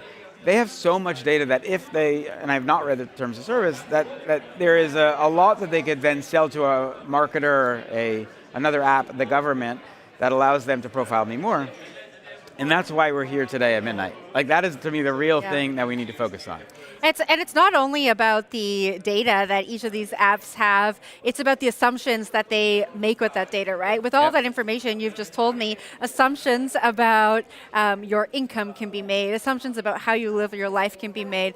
And so I agree with you. It'll be interesting to see how decisions are made as we move forward and start to opt in or out of these systems. All right, like we said, there's a very special stage happening here to wrap up day one of the Midnight Summit. We are going to say goodbye to you. I'm Jen Sanasi. That's Sam Ewan. We're going to go over to the stage now where we're going to hear from Mert Mumtaz and Zuko Wilcox. Zcash. Zcash is good. Yes. Privacy is normal. Yes, we have cheers, we have applause. Yes, we're back on. AV team, awesome work. That was five of the toughest minutes of my professional career. But I am delighted we are back. All right. Introductions, let's keep them very, very quick now because we've probably burnt 5 minutes. Zuko, we just got yours. Brendan, let's hear from you. JavaScript, Firefox, Brave, which is a user-first browser search engine and AI offering. Brilliant. That was like we didn't start the fire. I like it. Ilya, you next. Attention's all you need paper, near. Amazing. And Mert. Solana, computers, and Twitter. Excellent, nailed it. Thank you guys. Okay, so we're here to talk about why privacy still matters. We have the creator of JavaScript here, as you mentioned there, Brendan, running most of ad tech and the attention economy. So I want to ask if the web and the world can be relaunched for privacy. I mean, when we last spoke, you mentioned that privacy nihilism isn't the answer. So are you saying there's hope in the age of AI? Yes, but users have to be aware of what they can do. They have to have a choice of a product that works for them, and then they have to choose it. And a lot of users don't know about Brave, for instance, or don't know about Zcash, don't know about Solana and things built on it that preserve privacy, don't know about Near. Yeah, absolutely. So we have a bit of a UX issue, don't we? We've got to kind of create the systems that allows people to use privacy-enabled protocols without even thinking about it. I mean, Ilya, one thing that I know you're working on is DCML, Decentralized Confidential Machine Learning. Can you talk us through that and how that might help create a platform for the kind of world that Brendan's talking about? Yeah, I think crucially, as AI becoming a bigger part of our life, and more importantly, it's becoming how we perceive information, how we analyze, how we make decisions. It is important that similarly how Zcash enables private money, we have private AI, private data around it as well. And so DCML is really an infrastructure to enable this from both how do you gather decentralized and confidential compute around the world, and then provide it to the users in an easy way that it's available in all of the usual endpoints that they're already using. Yeah. Absolutely. So in this particular cycle, it seems like privacy is becoming a more in vogue topic. We're obviously focusing a whole event on it here, and it's obviously the focus of what Midnight is building. Do we think that, what do we hope to see happen in this cycle? And Zuko, I'll put this question to you. In which cases is privacy better, and in which cases is transparency better? Obviously, we have this notion of rational privacy. What does that mean to you? Well, what is this notion of rational privacy? Yeah, so we're talking about, in which situations do we want privacy, and in which situations do we want transparency? We want privacy as the normal thing for end users because that's what they want and expect. Like the best user experience is when the thing just does what you wanted, like naturally without you doing anything. If you take anyone, you let them do something like buy a coffee, and then you say, so now who do you expect is like tracking and recording what you just did? Well, or who do you want? Like they definitely, their intention was just to buy the coffee, and their intention was not to share that information with anyone else, right? Mm-hmm. You want transparency for the public to scrutinize things like CEXs or financial institutions that are custodying a whole bunch of money on other people's part. Or nowadays we have DEXs and AMMs and things like that are in smart contracts that are sort of useful to the public, and the smart contracts and the institutions could potentially really screw things up for a lot of people. And that's a great use case for transparency. How about all those things just operate 100% transparently so that everyone can scrutinize at every moment what they're doing? Yeah, absolutely. And does the rest of the panel agree here or have anything to add? Sure. If you're using an exchange, you don't want someone rigging bids or front running. That transparency is important in these public spaces or goods. Mm-hmm. And also in large counterparty situations in business, transparency among all the parties is important. Yeah, absolutely. And one part of the question I asked earlier was, there's a feeling that this cycle might be different. Mert, I'd like to bring you in here. You're obviously helping people build on Solana. You're also an angel investor. What are you expecting to see come to the fore in this particular cycle that will help privacy, rights improve? Sure. First, can you hear me? Yes, I can. Perfectly. So, before I answer that question, for the former question, I would also add that the things that you want to be private are generally things at the individual level. So, for example, trading, you want your trades to be private until the result is actually public, and then that's reflected in markets and prices and all these different things.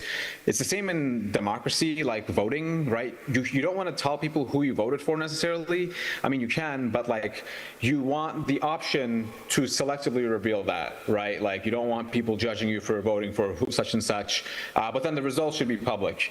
Mm-hmm. Okay, so that's that question. In terms of what needs to happen, I think a good framing on this is like you can think of crypto as like that civilization technology tree if people have played that game, which is to say you kind of start with Bitcoin, and then Bitcoin kind of had three problems.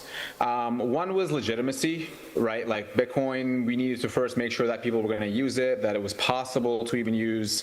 And then, Vitalik and Ethereum came along, and then Anatoly and Solana, and we're like, actually, we also need to make this programmable and scalable. But then there's kind of the third tree, or the third branch of that tree, which is privacy, right? Like the industry was created literally by the cypherpunks who their entire mandate is using cryptography to enhance open source code and privacy, right? And so that's kind of like this unsolved, or let's say underdeveloped part of the branch. And I think a lot of it currently was that we need to raise awareness that we actually have slept on this for way too long, right? And now that everything has been legalized in crypto, launching tokens and all this stuff, we need to also legalize the core part of the industry, which is privacy, right? Like there's people in prison for writing privacy code, which is pretty ridiculous considering that there's people scamming people and not being in prison, right? And so you have to shift the Overton window. And then I think the tech part, like obviously ZK needed to make a lot of advancements. When the Zcash guys released it, it was literally, I think, the first ever implementation of it in any system. And so now that there's many more people working on it, it's definitely now like you have this alignment of stars of the tech and the Overton window all kind of coming together. Yeah, absolutely. So let's look at privacy as not just a Web 2 problem, but also as a crypto problem. Thank you for that, Mert, by the way. A16Z just released a report establishing it as, there's a fundamental need for adoption, privacy is fundamental, for crypto adoption at scale. So privacy is being pointed out as something that we absolutely need to take things to the next level. How would you guys describe the state of privacy in crypto? Ilya, I'd like to start with you, and then to Brendan, because you certainly pulled an interesting face when I said that. Ilya first, though. Yeah, so maybe just to mention as well, philosophically, what we want from this decentralized kind of systems is actually verifiability. We want verifiability, we want censorship resistance. The only way we knew how to do this historically is by effectively making everything transparent so everybody can validate it. Zero knowledge is introduced a new concept where you can validate things without actually seeing the exact transitions. Now, from adoption perspective, indeed, it's been a very slow start, right? Zcash existed for a long time, even before, I remember when I was just starting in crypto, Zcash already existed. And it was really hard to access it, to accept it. At the same time, we have a challenge with people adopting crypto because, if I want to pay for my morning coffee or something else, I don't want to now the merchant see, what else I have an account, right? And so kind of the need for two things. One is how do you easily, store encrypted money? And then how do you easily pay for anything anywhere, right? Those are effectively two needs. And so, Zuko can talk more, but obviously Zashi introduced a very easy way with their wallet to store Zcash and access it. And then with Near Intents, we made it really easy now to go in and out into any other address, any other network. So Jack with Square, they launched Bitcoin payments, and right away, the Zashi wallet just works with it because it's just a Bitcoin address that you can pay with your Zcash. So that's kind of the level of interoperability, kind of unified liquidity that is needed to really make this extremely useful and adopted. Let's head to Brendan. Yeah.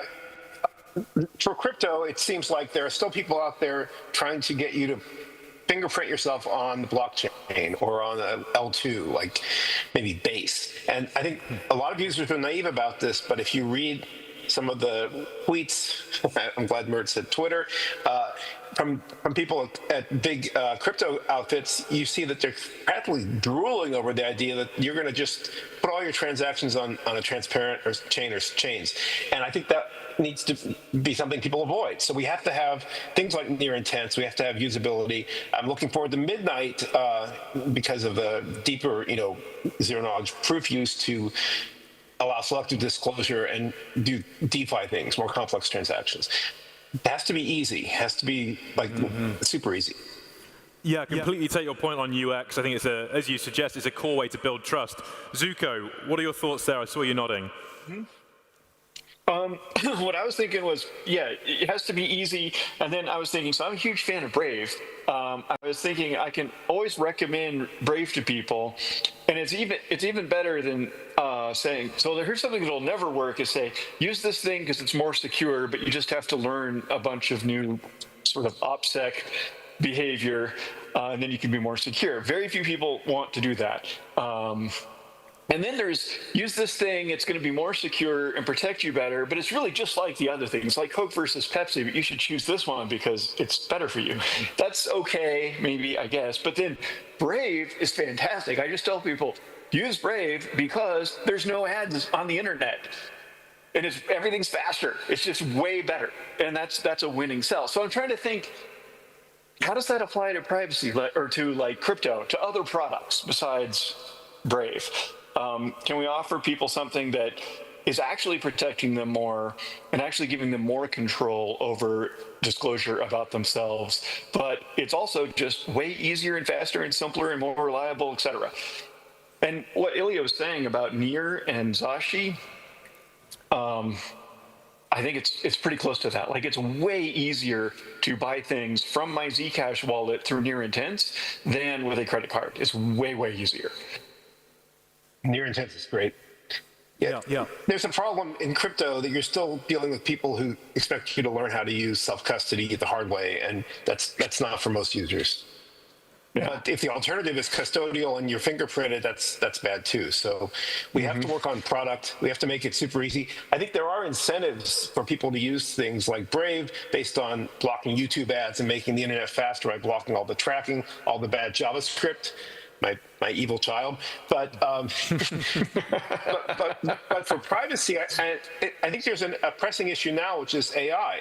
A lot of people know that if you're talking to a chatbot, as Sam Altman warned, it may be discovered later. The logs may be retained, they may be subpoenaed. So a lot of people and businesses are thinking twice about this. And when you see agentic browsers come out, which can be popped through a crafted Reddit post or crafted image through indirect prompt injection, I know a lot of companies that have banned these things. You don't want to rush into this and lose all your cryptos and your bank data and your dollars and your health data. So privacy is on people's minds the more they interact with AI agents, in my opinion. Great stuff. Let me move this conversation on quickly because we've only got about 6 minutes left. I'd like to ask what you consider to be the biggest threat to the fundamentals of privacy today. Mert, if I can send that your way. Sure. Ilya, were you going to say something? Yeah, I just wanted to mention go ahead, that jump in. The idea of better product through privacy, I think in the case of AI is even greater, because compared to kind of non-private products, which is inherently will be limited on how much access they can have to your company's data, to your personal data, to your financial data, medical data, etc. AI is actually getting better while accessing more context about you. And so private AI is actually going to be a better product because it just knows so much more about you, and you are safe giving this data, and also company that provides you or infrastructure that provides you doesn't have to deal with those regulations and limitations that currently exist. Go ahead, Mert. Good point. Yeah, thank you, Ilya. Sorry about that. The video feed is running a few seconds behind the audio, so I'm missing a few cues from you guys. Let's go on to that other question that I pointed out, Mert, just to remind you. The question was, what do you consider to be the biggest threat right now to the fundamentals of privacy?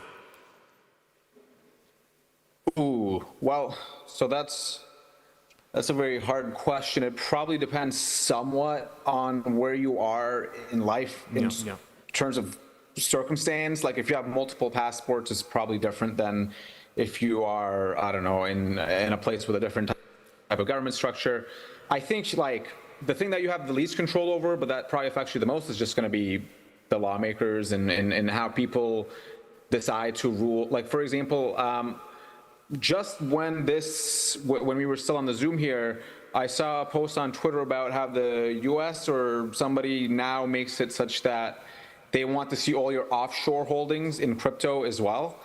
And it's like there's always these sorts of things that seem like they're good in theory and like maybe harmless, but then they kind of keep shifting the window over until you just have zero privacy left, and you don't necessarily see it. And so I think like the biggest fundamental threat is going to be always at that level, because as engineers, like you can't just break the law. You have to still do everything within the law, but you can solve physics-based problems, right? So that's all those problems are solvable. The things that are going to be the most fundamental are going to be the things that require coordination across, voters and people for actually what the type of government that they want. Everything else, as David Deutsch says, is soluble.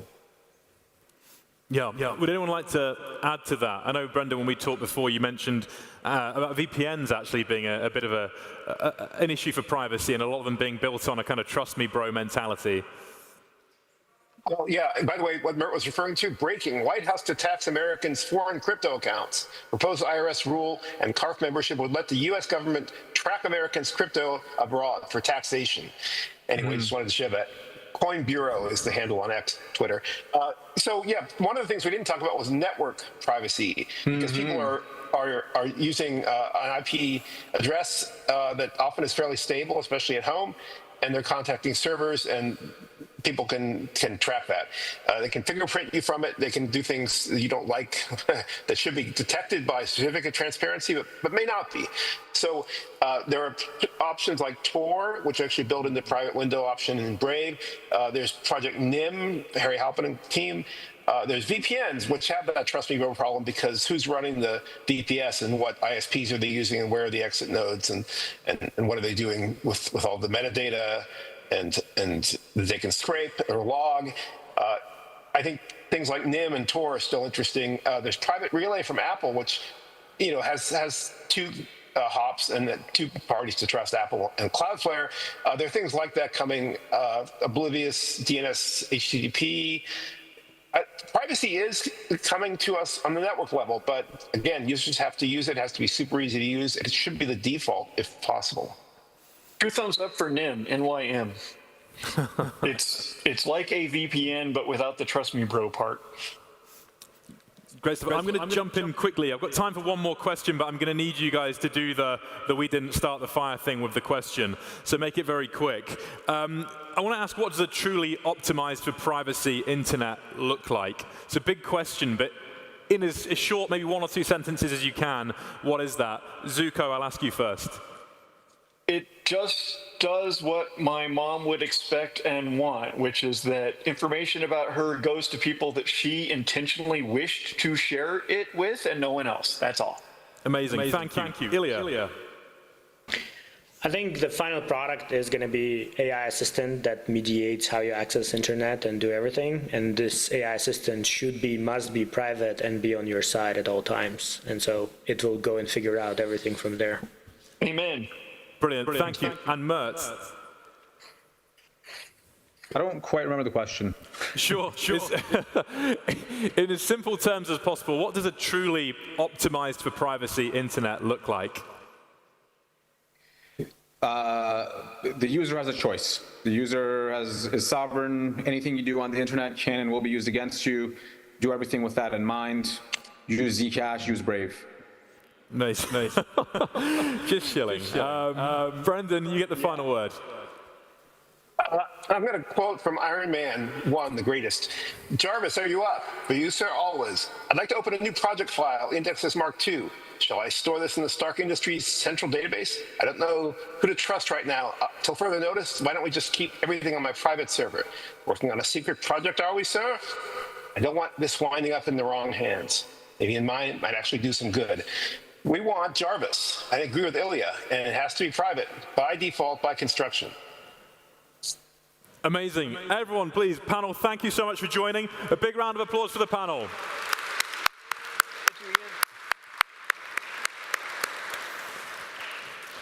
Okay, and also a big round of applause for the AV team for sorting out the sound on the fly. That's always tricky when that happens, yes. Okay, so we now move towards the end of the day. Time to offer some reflections.